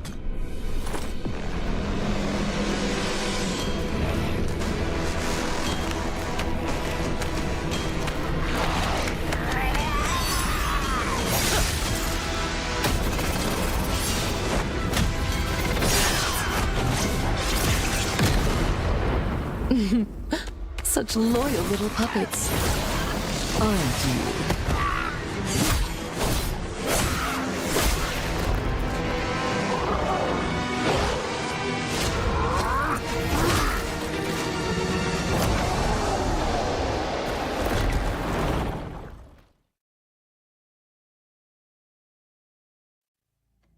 Welcome back to Grand Finals of MPL MENA Season 8 here between MENA and also Falcon Esports, or Team Falcons that's currently leading 3-1. They are one game away to securing the championship of Season 8 and also a ticket to Indonesia in M7, Gani. Well, it doesn't look good here for MENA, unfortunately, right? Even though they got the first game, they were able to set the tone of the Grand Finals to their advantage, but they could not keep up. Game 2, Game 3, it was a dominating win for the side of Team Falcons. Game 4, a little bit back and forth. It was the longest game of the series, but Team Falcons was able to pull it off at the end, and they are sitting at match point, like you said, Sheffin. And guys, in case you tune in, that was what happened before we focus on Game 5, potentially the last game of MPL MENA Season 8. Now, will MENA deny that? It's going to be the question here, because Team Falcons, remember their agenda, Sheffin. They want revenge. Season 7, they weren't able to pull it off. They were at the Grand Finals, but they lost against Ultra Legends, which deny their opportunity in competing MSC, but one game away for M7. Will they be able to pull it off this time? Team Falcons, they definitely took notes on what happened in Season 7, man. Not only they took notes, they definitely applied it to their heart. You know, ever since the season starts, we expect the old Team Falcons a bit more, more personalities in the interviews, a bit more fire, a bit more spice. But no, this season, the agenda is literally just to beat this team. This is going to be the end goal. This is what our eyes are setting towards to. And it's been working so far. They're up 3-1. It takes a mountain of effort to, first of all, come back from the 3-1 lead. It also takes a mountain of mistakes for you to blow a 3-1 lead. That's why it doesn't really happen that often, right? The only thing that I can think of is probably in Indonesia. It was like MDL Grand Finals. Like Geekfam was able to come back from 3-0 down. That's a bit better, I gotta say. Coming back from 3-0, like, how would you feel, Donnie, if you do that? How would I feel? I wouldn't be able to sleep. I wouldn't be able to forgive myself if I were in that position. But hey, thankfully, I'm not a pro player. So I would not be in that position anyway. But hey, let's see, right? They're locked in. They know they're one game shy in lifting the championship, but they know job's not done. And we can expect them to let loose a little bit after securing the championship, right? Because they've been holding it back for so long, being super low-key, being super quote-unquote humble. I think they just it's not really humble for Team Falcons. They just keeping the fire to themselves and keeping it just, it's just a time bomb until they get the victory here. Even if they get the victory, by the way, it's still not a surefire win for Team Falcons just yet, because there's still a comeback potential. Some things in life, sometimes it doesn't go the way you want to. It's Team Falcons, if they don't want to experience that, then still, this is the time to lock in more than ever. It seems like the Angela ban is still very much consistent throughout all the matches that we have today. No Angelas and no Kaleas so far in this Grand Finals. The Uranus will still be respected from Falcon or Team Falcons. After that first game, seems like it worked out for them, right? Even with after banning out the Uranus, seems like dubs just keep coming for Team Falcons. So why fix it? Zushin will be banned, so it's going to be the box shot first pick again. Team Falcons should respond with a similar approach like they did previously, and it will be the Farsa and the CC here early up. Mind you, last game it was Cuffin who got the MVP on this Farsa as well, but a quick shake up here. Not the Yisun Shin for Throwboy. It will be the Hayabusa. I actually like this one better than picking the Yisun Shin, because in a way the Hayabusa also is a bad matchup. not really. What I mean is like the Sunshin is a bad matchup against the Hayabusa, right? Because you don't really have a lot of stuff to get away with. You are prominent to get locked down by the Ogi Shadow Kill once the Quad Shadow connects to you. Now what's gonna be the answer here for Team Falcons? Do they want to go the utility route? I kind of expected the Akai. It seems like they don't want to change too much here and picking the Yi Sun-shin right away. So X-Mena, they're not really in a rush to ban the Yi Sun-shin, even though it's one of the most prio jungler in the meta. I don't think it's really that prio anymore in this case, as the Akai will surely be locked down in the jungle, right? Unless Falcon or Team Falcons wants to go super crazy here. If they want to go the same route, it should be an Eve ban for Team Falcons, I believe, in the last match. We'll see if it's gonna stay the same, just to better the or maybe worsen X-Mena's front-to-back composition. Yeah, I like that Eve ban, right? Just go for it again. Go for it again. Oh, a different round, a different one here. Guanok will not be able to utilize the Kimi anymore. He was one of the main reason why that game was prolonged, or the previous game was prolonged, because Guanok was able to find this cheeky kills on this Kimi. And Axe says, yeah, we don't want another engaged tool on that EXP. Arlet eliminated here. Phobius comes to mind, but then, so it seems like, right, they're banning the heroes for troll here. Our roam ban seems like because CC is already on the board for Team Falcons. That might be the case here, but for Team Falcons currently, is it still gonna be the Harith? No, it's gonna be the Granger here, so they want to kite a bit better, and I gotta say I'm on board with this decision because Sano in that game earlier, his Harith is a bit underwhelming, not Wow. man, they're bringing out the heat here, Connie, and they're still sticking to the glue, even though they're up against Luo Yi. And it's a Hayabusa this time. I gotta say, I'm not the biggest fan of that blue. Huh. You're right, especially as a last pick, right? You already see all 5 heroes, then you still respond with the glue. It seems like in his mind, right? It's just create chaos during 5v5s. And if he's able to get the Baksha, sure, it's a roamer this time, but it will just dismantle the formation. Perhaps that's going to be the case here for that glue, but I'm on board because there are a lot of options on the board for that roam position. I prefer the other options, right? Not the glue, but let's see. Troll delivered on that glue last game. Seems like he want to use that momentum earlier. Ladies and gentlemen, potentially the last game of MPL MENA Season 8. Let's see. Team Falcons and X-Mena. Lanadon, here we go. Championship point for Team Falcons. Here we go indeed, as we're gonna take a look at the spells here. Nothing too crazy. It seems like both teams are not opting to go for a Purify at all. And we'll see. Look at Rice Cream is gonna get poked down just a little here. Both teams will surely pay a bit of respect here towards the front to back potential of both teams in the mid lane. Some good damage towards Rice Cream already, and he's gonna be forced to pop the early heal. And this should be a winning lane for Sanji, man. It should be super easy for you to freeze down the Lapu Lapu and get the XPs away, but Troll super aggressive early. Yeah, Flicker for Troll, revitalized for Rice Cream, so both roamers popping the spells, but that's going to be Guanok forced to use that Flicker as well.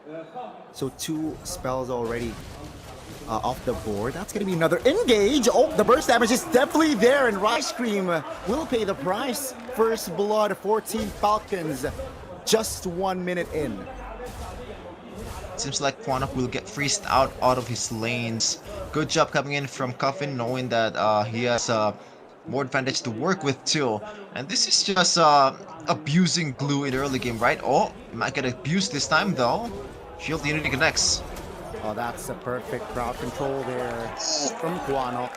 And that will be Troll without a flicker, taken down. So both roamers here went down early. Yeah, but at least X-MENA or Team Falcons, the kill goes towards Boyet. And also they got the first blood, so it is extra gold at the end of the day for Team Falcons. So trade is still worth it for Team Falcons. So we're gonna build up towards the first objective here. Coffin is on the brink towards the level 4. We'll see if they can utilize it to perfection. They want to engage. Oh, perfect Whoa. communication there. Coordination was on point for X-MENA. They were able to capitalize on that positioning, but take a look at Boyet here. Stun, heavy spin pop, throw boy! Oh. Finds a retribution there despite the heavy spin being committed. Oh man, maybe the secret for Throwboy is to get away from the Yisun Shin, man. Good still coming in from Throwboy. And now Team or X-MENA, they are in the lead economically. Diversion towards the bottom lane. No conversion just yet. Conversion just yet, you're right, but... Oh, okay. Rice Cream will take the bull crab if my eyes does not deceive me. But yeah, 3 minutes in here. Just the 3 kills here between them. Really good engage, by the way, in the top lane earlier. Just... Oh, gotta wait a little. Yeah, that's gonna be Feather Airstrike landing. Oh, the damage is definitely there. A kill for Boyet. That's gonna be Throwboy off the board. Heavy spin defensively. And that is going to be costly for Throwboy. Yeah, for sure. Man, Throwboy, you made a good play there in the objective fight. You should not be doing that, man. I don't think there's an excuse that you can make when you're a Hayabusa getting locked down by a glue, because glue's not really a lockdown hero either, especially towards an assassin. You want to use the glue to punish the frontliner, but when the assassins are getting punished, you are the one that's doing your job wrong. So yeah, Throwboy has to be a bit more careful here, even though he is on a Hayabusa. Yeah, definitely, man. Gotta be more cautious. And yeah, unfortunately, right, with that kill, it actually allows Team Falcon to be a bit more, I guess, has more ground, right? Level 7 on Boyet, Throwboy is still level 6, looking for a 7 right there on the green camp, and that's gonna be the Feather Airstrike already committed before the turtle. Is that the right call? It might be too early there, but Speedy, I don't think he's gonna be joining the turtle fight anytime soon because he doesn't have the item just yet, and also burned out the flicker. Troll goes in. Yeah, that's gonna be Rice Cream going to front with the puissance. Uh-oh, the Bravest Fighter doesn't really land. Throwboy jumps in. That's gonna be the shadow kill committed. Uh-oh, Alpha. Oh, that's gonna be Boyet though, securing the turtle with the heavy spin. It will be Kwanok pinned, and that will be a kill for Team Falcons. Now, they apply more pressure in the jungles of X-MENA. Is this the right call, or is this too greedy? That's going to be Sano jumping in. Throwboy with the shadow doesn't really land the connection that he wanted. But that will be all. Team Falcons 1K gold lead 5 minutes in. Once again, out of all the people that gets locked down by the Akai, it is the mid laner that's supposed to be in the back line. But I guess Kwanok wants to play this a bit more aggressively. It is in line with his, very aggressive persona so far in the regular season. Once again, some of the damage dealers from X-MENA has to be a bit more careful with the setup potential from Team Falcon's composition. Dash coming in from Alpha, he wants to go for Coffin, but looks like the opportunity is not there anymore. Okay, it's back to the waiting game here. Thankfully, once again, Gani, just like in game number 4, Team X-MENA, they have late game insurance in the Natan and also the Luo Yi. The wave clear is gonna be very, very massive, and it's gonna be hard for Team Falcon or Team Falcons to be able to break through this one. Yeah, you're right. Question is, are they behind a bit much here? Is this too much for Team Falcons? At this point, 6 minutes into K gold lead. Let's see. Boyet doesn't really show. That's gonna be the quad shadow. The heavy spin triggered. So that's actually a small win for X-MENA. Yeah, Throwboy is down on the HP though, while Sanji can just heal up here. So Falcon or Team Falcons can force this one out if they don't read the rotations here coming in from Quanok and also Alpo. Yeah, they're just gonna back off and try to set up for the total. But Rice Cream is already dragging the turtle down to his advantage. Let's see, both junglers not having their... No, Throwboy has the retribution, but Boyet has to wait a bit. That's going to be Cuffin, though, receiving a lot of shadow kill in the back. That's going to be two members, though, Quanok and Rice Cream, technically isolated. Quanok pulled back and taken down. It's a 5v4, Rice Cream pulling away. That's going to be Natan now, jumping back. That's going to be Vengeance Pop, but he will fall. The turtle falls for the Panda. That's Boyet securing the second one in this game. Boyet jumps in. The back chef goes down. Throwboy has two more shadows. Will find the back one. Pin doesn't really land, but that's the damage will be delivered. And Throwboy will be eliminated. Again. There's got a Bearer's Fighter towards the front.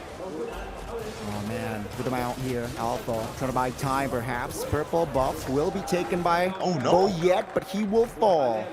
The only compensation from that interaction here was a Boyet kill. It's a shutdown as well, so technically it's quite worth it for X-Men in the mid lane. That's going to be the feathered airstrike popping. Bravest Fighter just to clear as well. And that will be all. Bottom side looking quite juicy here. It seems like that structure will be the first one to fall in this game. You're right, actually. Even though despite the early game lead coming from Team Falcons, no structure has fallen down just yet in the span of 8 minutes. I expect like one or two outside turret for X-MENA is already fallen down by now with the amount of lead that they've amassed so far. But no, Team X-MENA, they might have a lot of fighting potential here. Diversion just to rotate around and clear the waves here from X-MENA, as they might want to set up for a trap here. Troll, conceal play. This might be a sandwich. Yeah, Speedy. Quick to disengage. Troll now mounting one in the back. That's going to be Boyet looking for a kill onto Speedy. Quanok in the front will not be able to hold on. That's the Baksha pulled away from the team, and that down goes Rice Cream. Again, this duet of mid-roam always dies at the same time. 3 times now already for them. Yeah, I am not liking the way they use the diversion, man. Sure, if you want to clear the lane and just give them a bit more rotating power, just do it. Just don't overextend, man. They know where you are already. It should be clear as day. It's not gonna kill them. There you go.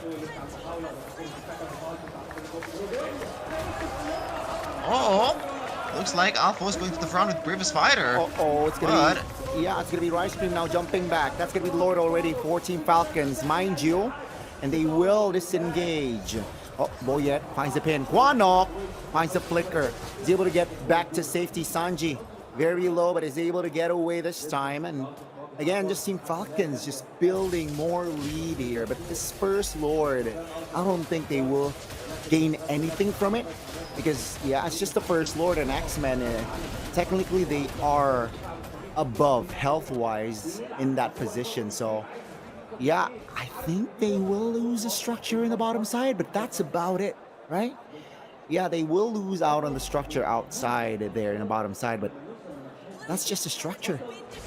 For now, that's going to be the engage though. Quanok again in the wrong position. Troll able to exploit that one. Again, a 5v4. The mid lane looking juicy here for the side of Team Falcons. Axe will find a clear. That's a pin. That's a heavy one. That's going to be Troll, though, receiving a lot of damage. Speedy finding the kill. Finally, some kill for Speedy, even though they lose Quanok earlier on. Yeah, thankfully Speedy hasn't died just yet, so that's the light at the end of the tunnel for X-MENA here. That late game insurance will be paying dividends quite soon, as he's gonna stack up the items, right? But Team Falcons, that was overall a positive trade here. They got a few structures down below.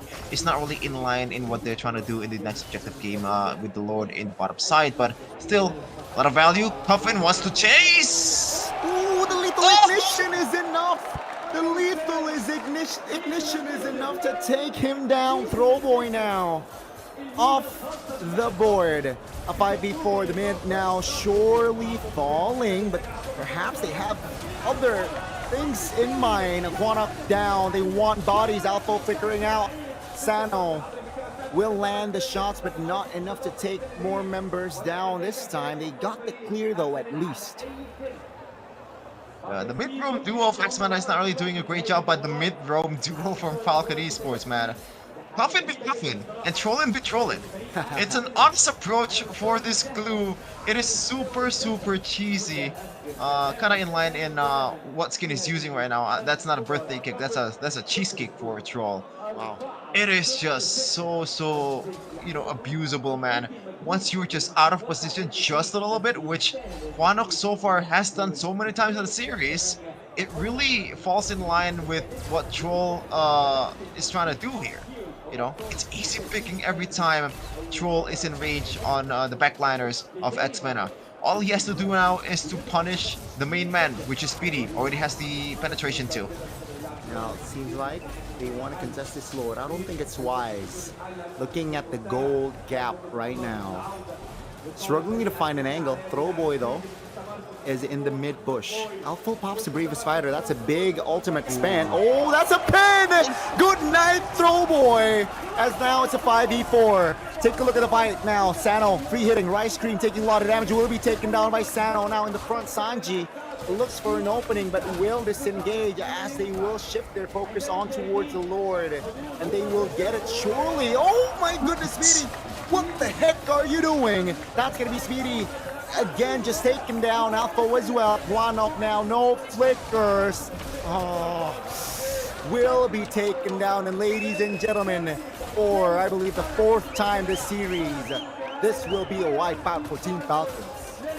I'm sorry, that was too naive coming in from Speedy. Like, I don't see the game plan. Now Throwboy has to use the ultimate to clear the way if he gets it. Or no, actually.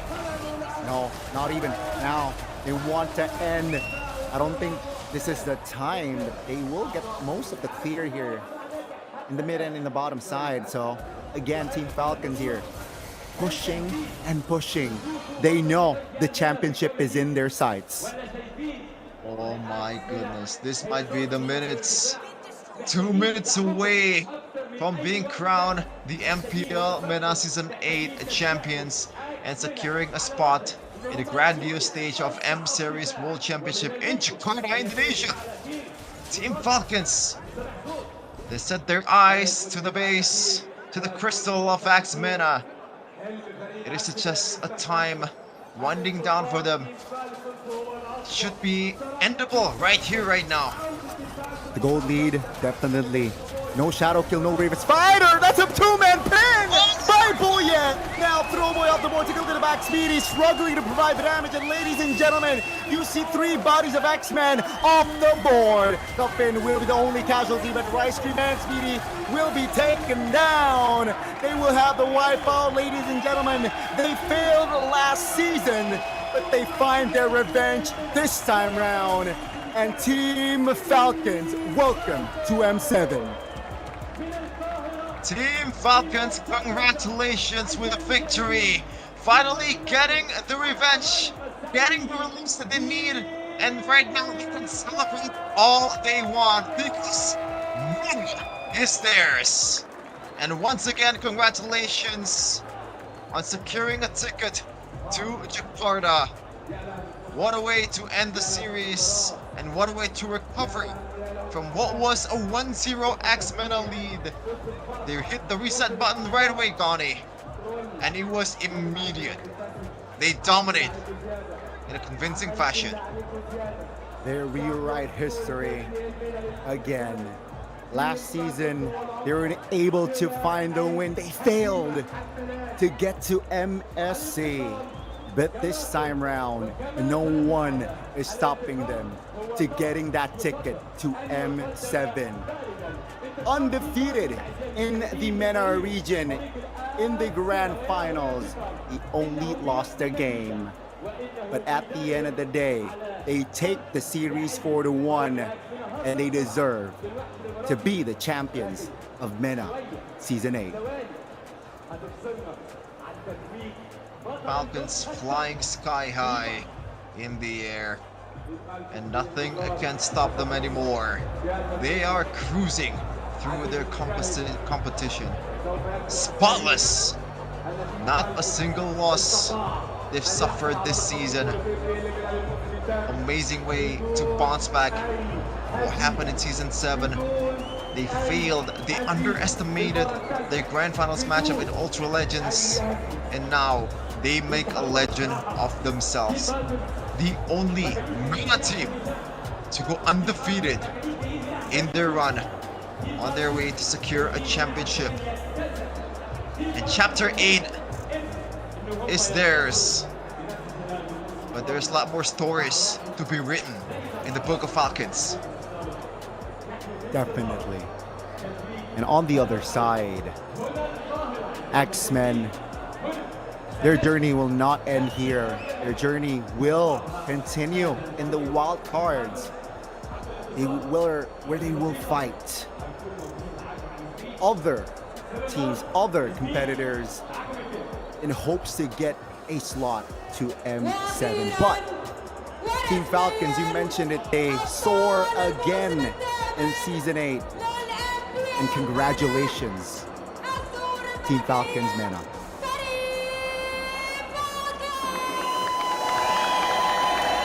Stefan and Donnie will sign out for this Grand Finals International Newcastle match.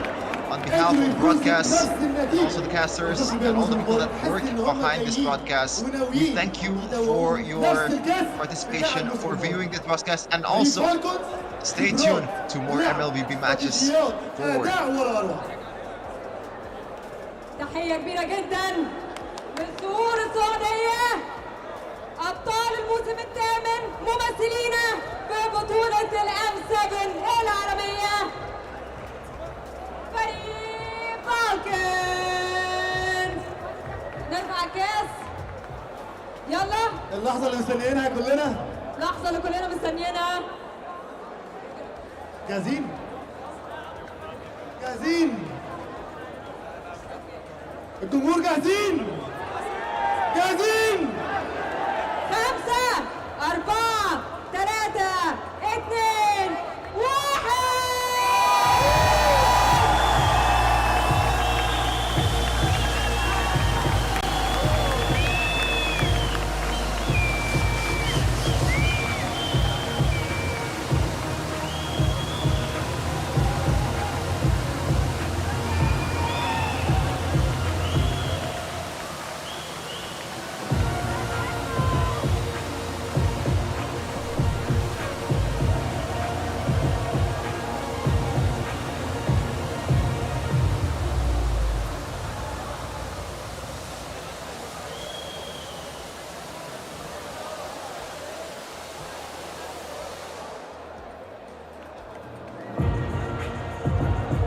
ودلوقتي هيتفضل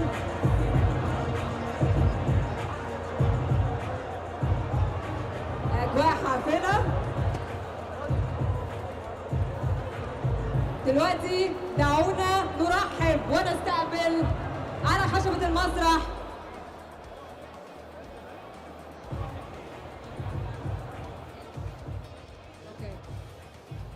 قبل ما نرحب ونستقبل خلينا نعلن عن MVP فريق فالكنز اللاعب كوفن.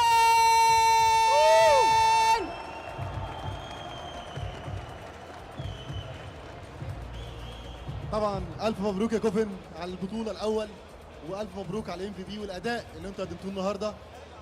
حابب قبل ما نعمل اي حاجه تقول ايه عن ادائك اللي قدمته النهارده وفريقك اللي قدمه النهارده؟ صراحه يعني يعطيكم العافيه على التشجيع ويعطيكم العافيه على كل شيء. شكرا. حلقي مره ضايع فيها. وخلاص.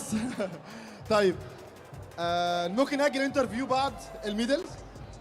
طبعا الانترفيو هنروح له خلال ثواني، ولكن قبل ما نروح الانترفيو خلينا نرحب بالسيد راي اونغ Head of Esports Ecosystem لشركة مونتون، الشركة المالكة للعبة موبايل ليجندز بانج بانج. Welcome on stage.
خلينا نشيك.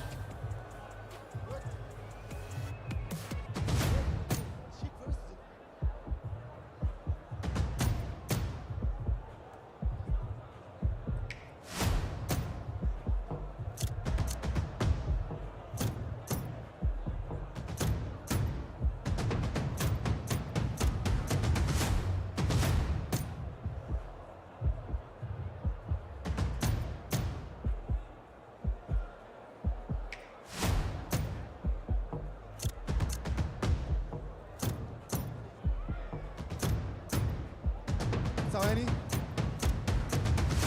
طبعا جائزة المركز الأول $30,000 تيم فالكون، وجائزة الام في بي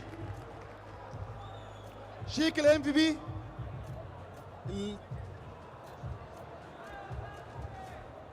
جوفن. ألف مبروك، $1,000 جائزة الام في بي للفاينل الموسم الثامن.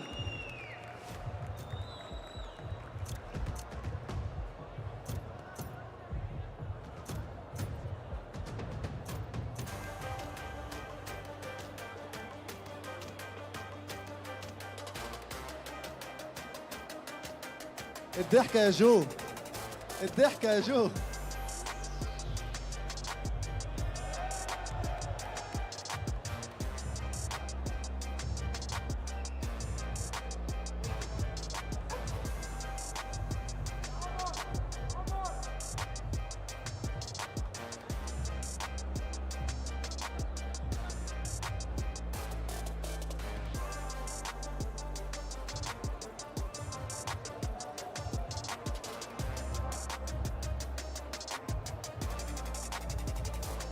We'd like to thank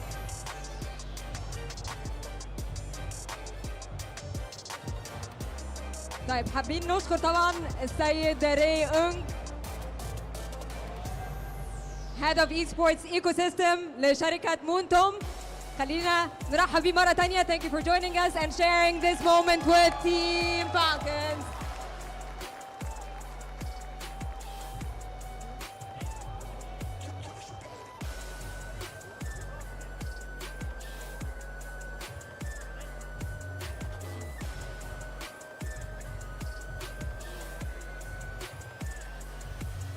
خلونا ننتقل لفيديو كانت رسالة من تيم فالكون لنفسهم في المستقبل علشان يعرضون نفسهم النهارده.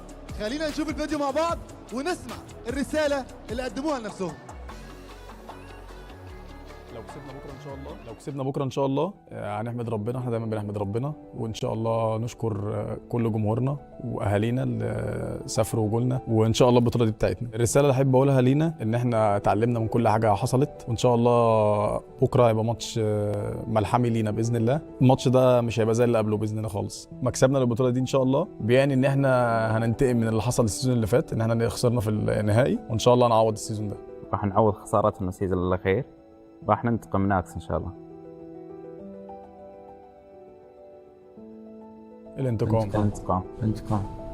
الانتقام.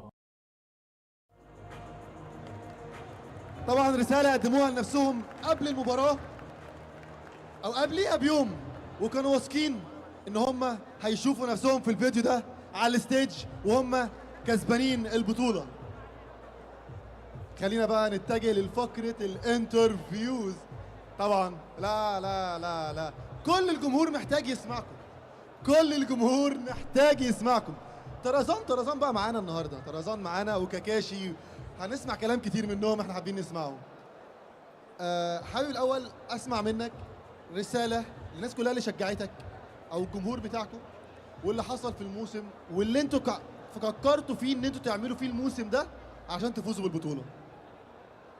يعني اول شيء احب اشكر الجميع اللي متواجدين هنا، سواء كنتم مشجعين اكس سواء كنتم مشجعين فالكون. اشكركم جميعا، خليتوا الجو حلو، الجو تنافسي والايام حلوه بوجودكم الحمد لله. بالنسبه لجماهير فالكون شكرا لدعمكم المتواجد دائما، سواء كنتم موجودين هنا سواء كنتم في التواصل الاجتماعي، دائما بنشوفكم وهذا بيأثر معنا، والحمد لله شدينا حيلنا واخذنا البطوله.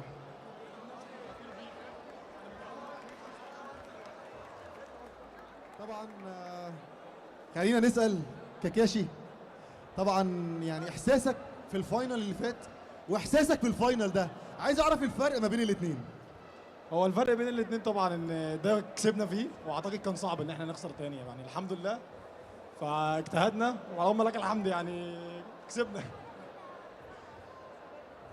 ايه قول لي ايه قول لي انت قول لي حابب تشوف ايه من الجمهور بتاعك ان شاء الله طبعا في بطولة العالم، في التشجيع اللي انت حابب تكون موجود؟ بقول لهم شجعونا، الحمد لله كان لنا جمهور في مصر الحمد لله كبير، وشجعونا في اندونيسيا باذن الله. مش حابب توجه اي رسالة لاي حد لاي فريق؟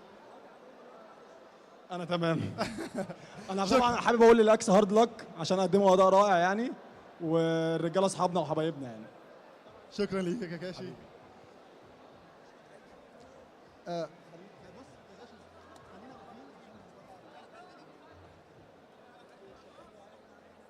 لا خليكوا واقفين. خلونا نستدعي فريق الاكس منا ينورنا على الستيج. فريق الاكس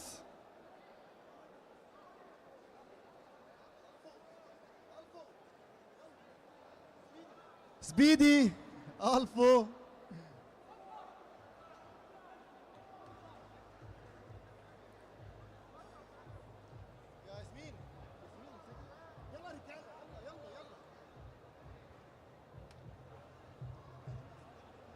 خلينا نرحب بوصيف فريق فالكنز، فريق اكس منا. كفو وفو.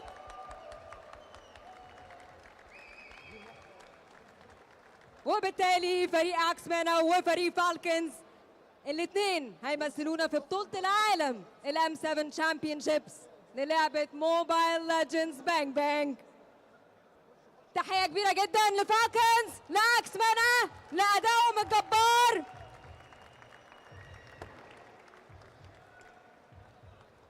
طبعا الفريقين هيمثلونا في بطولة العالم الام 7 ويقدموا لنا اداء اروع زي ما متعونا النهارده.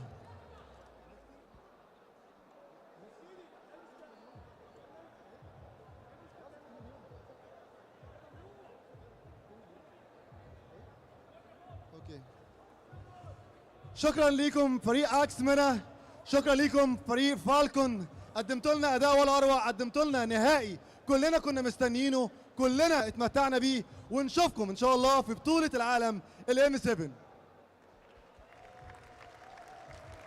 قبل ما نختم معلش اللحظة دي لازم توثق، أنا آسفة. اوكي we're gonna take a selfie مع كل الجماهير يا شباب. اوكي on my mark هناخد سيلفي مع الجمهور كله. اوكي ماشي. مين أطول واحد؟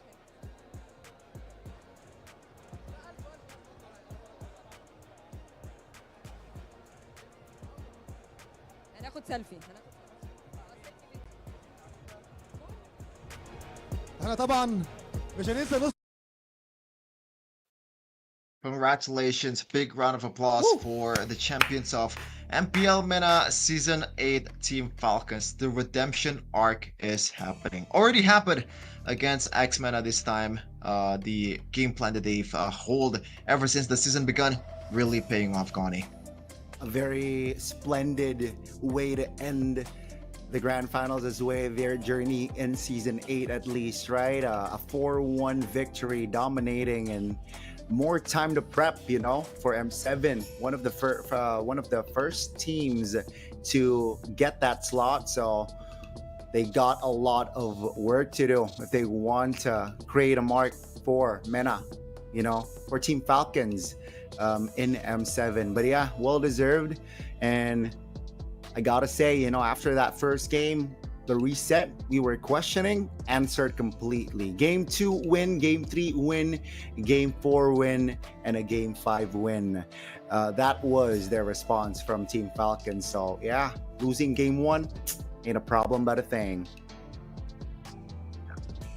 Yeah, I feel like if you ask them like how was the draft in game number 1, they would probably concede that it was not really the best draft, and you know, the execution was somehow far even worse. Yeah. But yeah, amazing way to bounce back for not just for the series, just the whole season completely, man.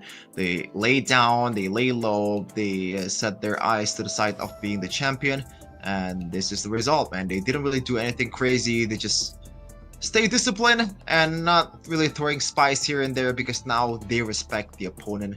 They've that proven themselves that you know, they were grand finals worthy. This time around, they beat them down 4-1 in the grand finals. And you told me off stream, Connie, that you expected this result, that is 4-1. Yeah, I mean, we got it, right? We got it. And also, congratulations to Cuffin, right? Winning the FMVP. So, yeah, that's another 13 big bands coming your way, Mr. Cuffin. Oh, man. That's a lot of Mobile Legends skins. But yeah, Chef and Gani here. We're gonna sign out on behalf of the broadcast. We thank you for participating in this competition or this event. Without you guys, this wouldn't have happened. But yeah, see you again in another tournament, in another Mobile Legends competition. Mobile Legends, we'll be back. Bang.